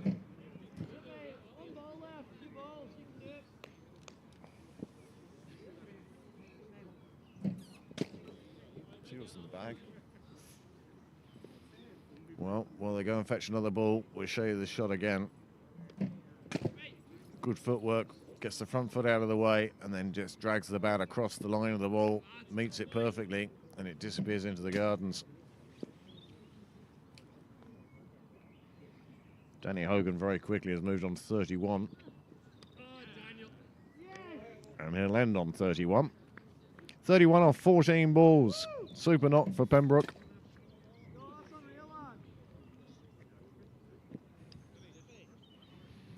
Another wicket falls. And just one ball remaining now.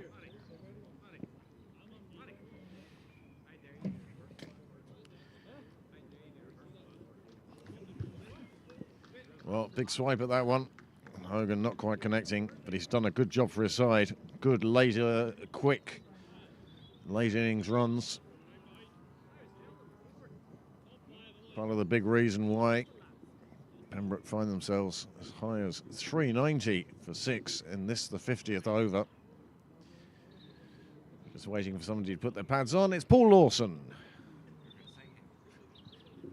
Not send Barry McCarthy. Oh, Dale.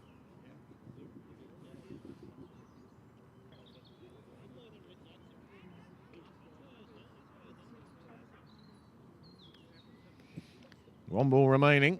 I think Joe's saying, well, I presume we're running anyway. Are we running? Yeah, we're running. Are we? We're running.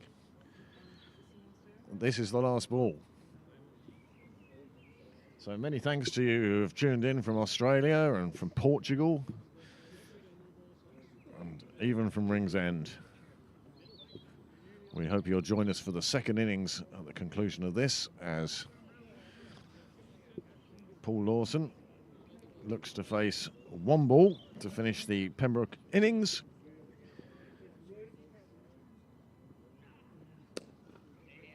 And it's hit away on the offside and it's going to reach the boundary, and that's an apt way for this innings to end.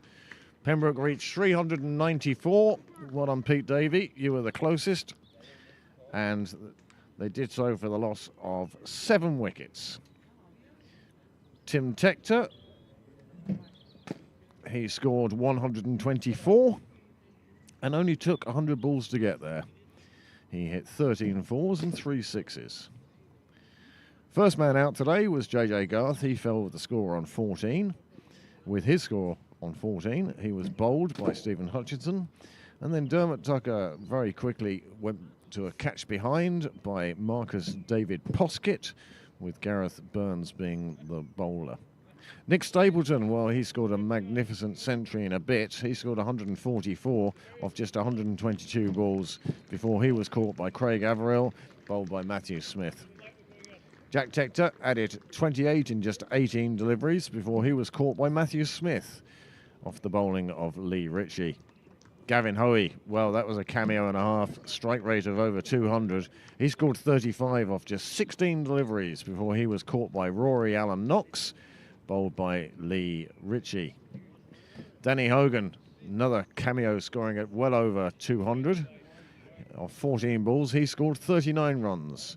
He hit 2 fours and 2 sixes, and his 31 runs came to an end when Scott Campbell got one past his past his attack, and he was bowled. Joe Prendergast was not out for 1, and Paul Lawson was 4 off 1 ball for the best strike rate of the day, indeed, of 400. Pembroke scored 394, including 13 extras, and they lost 7 wickets. Coleraine, well, their bowling card includes 8 bowlers. Stephen Hutchinson and Gareth Burns opened the bowling. 1 for 26 and 1 for 41 they ended up with. Most successful of the day was Lee Ritchie. He took 2 for 56 off 9 overs. And Scott Campbell, he picked up 1 for 79 off 8 overs. James Robert Bell, he was kind of unlucky. He had a catch put down off his bowling, but his 4 overs cost 57 runs, and he took 1 wicket. Matthew Smith was the other wicket taker. He got 1 for 40, but off just 3 overs, and that enabled Pembroke to get to 394 for 7 in their innings. Well, while the players take a break, so will the commentator. So we will mute ourselves, but we'll leave you with the noise of Pembroke countryside, not understanding how we can be possibly 2 miles away from the city centre and so tranquil. Enjoy the views, and we'll join you for the second innings when they come out.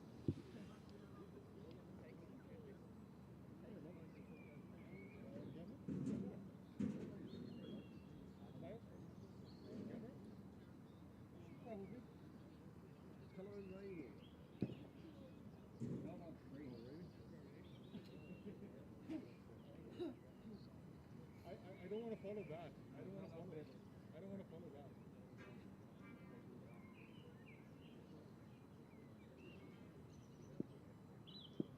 The analyst camera now. That's the Irish ball coming up. And again, get them out of the way. They're trap balls. I don't see many that high. What? No. No. Get your hearing aid on. Shot. Lovely shot.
want to see him 102 after he goes. Oh, but I'm full up.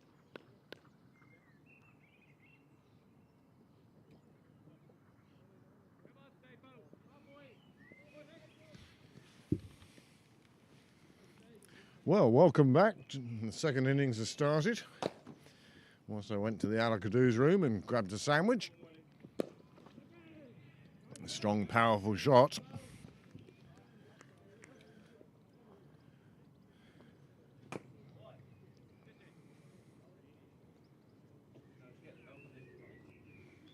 The batsman now, Marcus David Poskett and Craig Averill.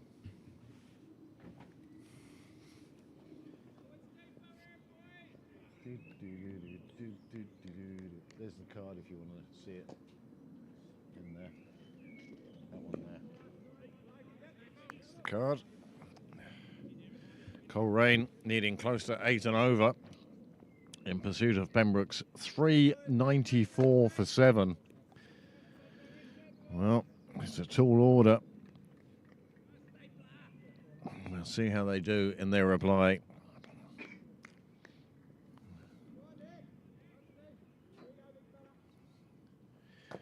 Thanks very much to the Nick Stapleton fan club, and in particular to Kate Hurley for her congratulations for Pembroke on what was a magnificent total.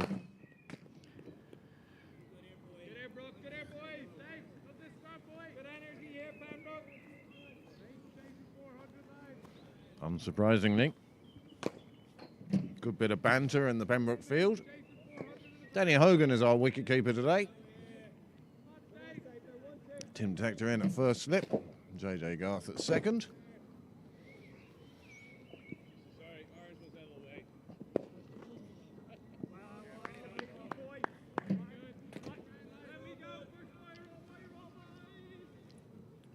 Well, Pembroke start with a maiden. And Coleraine find themselves needing 395 in just 294 balls.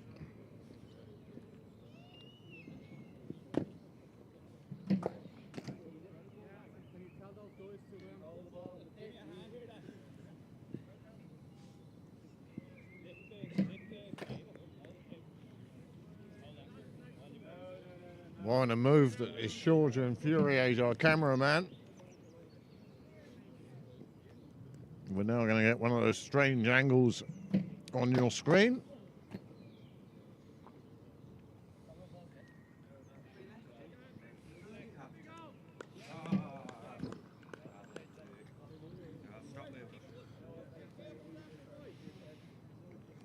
Well, this is going to necessitate a quick trip to the sight screen to turn the camera.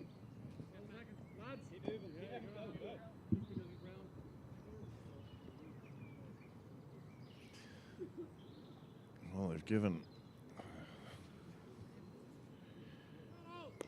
Pembroke an ideal start with a maiden to begin. Ollie Riley it is now from the St John's end. Big swing of the bat.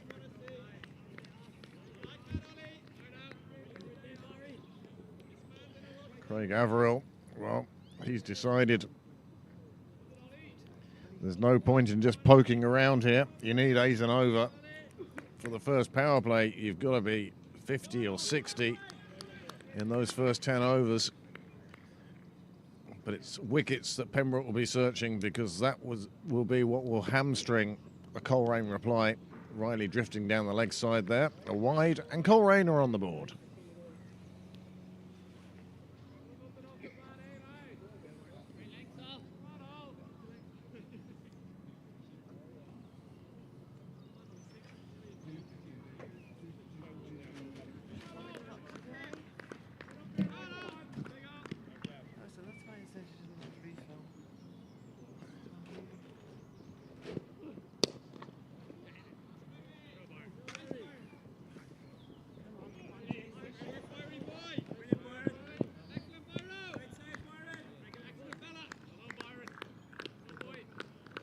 Well, as you can tell from the ground mic, Byron McDonough getting the plaudits for his fielding.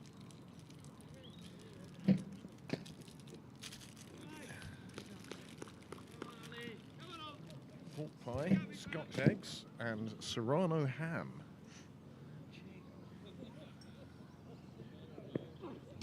Oh, big shot down the ground. No fielder there. 4 runs. Well, Averill is certainly showing some intent. He knows it's a big total they're chasing, and he needs to take every opportunity. He's taking on the young lad.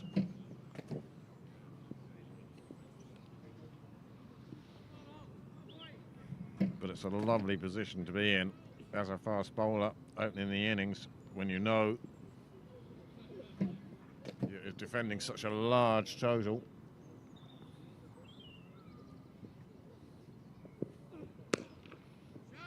Cracked away through the offside, another boundary.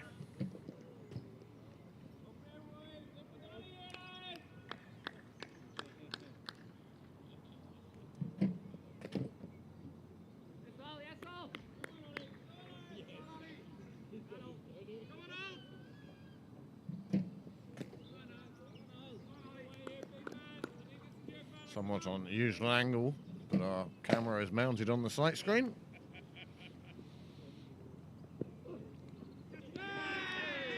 Right arm around. Well, belated appeals. Wasn't really coordinated at the start. They seemed to become more convinced the more they heard their colleagues appealing. Still, good ball from Riley.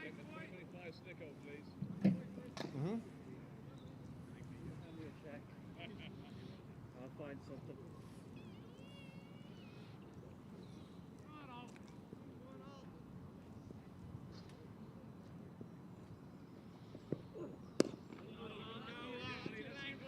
This time Averill just plays it back down the pitch for a dot ball. That is the end of the second over.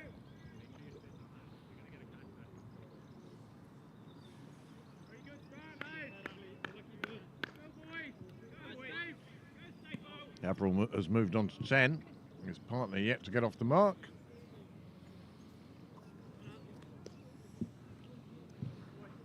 Score now 11 off 2.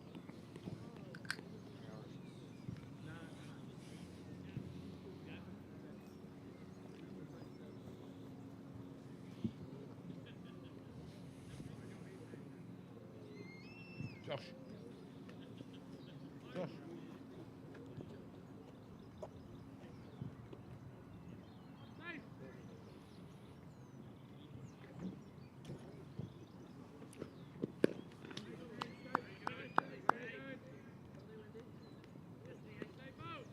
Good boy.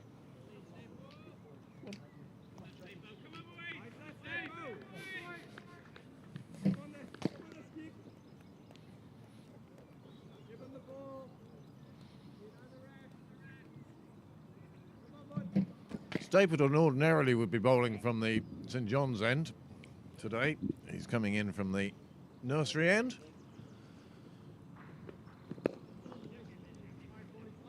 And he's been clipped away for 4 through the leg side. Would have been a straight drive, but it came a bit off the inside edge and flew away to the boundary. Another 4 onto the total. Well, we said Coleraine would have a go at this early on.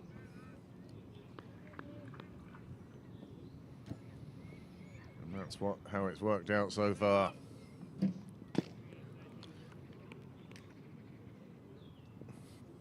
This is the sort of strike rate they need through these first 10 overs, but without losing any wickets. This one clipped away. Nicely played down to long leg. Aaron McDonough doing the fielding.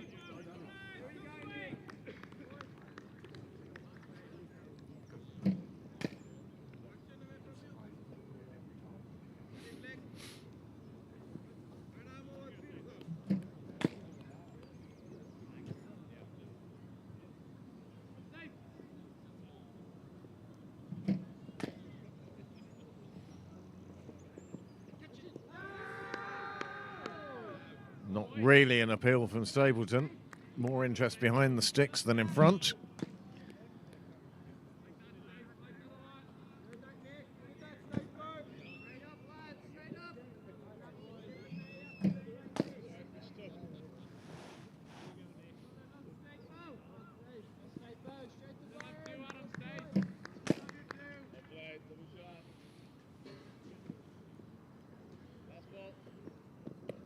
Again, clipped away.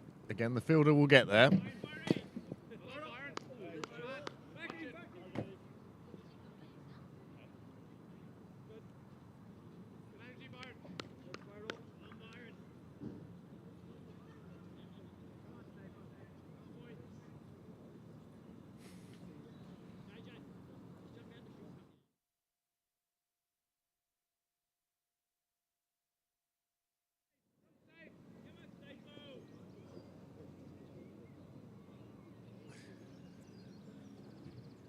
Stapleton bowling to the left-handed Averill.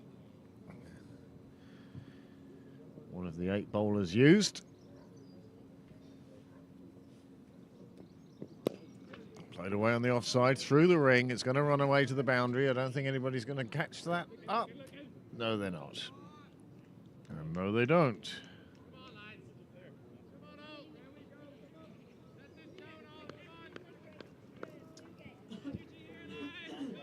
Many thanks to you, those of you who have tuned in. I hope you're enjoying today's broadcast. The sun has come out for you now. Sydney Parade now bathed in sunshine. Good crowd building up outside the chapel, outside the bar, in Michael Sharp Corner, and almost down the wall with Cyril's Way. A few Coleraine supporters sat in front of the clubhouse. Pembroke members preferring to sit closer to the door to the bar.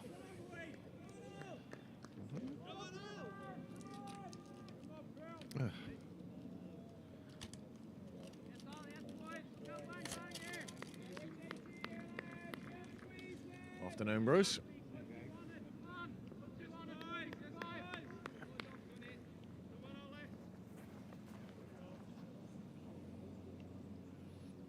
What's she sick with? Is it alcoholic poisoning?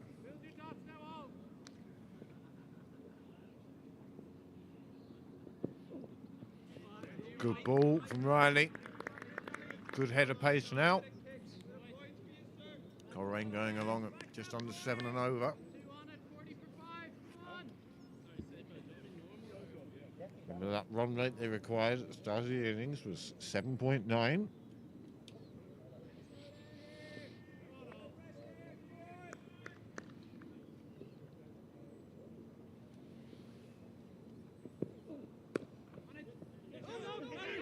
Oh, there's 2 batsmen at the same end. And he's out. Well, that is an absolute disaster for Coleraine. 2 batsmen at the same end, and one of them heads back to the pavilion, downcast. That is not the start that Coleraine needed in pursuit of this total of 394 that Pembroke put up. But it's exactly the start that Pembroke wanted.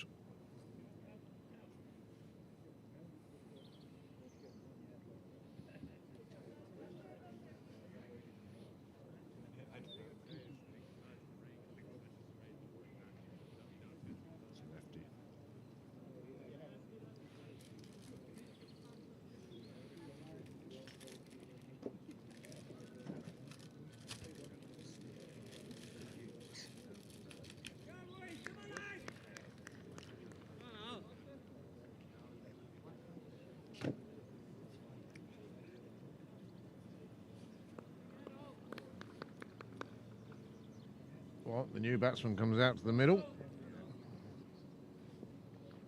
I think it's... Well, we'll wait to make sure. Craig Averill facing anyway. He's on 10 from 10 deliveries. You just get the feeling things are going to get more and more difficult from here on in for Coleraine.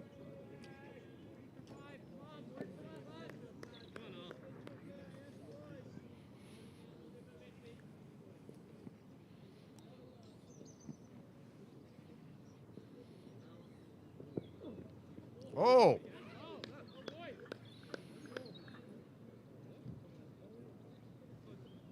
I'm ready to bail out for you. I'm ready To bail you out.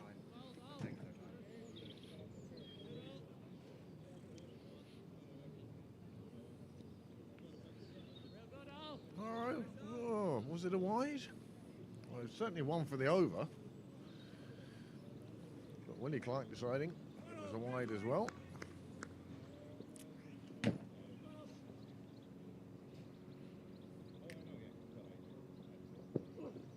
Oh, that's hit down the ground, but it's only clothed and it gets over the fielder's head. He couldn't get his feet right.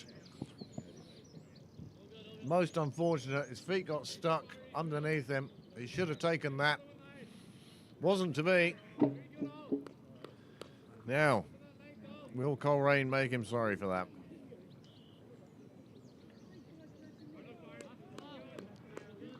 You could just see that going horribly wrong. His feet never got into the right position.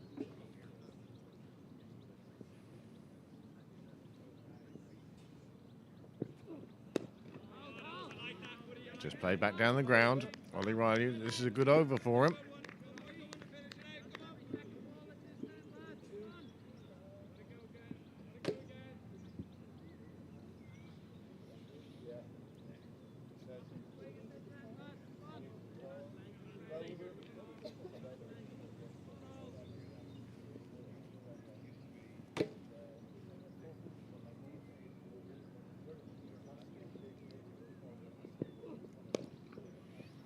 Played out in the offside. This time he finds the fielder. And there's definitely a feeling since that wicket fell that Pembroke are very much on top. Of course they would be. They've got 394 on the board. They'd be feeling that they are in the driver's seat here. But Coleraine will try and make a fight of it now. But the loss of that wicket, I think, well, it would be somewhat deflating for them and uplifting for Pembroke. Although that missed opportunity in the last over, how much is that going to cost the Foxes?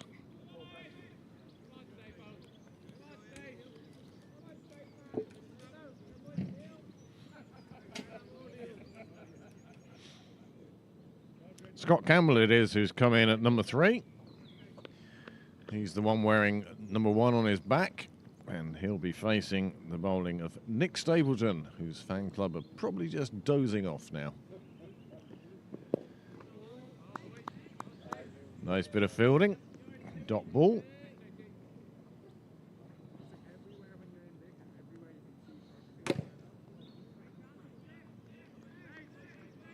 Once again, the boring part of me. Some would say it's most of me. Would ask you to like and subscribe this channel if you're enjoying today's broadcast. By all means, mute the notifications. We're looking to get to 1,000. And we're just 71 away now. So everybody who signs up, it's gratefully received. Doesn't mean you have to attend every game. Oh, Stapleton into his 3rd over now. Coleraine just going about a runner ball.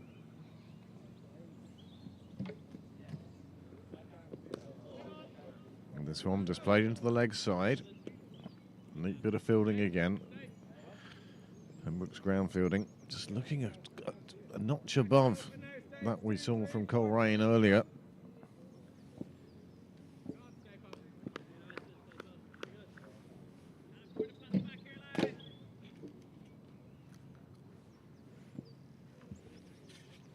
Serrano hand.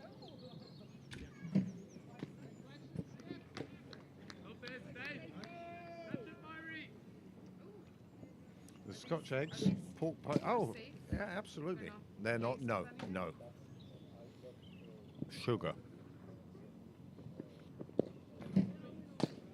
Again, Pembroke's ground fielding. Right up to it at the moment.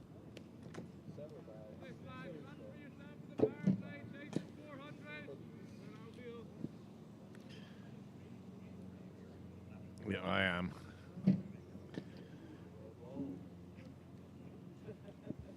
Yes, it's a tough chase for Coleraine now.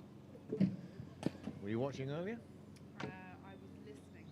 Yeah, that's good. It was on downstairs.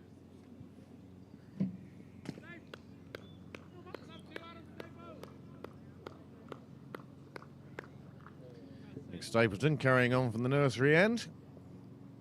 Pembroke have had their first breakthrough. It's put what was a very difficult task, even more so now for Coleraine. They can't afford to go chasing runs too early. It will just give Pembroke opportunities. But on the other hand, they can't afford to let the run rate get too high. Would you like some Serrano ham? But I bought it at the petrol station. It must be gorgeous.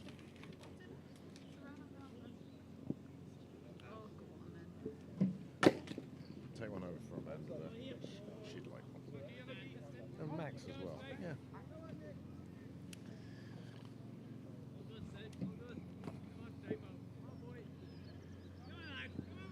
Well, Pembroke's 394 for 7, built on the back of 2 centuries, Stapleton and Tim Tector, with contributions from Gav Hoey, Jack Tector, and Danny Hogan, pushing that total up to close to 400.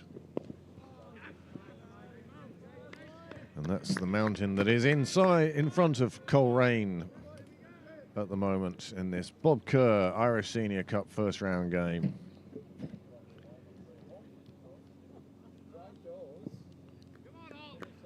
Five overs done. Score 24 for 1.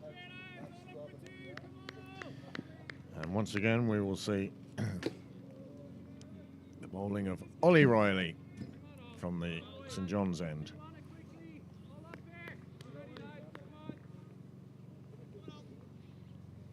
Dodgy camera angle, I think that's better.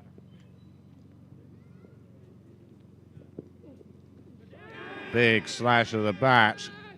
Nothing from the batsman, nothing from the umpire. Willie Clark turning down the appeals.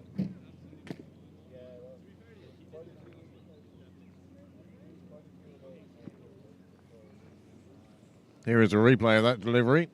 Did he get an edge? I'm not sure. I don't think so.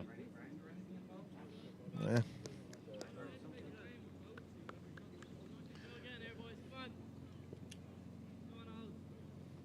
I think maybe I'm just getting old. Can't hear anything. What? It's in the air. It's over the ring. It's into cow corner. It should be pulled up in front of the rope. And indeed it is. It's a nice throw back to the keeper.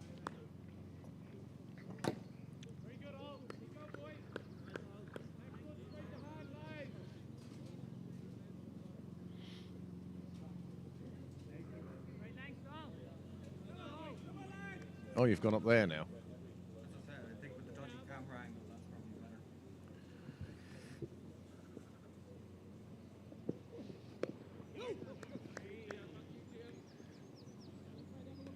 Another dot ball. Coleraine can ill afford those. Well, during the tea interval, I was asked how many sixes there had been today. Obviously, any that were scored were by Pembroke. Well, I can tell you that Tim Tector hit 3. Nick Stapleton hit 8. Gavin Hoey hit 4. And Danny Hogan hit 2. So add that up, 11, 15, 16, 17 sixes in the Pembroke innings. I sense a little short movie coming out from Noel Walsh Productions. Here are the 17 sixes. Frank Senior Productions, you mean? No, I'm not. Do you know anything, you? Chance to be a fine thing. Number of fours was even more impressive. 16, 20, 29, 30, 31. 32 fours. It's a big score. Oh. Played with soft hands. Take the single. Pembroke won't mind that. Just playing at a ball outside off. How's you? I don't know if he's listening. KV. He normally would have got involved in the chat by this stage. And he hasn't done. But we have viewers in Sydney. 17. Or 13. Was it 13 or was it 17?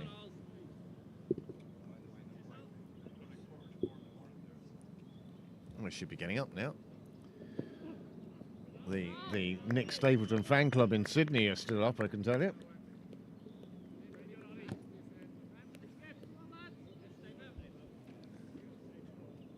I won't actually, because then I need to go.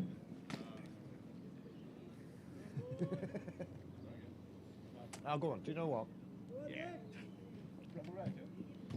Whatever. Just whatever they say.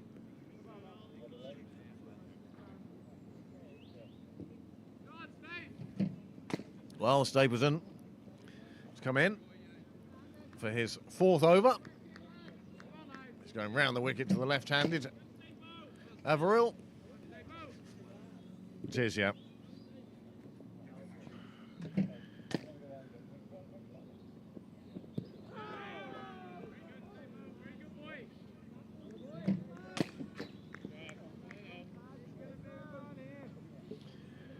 Over in Lucan, Pembroke Fifths have bowled Lucan out for 171 in 40 overs.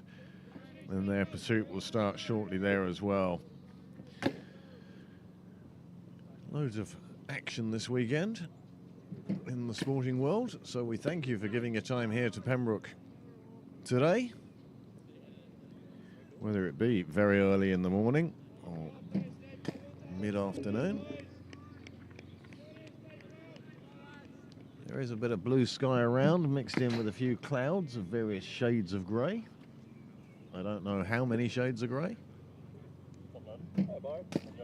Yeah, how are you? Your exams done? Fine. Just remember you're on a mic over there, yeah? Have to drill it into you. What you say here is broadcast.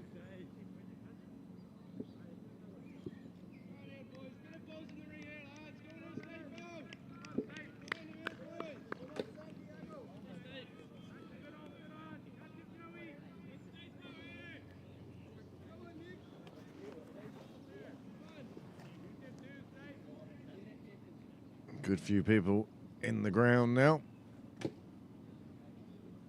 watching this Bob Kerr first round game between Pembroke and Coleraine. Pembroke won the toss, decided to bat, and they had put up 394 for 7.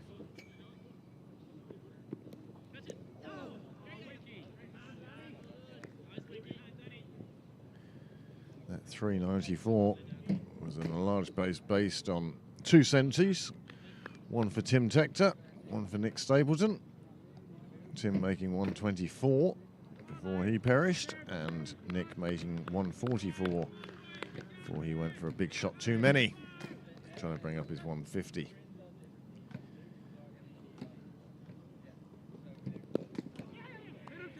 Played away on the offside. Fielding keeps it to 1. Jack Tector it is, throwing himself about with abandon.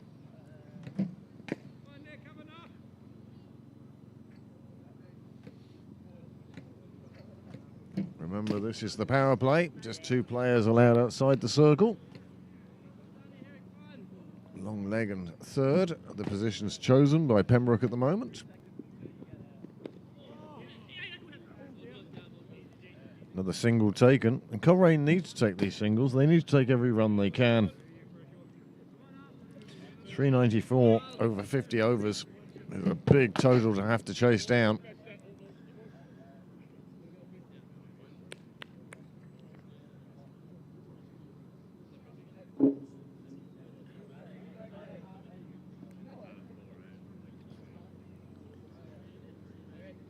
Seven overs gone now. 4 overs for Stapleton. This will be a 4th for Ollie Riley from the St John's end. Left-handed batsman ensuring that our pitcher is still at a bit of an angle.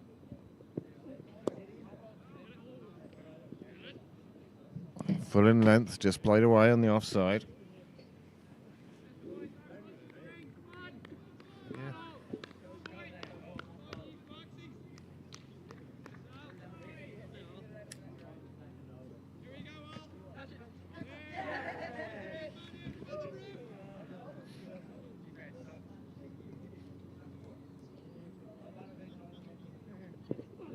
Oh, it's come off the leading edge and it just bounces in front of, I think that's Gavin Hoey there.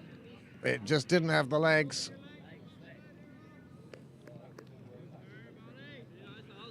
For the leading edge, and that would be encouraging for young Ollie Riley.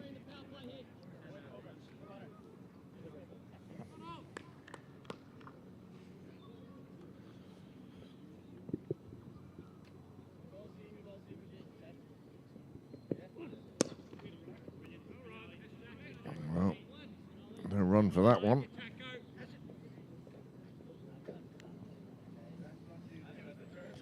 These two now have put on 17 off 4 overs.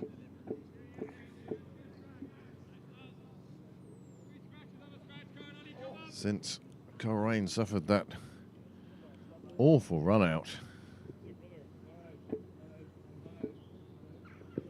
Riley goes short, completely missed by Averill.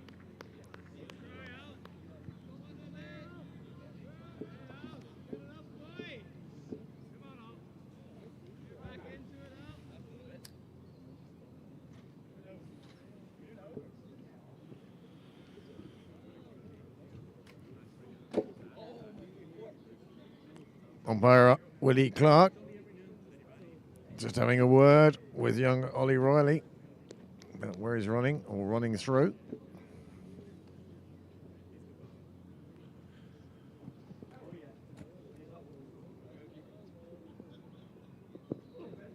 Well, that's a big shot. It's into the outfield. It's coming down close to the fielder, and he's taken a magnificent catch.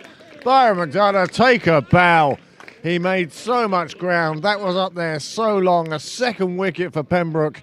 Coleraine find themselves 38 for 2, but make no mistake, that was a super catch. Absolutely marvellous catch. Made a lot of ground, got down to it, got both hands there, and took it safely, and he's as delighted as his teammates. You can see the batsman got underneath it. It looked like it was going to fall into safe territory, but look at the amount of ground he makes.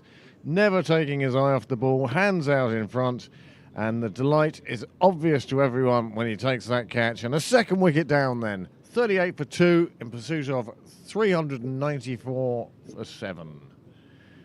Well, Scott Campbell departs, and that partnership, when it comes to an end, Ollie Riley picks up the wicket. With all due credit, because that was an absolutely fabulous catch. Made a lot of ground. It went a long way up, yep. Yep. Gravity had definitely taken that one over. It's plummeting to ground at a great rate. Well, there's a big smile on Byron's face now, and also on Ollie Riley's. Well, changing batsman. Right-hander, he's going to go over the wicket.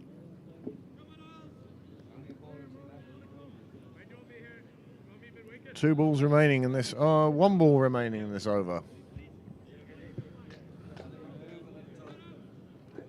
Quiet rate creeping up to 8.5 now.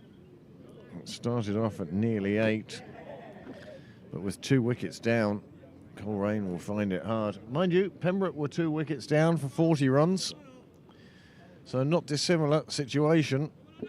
The question being, do they have a Tim Tector and a Nick Stapleton to carry them on from here?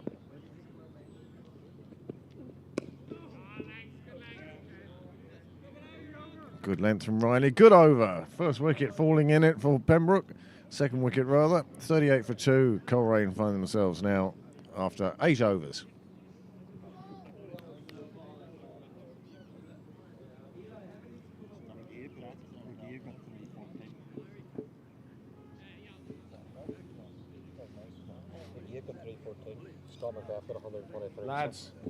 Lads, just remember you're on air.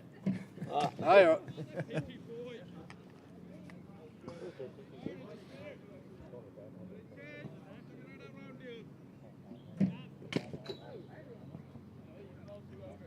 Just while there's a bit of discussion, change of bowling at the nursery end. Paul Lawson to come on. is a good move from Stapleton, turning spin early. Well, Donna Manor are all out for 190, and Merion are 103 without loss. They require 88 off 33 overs. Carrickfergus 217, all out. Well, innings closed, and the Hills 74 for 1. Kilcloney 171. Clontarf require 30 off 32 overs. 10 wickets remaining. They're 142 without loss. Lisbon, well, they were out for 229, and Malahide 3 without loss in the second over. CISNI 252 for 4. New Buildings 91 for 2. And North Down 185. Ardmore are 31 for 2 in the 9th over. Estonians 307 for 5, and Eglinton are 93 for 4 after 18. Railway Union 224, and Cliftonville Academy, they're 35 for 1 after 10 overs. And then Brigade 314 for 8, and Woodvale 114 for 5. Well, the one thing it does confirm is that Pembroke's total is the biggest of the day, and at the moment Coleraine require 357 runs from 42 overs at 8.5 and over, with 8 wickets remaining. That information all available on NV Play.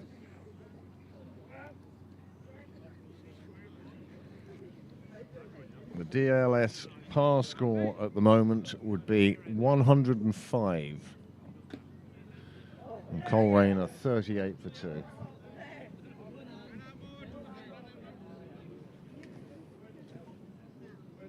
DLS par score would be 105 at the moment.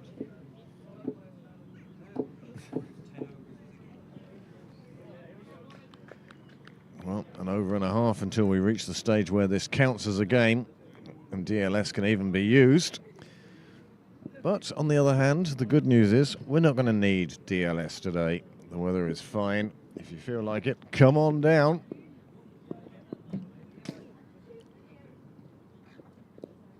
Just clipped off the legs. Ollie Riley it is doing the fielding.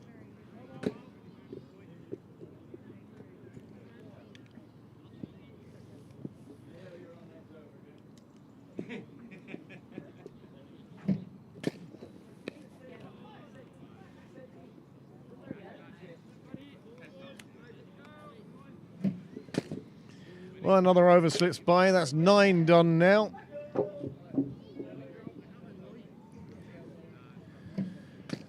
They've used up 18% of the overs and got just about 10% of the runs. Time will run out very quickly for Coleraine.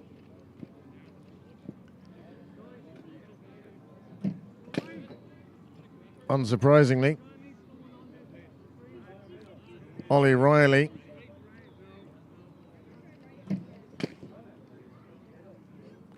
is going to continue from the St John's end. Umpire Willie Clark.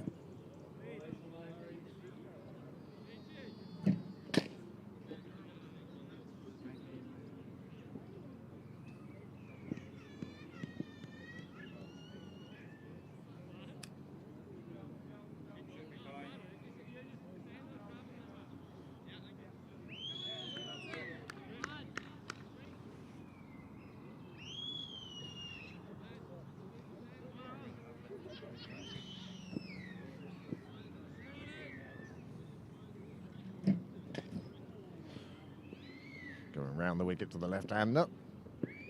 All the action on the left-hand side of your screen.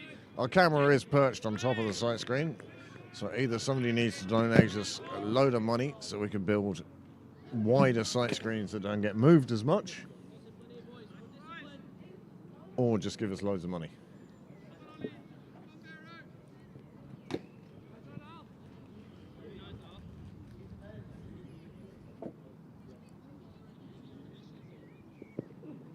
Oh, that's slashed at. It's slashed out to the wide.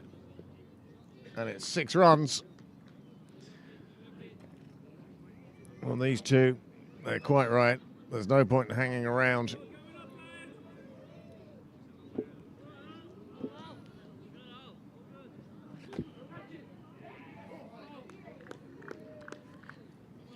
He's not going to let Ollie Riley settle.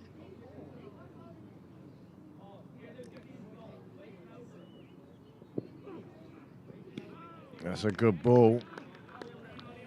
Not a lot that could be done with that.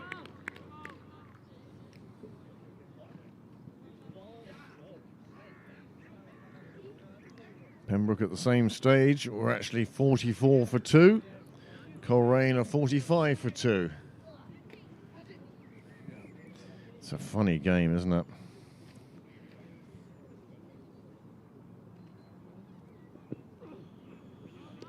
Another one right across the nose of the batsman. He was more than happy to see it fly through to the keeper.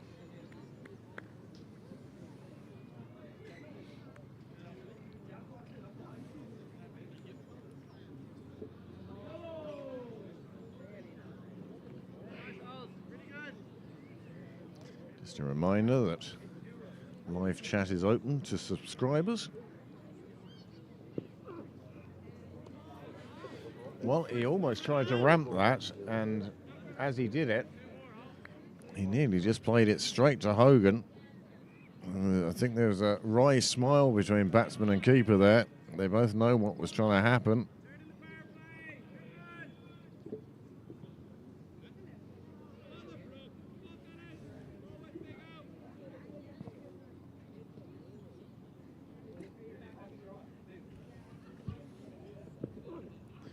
Another one nearly takes the edge of the bat. He opened the face again.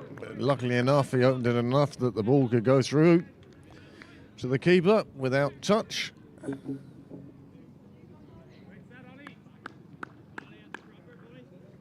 Fikra Tucker missing today. He's injured at the moment. He'll be back in 2 or 3 weeks' time.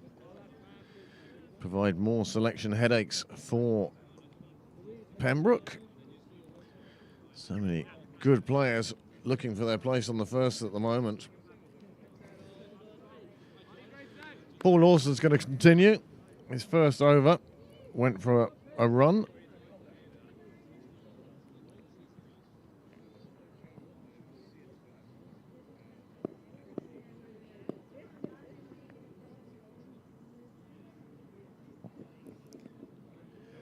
This one slides down the leg side. It won't be a problem.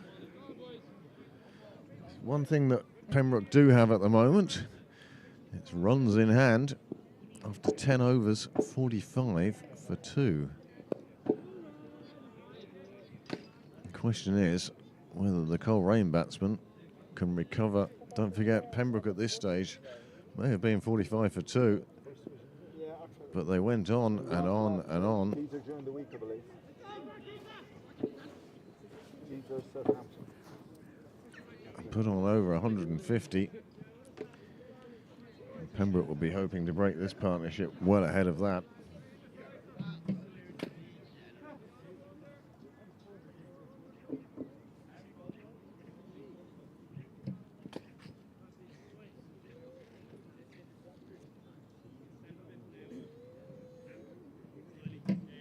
Paul Lawson going around the wicket to the left-hander.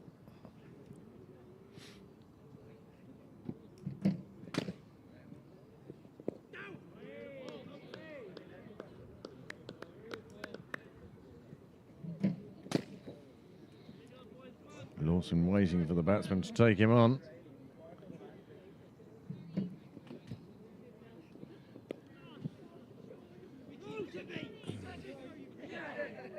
Well, that was a bit of everything there. All that needed behind it was the Benny Hill music. Can anything more exciting happen in the rest of the hour, or will we see it again? Well, we might get that as the replay. We'll wait and see.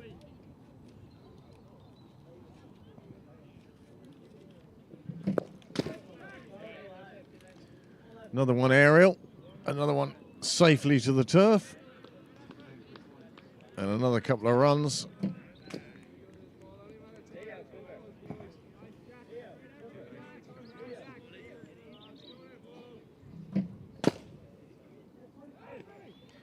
Well, there are opportunities here for Pembroke, that's for sure.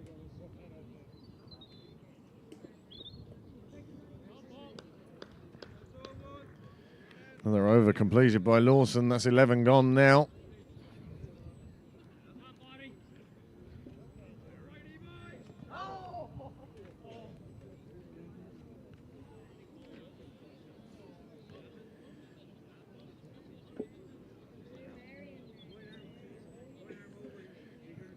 It's just there and in between the three of them.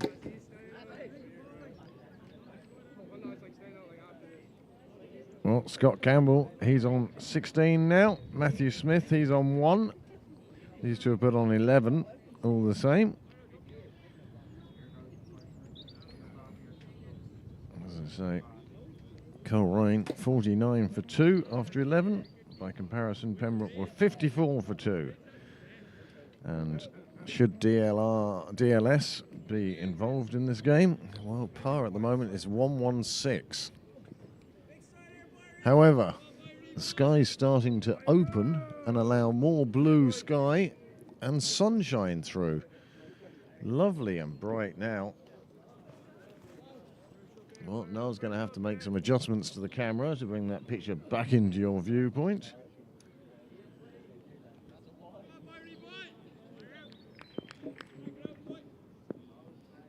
We thank you all for tuning in today. Really is heartening.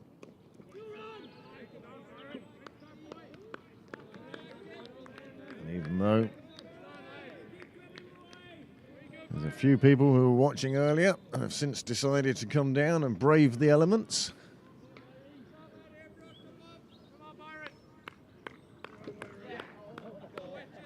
Still a good few of you around the world. I hope our Portuguese viewers are still with us. That one thudding into the batsman.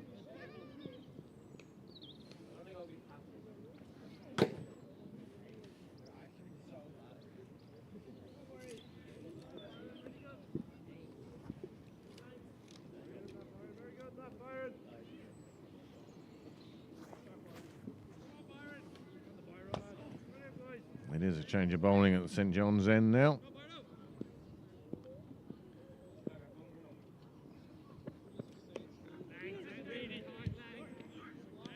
Byron McDonough starting with 2 dots.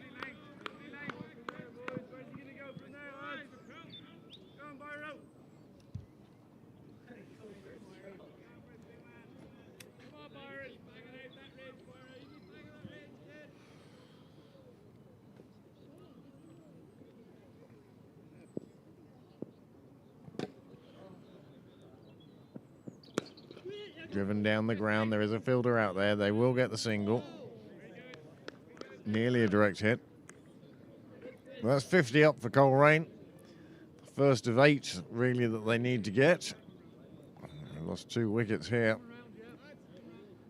And bowling coming around the wicket, necessitating this move of camera.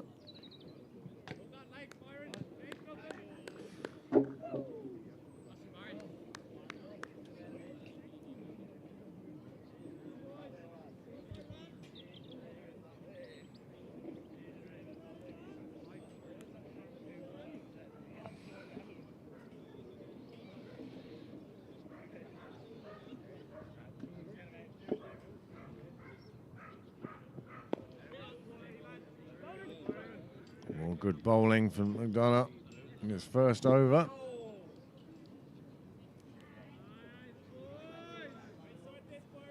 Just 1 run off the first 4 balls.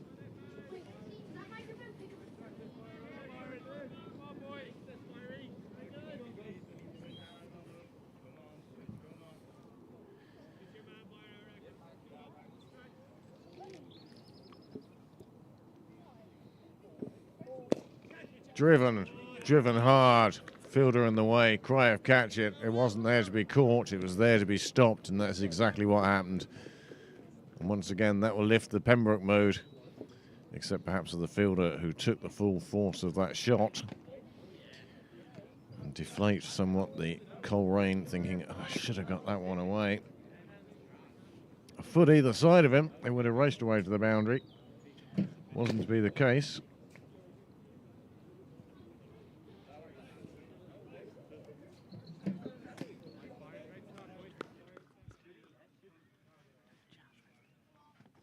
Oh yeah, if I hear anything, I'll turn it down. Because they're pointing away from you. You're directly behind them. That's the safest place. Yeah.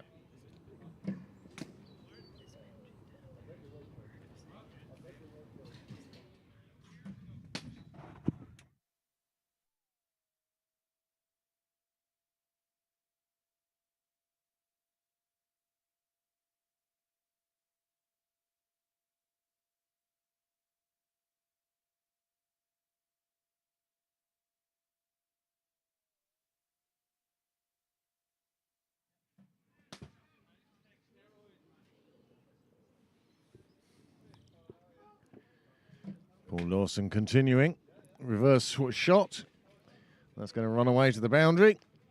That's well-needed runs for Coleraine. Well, we'd like to thank everyone who tunes in, whether you be in Ireland or around the rest of the world.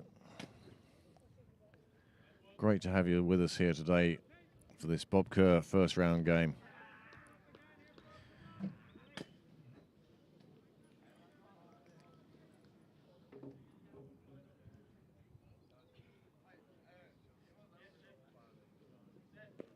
It's up in the air, straight. There's a fielder getting round to it. Is he going to get there in time? No, it's a couple of yards away from two of them. And he gets away with that, but no boundary, just a couple of runs. A couple of runs that keep Coleraine going. They require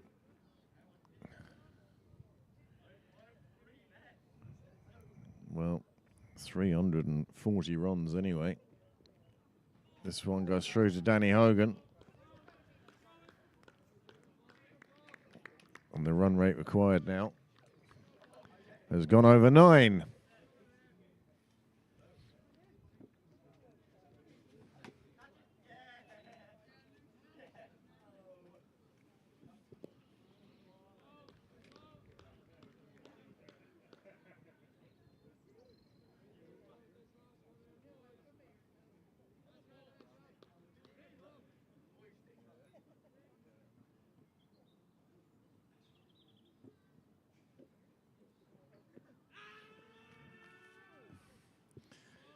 Well, I thought that came off the bottom of the bat.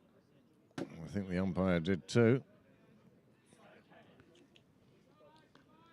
See this delivery again in slow motion. It's great the way Niall can bring us these. Oh. Crunching into Danny Hogan. Very difficult to take.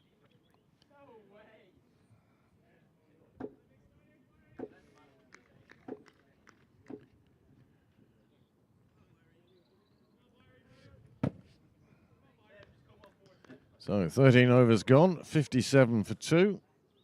Pembroke at the same stage were 58 for 2. So neck and neck at the moment.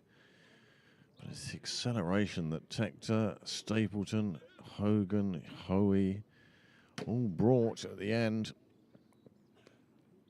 Has allowed Pembroke to post a most imposing total of 394. But Coleraine, they're going about it.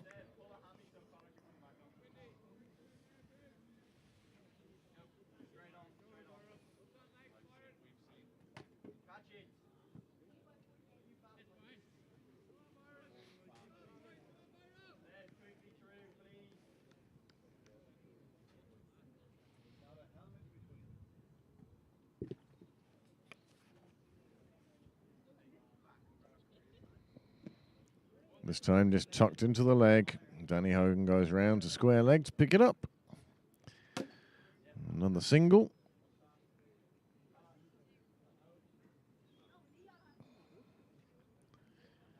Still yet to see the spin of Gavin Hoey.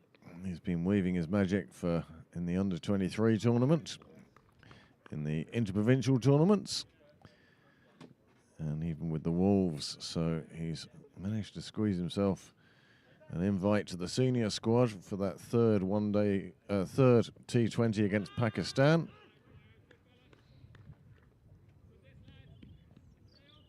That was more a support appeal than anything else, I felt.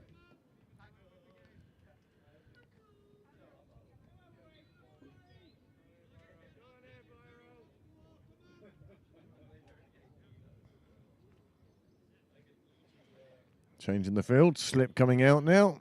Fielder going back to the fence at square leg. And slip Tim Tector coming into mid-wicket. 4 on the leg side. And 5 on the offside. And it's the offside he plays into at this time. Matthew Smith it is. Trying to play himself in at the moment, one feels.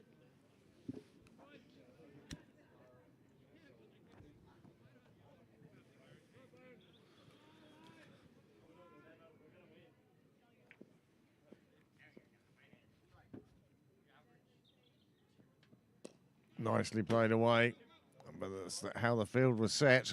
Man deep at square leg. And that enables Byron McDonough to bowl a little bit straighter, knowing he's got the protection out there.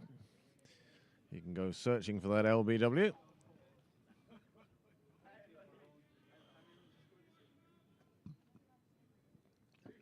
So 1 ball remains in this, the 14th over.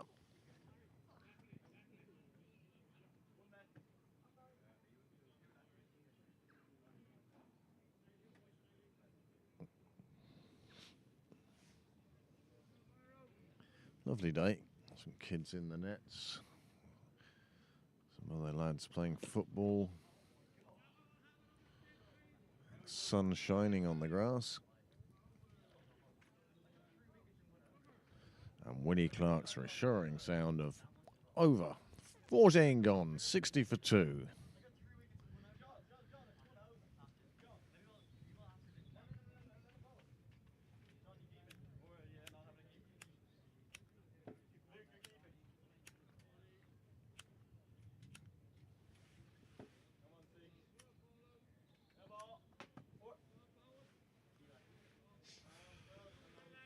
Paul Lawson had a good over last time out. He continues now from the nursery end.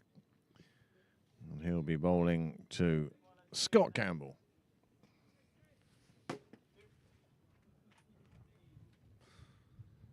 .61 for 2 from 14, Coleraine. This one just played out by the left-hander.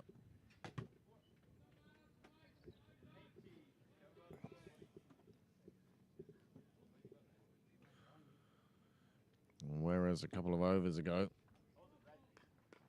Coleraine were up with Pembroke as far as the run rate was concerned. Pembroke at the same stage, 74.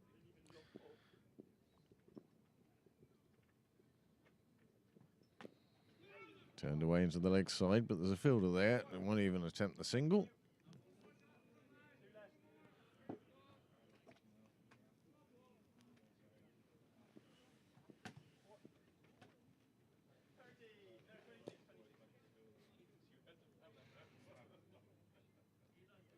Well, he felt the need to get on with it. He thought that one was there to be hit. It just didn't go very far. Somewhat muted celebrations from Pembroke. A 3rd wicket falls. And Coleraine find themselves in a bit of trouble now. 62 for 3 in pursuit of 394 for 7.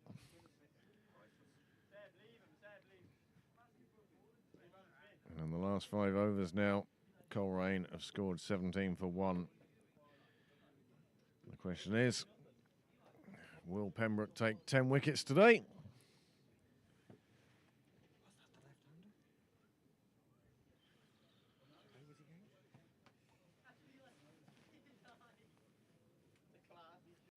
Caught about there. Oh, in shot. Yeah. Very, Very close to very being nice. unshot. Very nice. Nice simple catch taken.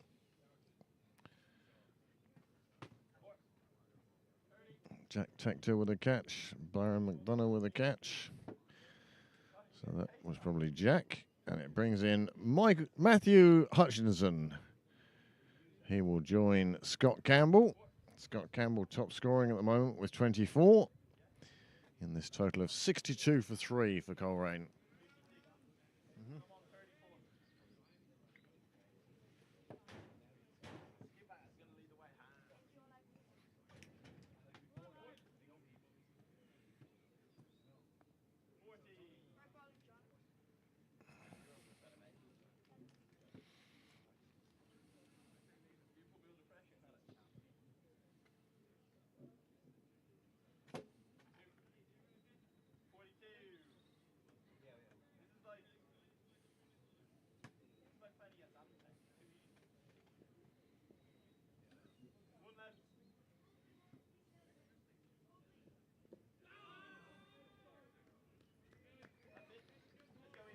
Matthew Hutchison keeping out the first one. Lawson looked very interested there. Good job he used that great big wooden thing in his hand.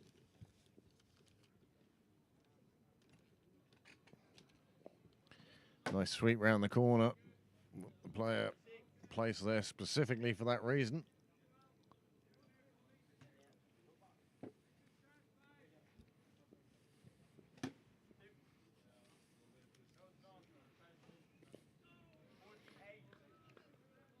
Lawson really applying the pressure here.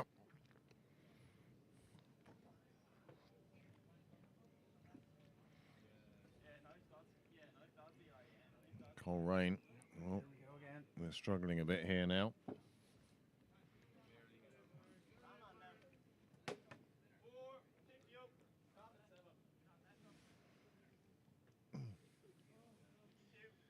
Ah, how's the hangover?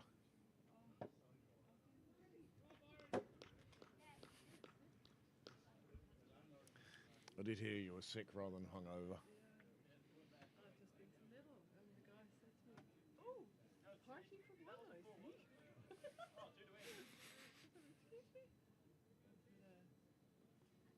Excuse me? Hair of the dog? Just remember you're on air here.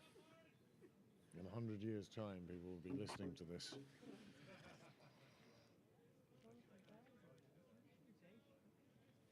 He was down earlier. I saw him with his bike.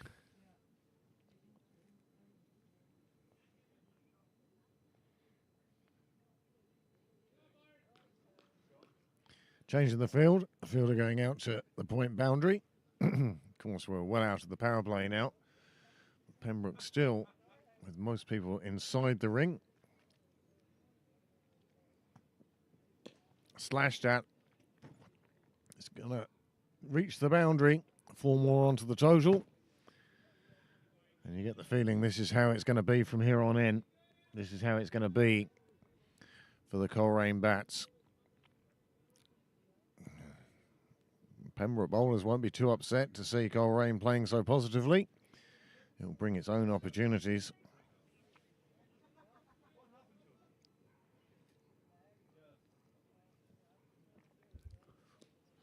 Well, that's well played round the corner. It's a delicious little shot. Just tickled round the corner. It's only a single, but still. It's great getting in line, just turning the face of the bat, letting it run away. Picking up some runs.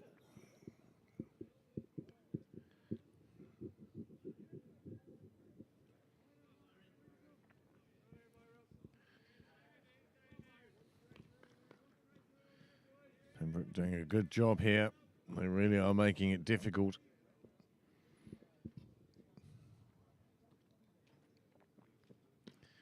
This one gloved around the corner. They say wait. They call for one. Could there be a second there? If the first one had been taken quickly without hesitation, perhaps.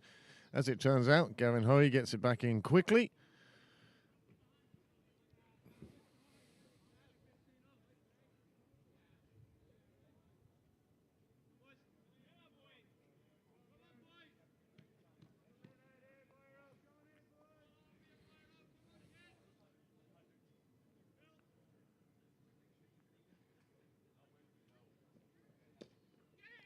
Again, played off the legs. Single taken inside the ring.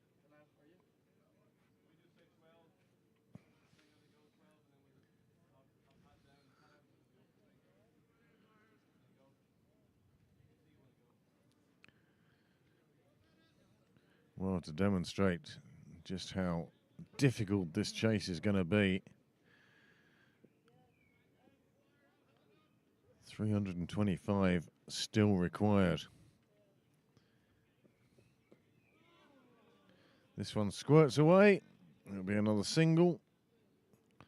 Close to taking a wicket, but instead a single gets added to the total. And it's now 70 for 3 from 16 overs.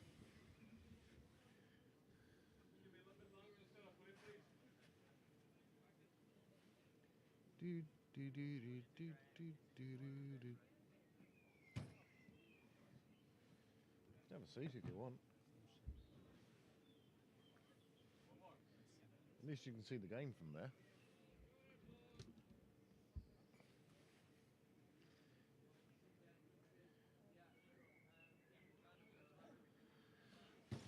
Paul Lawson, in pursuit of Pembroke's 4th wicket, will continue from the nursery end. The game just seems to be sliding away now. Required rate over 9.5 now. And every dot ball sees it climb a little bit more.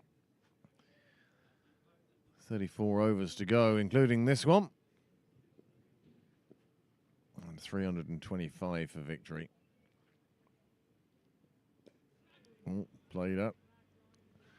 Again, Lawson looking for that mistimed drive. I think that's Stapleton close in on the offside. This one jammed between, bat gets jammed between ball and pad.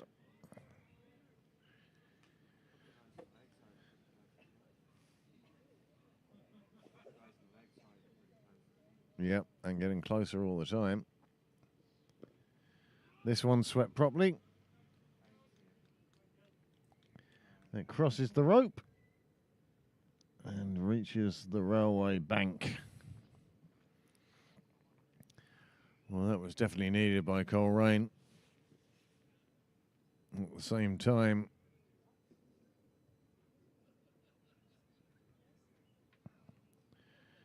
Pembroke were 85 for 2.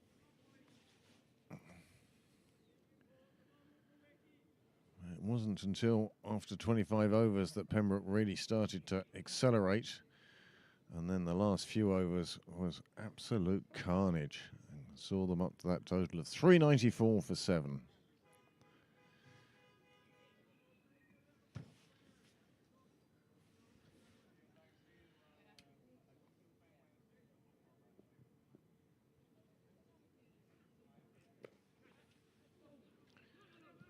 Well, in the book, that's just going to look like a dot. It won't reflect any of the drama there.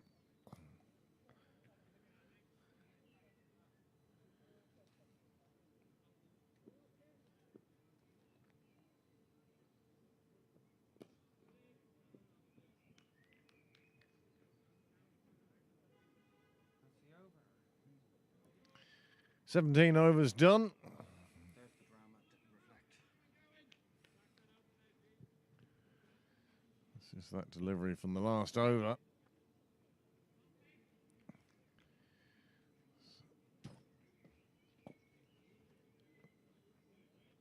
Everything there.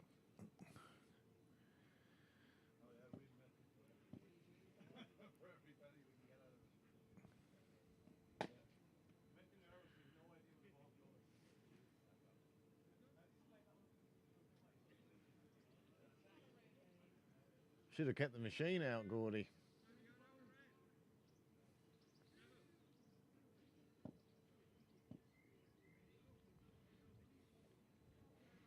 $74 for 3 now.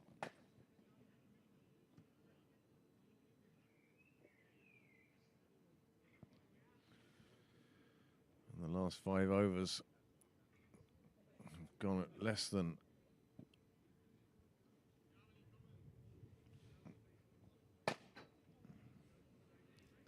less than 5 and over. And the current run rate is just 4.35. And the run rate required now has crept up to 9.75. Well, change of bowling now at the St John's end. Nick Stapleton turning to his Leinster Lightning colleague and teammate Gavin Hoey.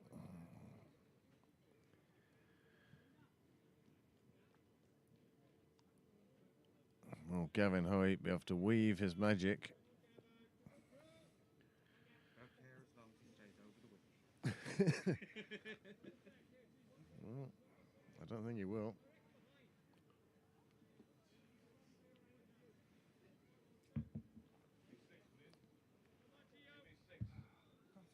out here. out there. Farm out in there. Yeah, well, under the gazebo in the shade. No benefit of solar heat. And Hoy starts. For the left-hander, the leg spinner, of course, ordinarily turning it in. Hoy has a Well, you know you can get down here. short leg. Yeah. Short leg in place. And the field just seems to be creeping in a bit tighter. Every over, every delivery, just more and more pressure being applied to these Coleraine batsmen.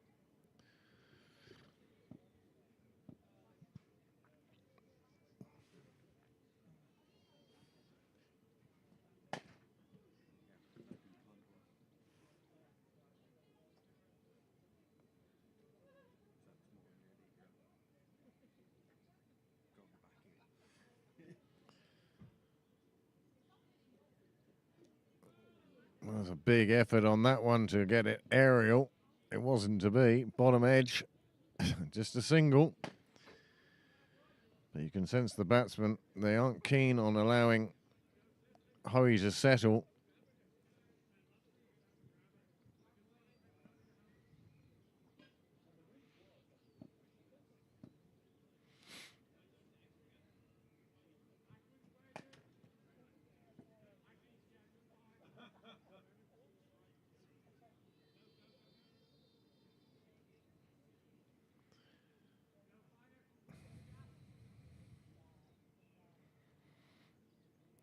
Hoy sets his field. Knows exactly what he wants it for.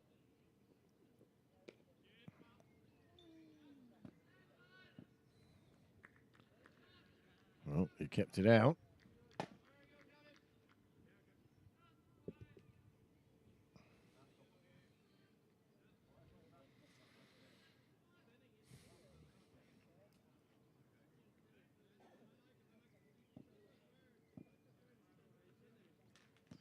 All the discussion about field placings and such like, and then Hoy comes in, very familiar run up.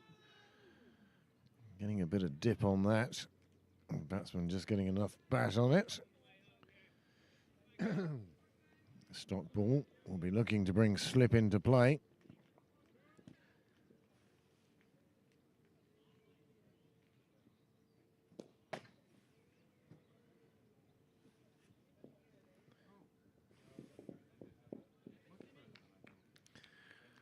Well, he went after Hoy, and he got him this occasion. And the boundary is the result. You saw Willie Clark signalling there.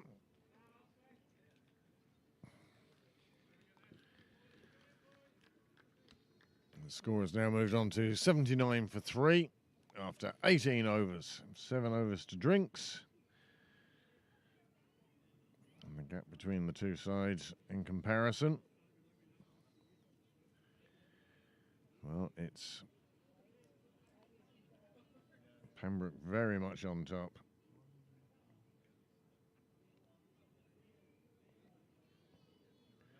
Need 122 off 18 without losing a wicket. Then they have to double it. Do you mean for DLS? Because the DLS score at the DLS score at the moment, by comparison with 3 wickets down, is 174. They're nearly 100 runs behind that. That's nicely swept. It's going to reach the boundary. This outfield is far too fast, even for young lads. And it's going to make the boundary, and that'll take the score into 83. These two batsmen now put on 20. Scott Campbell's doing well. He's on 31. Well, he's probably on 39 after that shot, actually. And Matthew Hutchinson, he's on 10. But again, it's the rate they're scoring at that's going to end up causing them a little bit of difficulty. But at the moment, they just need to consolidate and make sure that Coleraine don't lose any more wickets between now and drinks. If they manage to get to 100 at drinks, they'd be feeling that they were very much in this game.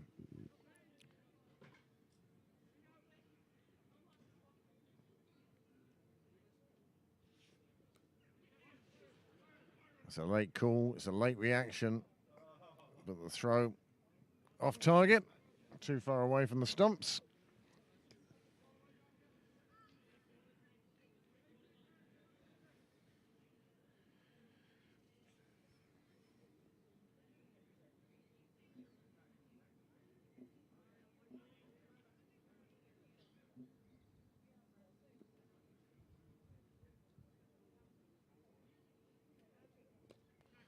Slashed at Byron McDonough, right underneath it. The sun behind a cloud didn't get in his eyes. And that's the end of the 4th wicket partnership.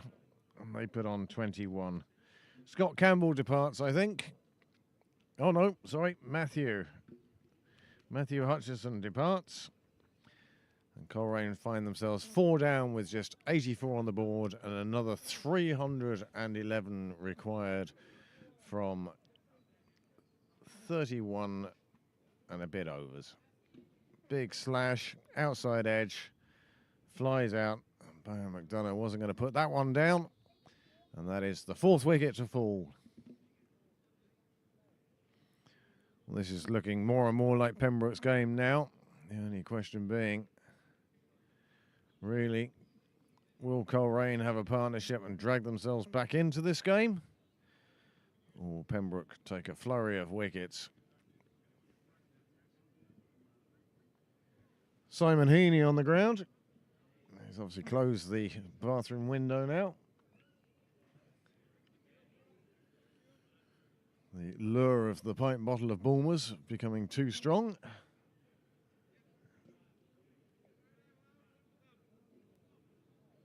So, Paul Lawson to continue. He has 2 wickets now. Max.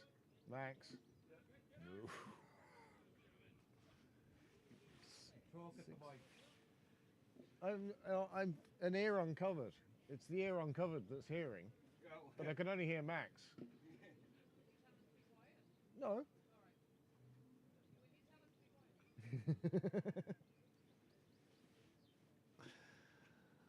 So Hoey will continue from the St John's end as Pembroke look to apply some more pressure in the hopes that Coleraine will go chasing after these runs that they require and give some opportunities.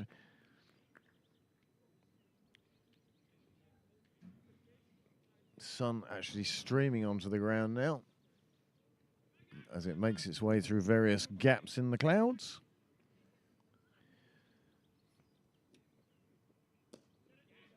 And it's a catch first ball.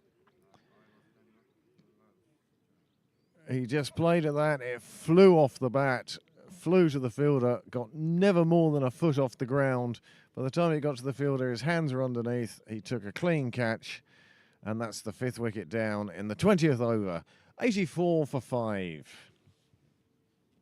won't see anything from the catch camera. Well, there were 2 batsmen who had established themselves. They started to put a partnership together. And then this has happened. He tried to whip it through helicopter style. And it went straight to the fielder. It took a fine catch for the 5th wicket. And they're 84 for 5.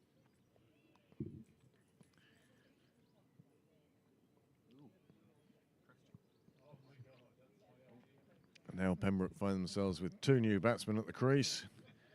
5 wickets down, 5 to go. And it's looking extremely unlikely now that Coleraine will get close to Pembroke's total.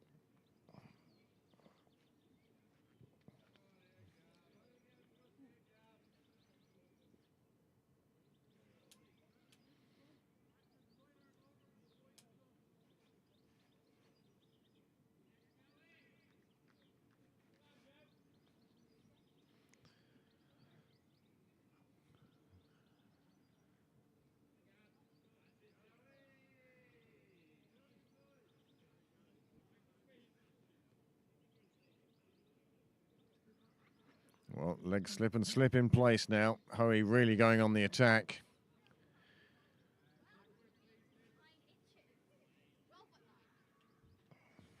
Just arranging his field.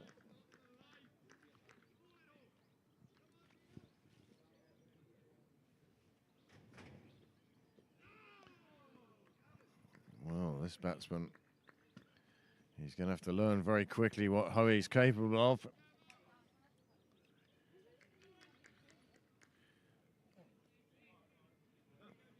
Two wickets in the last 4 balls. Well, he's got an under edge on that, and it could run all the way to the fence, and does. Reaches the fence, 4 runs. As Coleraine seek to put some respectability onto this score, they'll be hoping for a few more shots that cross the rope, especially while Pembroke have such an attacking field in place.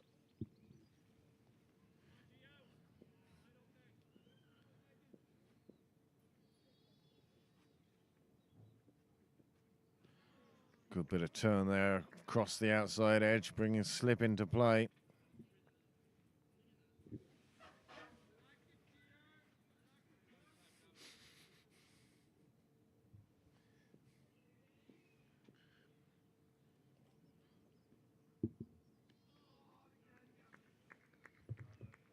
Well, that stock ball is causing Stephen Hutchinson all sorts of difficulties at the moment.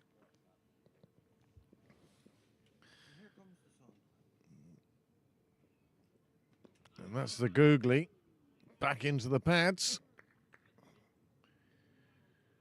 This is a good over from Hoey. Picks up a wicket. His figures now 1 for 9 off 2 overs. And Paul Lawson has 2 for 22 from 6 overs.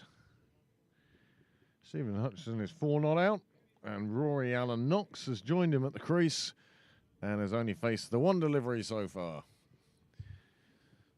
Well, Paul Lawson and himself are going to face each other now.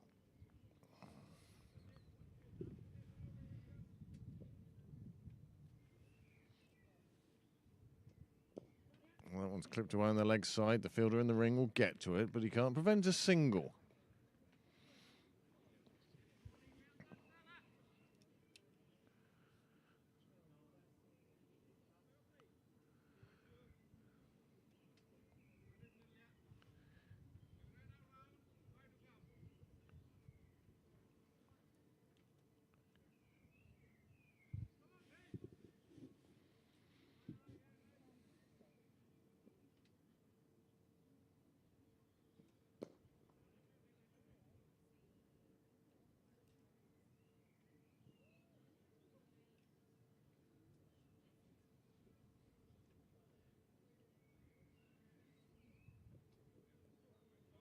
Well, that'll be called a wide.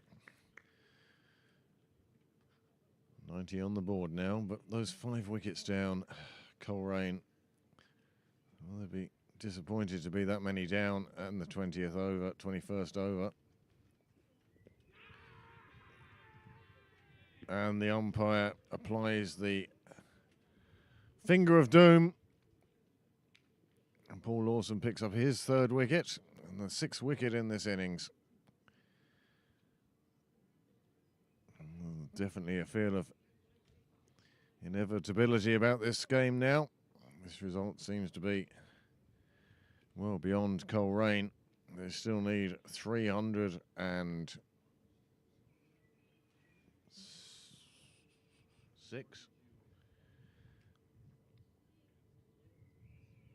And that one just pitching in line, straightening, and that gave the umpire no choice than to raise the finger. And the batsman went off without complaint too. And that's 6 wickets down, 90 on the board, 305 for victory in 30 overs.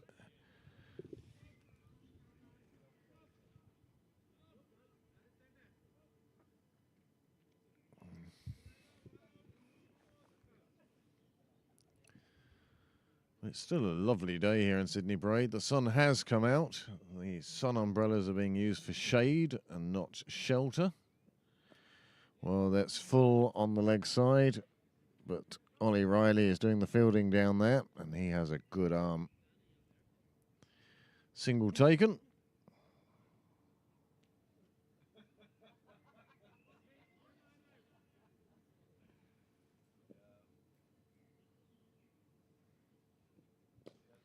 Lawson tosses it up to encourage the rash shot. Instead, it just goes for 6. It wasn't rash at all. It was a beautiful shot. It takes Coleraine on to 96 for 6.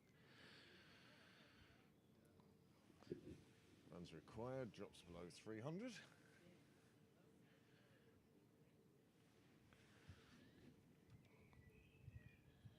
I know I go on about this, but I really am appreciative of all of you who have tuned in today. I know that there are competing attractions for you. I know that some of you use us like a radio rather than actually sitting down and watching all the pictures. I hope my bouts of silence don't unnerve you.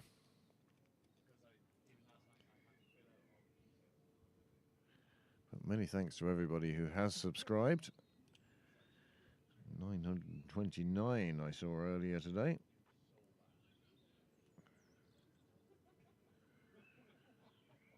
And that's where it's remained for the moment.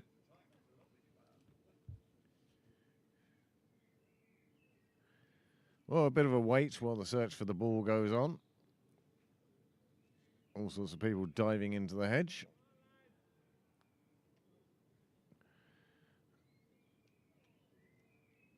I mean, it was a good shot, but it wasn't lose the ball shot, was it? Really?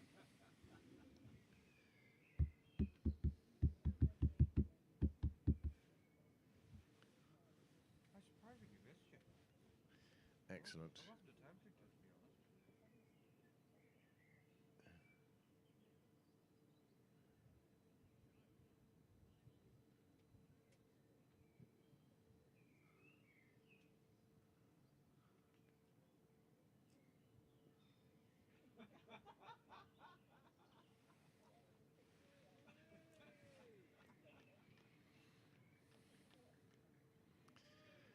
Well, we have a ball back, or we have a ball. Either way, we can continue as Paul Lawson looks to close out the 21st over, and as Coleraine look to pass 3 figures. Let's see how they get on here now.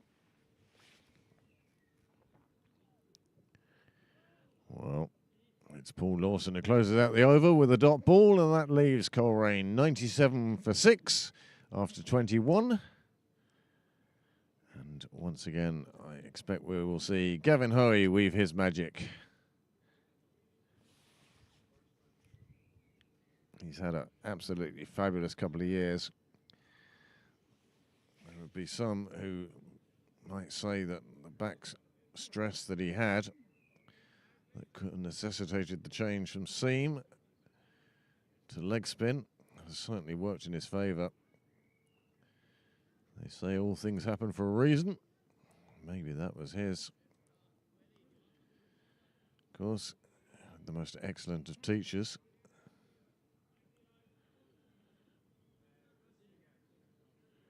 And many an hour spent down here at the Pembroke nets, just practicing, learning technique, learning deliveries, speed. Become an exceptional bowler. Bowls quick for a leg spinner. But that does seem to be the trend these days. Rashid Khan, another one who bowls fast leg breaks. This one is popped up in the air. It's between the 2 fielders. And a great bit of work on the boundary by Ollie Riley allows Byron McDonough to return it to Gavin Hoey, and that is super work in the field from Pembroke. There's no complacency while they're on the field, even if they are 290 runs ahead at the moment. Big swing across the line.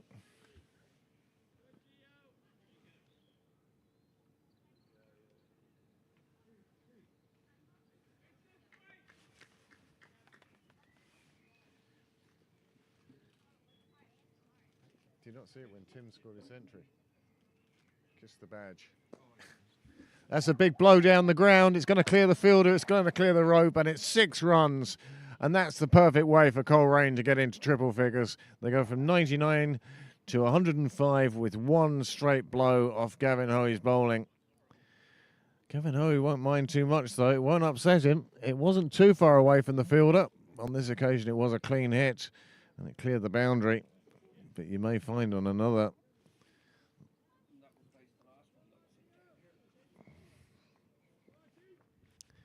There was a super shot. And this time, a deft one.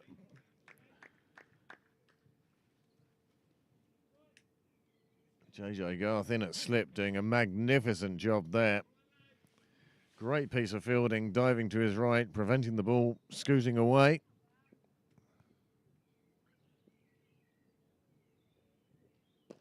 It's a big blow out towards us at Cow Corner. And it's another safe pair of hands by Byron McDonough. It's not the first time he's done that today. And there falleth the 7th wicket with the score on 105. Gavin Hoey picks up a wicket again. And Pembroke have Coleraine.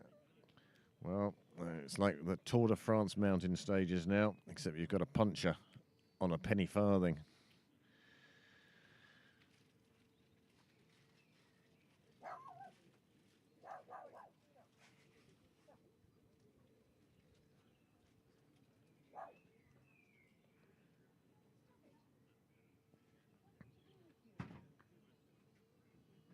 Well, 105 for 7 after 22 overs. Gavin Hoey now. Well, he has 2 for 17 from 3 overs. And he's done exactly what his captain Nick Stapleton would have wanted. And the new batsman now is James Robert Bell. Well, he won't have to face. That came off the last ball of the over. That will be Rory Allen Knox, currently on 7, who will face the bowling of Paul Lawson. Paul heading into his 8th over now. He has figures of 3 for 31.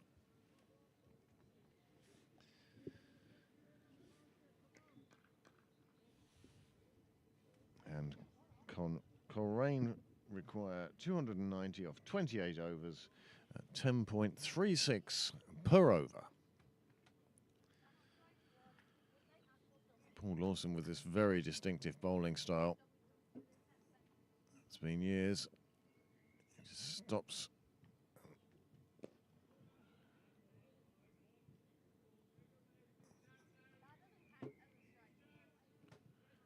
Used to be a great one for trying to disrupt batsmen's timing.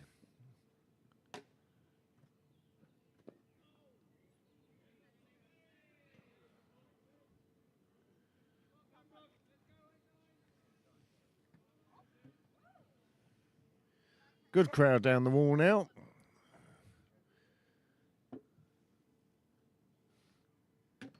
Probably more on the wall than have joined us online at the moment.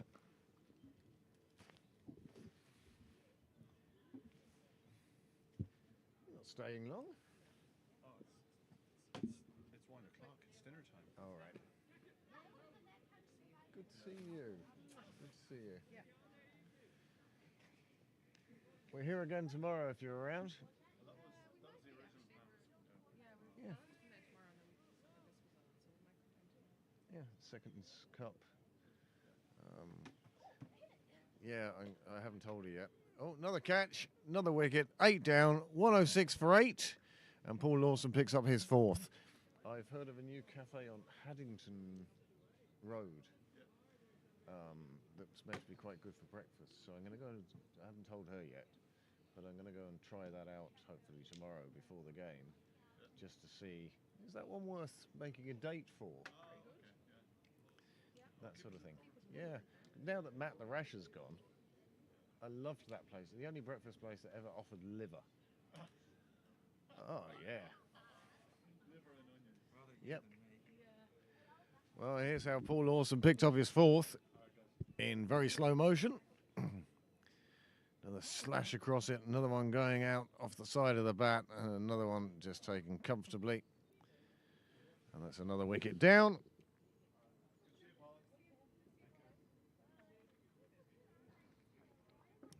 And again, Jack Tector picking up another wicket.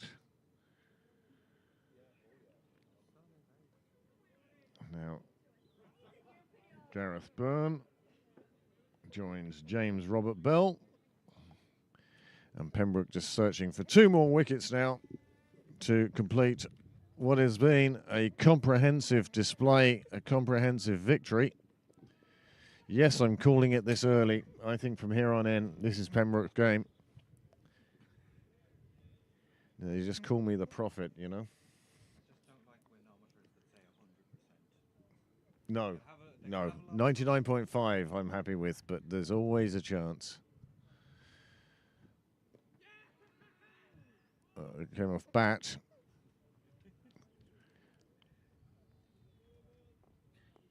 And Paul Lawson finishes his over. His figures now 4 for 32 off 8, going at 4 and over.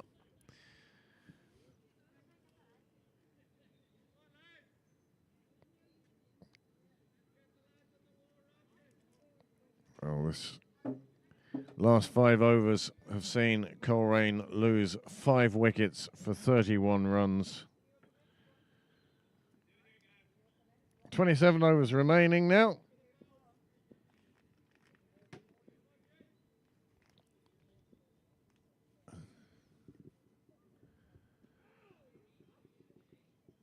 Oh, he is desperately searching for that catch.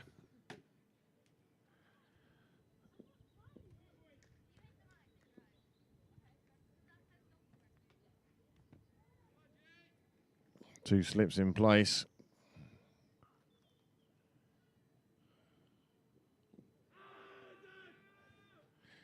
Willie Clark turning down that appeal. Sure he had a good reason. Something about the appeal made me go, I don't think that's where the reflex.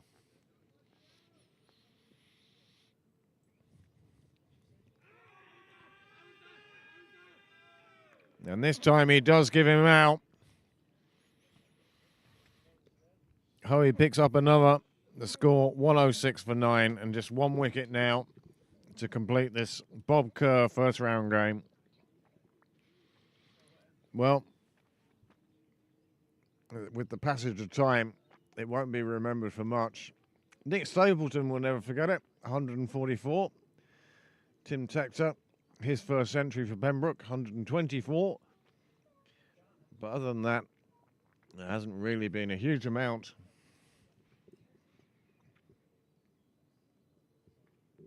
Well, he's in front and he got hit. If you're going to be that close to your stumps, you're always going to be in trouble there. And that was the case. Let's see what the DLS score now is.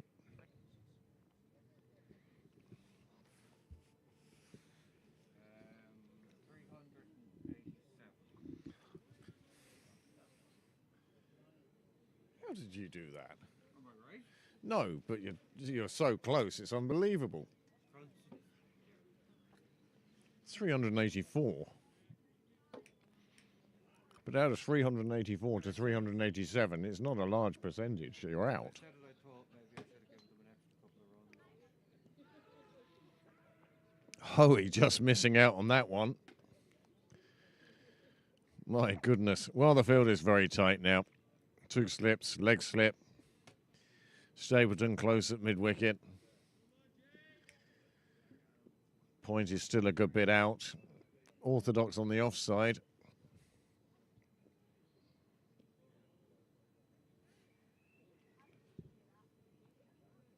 Adam Bell now in partnership with Gareth Burns. Last wicket to fall. We'd like to thank Coleraine for coming down, giving us a game.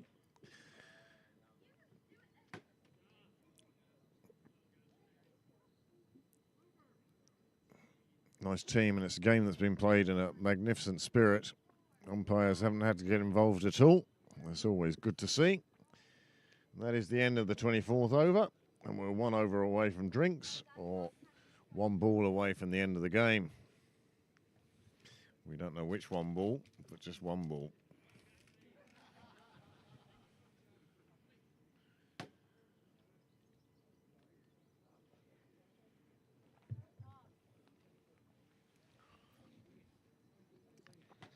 Well, Paul Lawson has already taken 4 wickets for 32. There's no way his captain was going to get the ball off him. He's in search of this fifer.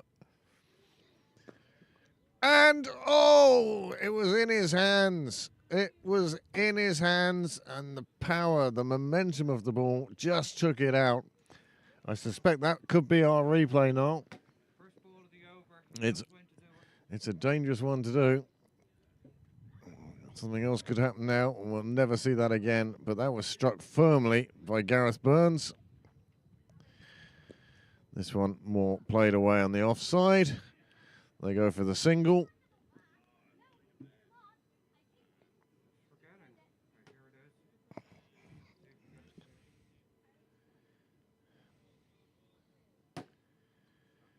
Goes down, slashes at it. And it was into one hand, into the other, and out again. Most unfortunate. So Lawson's search for that 5th wicket continues. Oh, this one just beats everyone and everything and runs away. 2 fielders are going to get there. But the batsmen make sure they pick up 2. Every run helps.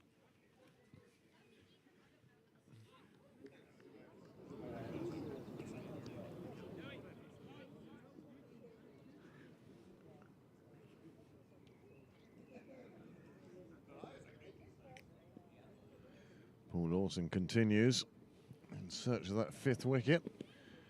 Another one that gets past the batsman, but not being on target. Lawson just a little bit exasperated now. Are you heading off? See you soon. I would have come down to you this week, but no, the game was kicking off at midday, so I couldn't get down to you and back again in time, and then I couldn't get down to you after the game because it wouldn't have finished until rush hour anyway.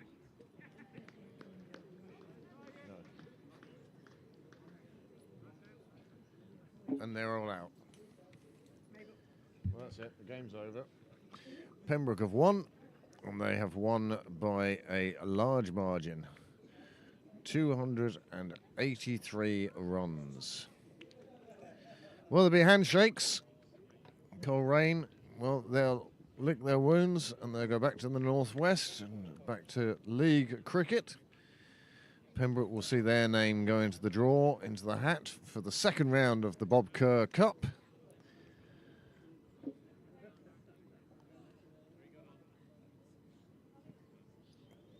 Just fielded. Good throw back in. Batsman halfway down the track. He's stranded and Belly's run out. And that's the game over. And Pembroke, well,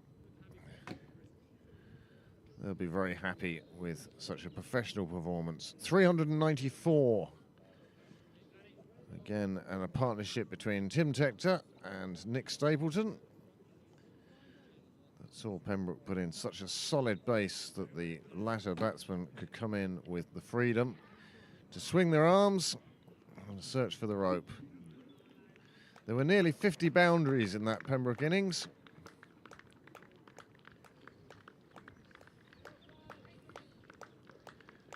And you hear the sound there of applause as Coleraine leaves the pitch.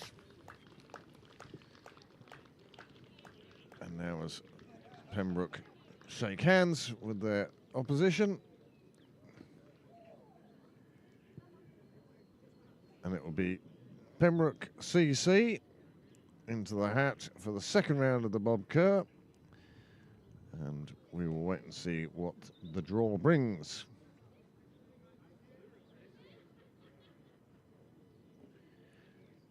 $110 all out Coleraine in pursuit of Pembroke's 394 for 7.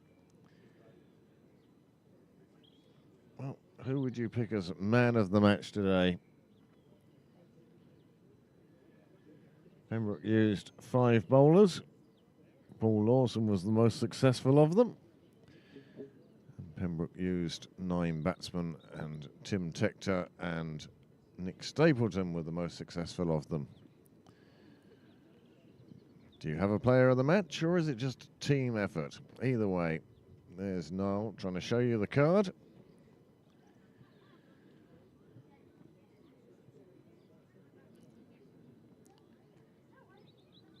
So tonight in Pembroke, Monkstown will be holding a celebration dinner for their promotion to the AIL. I believe about 60 of them are going to turn up. And we'd like to thank the many of you who joined us today to watch this Bob Kerr game. Tomorrow is the Senior 2 Cup, and we'd love it if some of you could join us again, although we do understand that the Nick Stapleton fan club need to get their sleep back to a reasonable hour.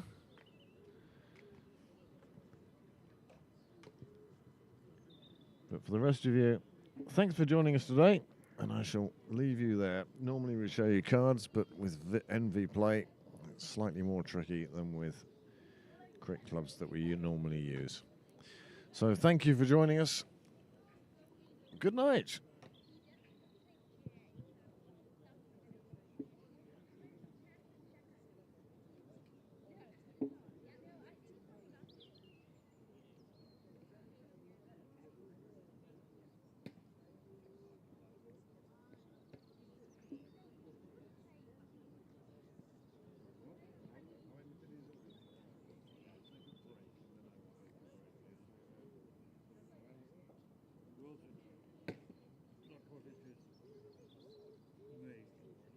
Probably got it.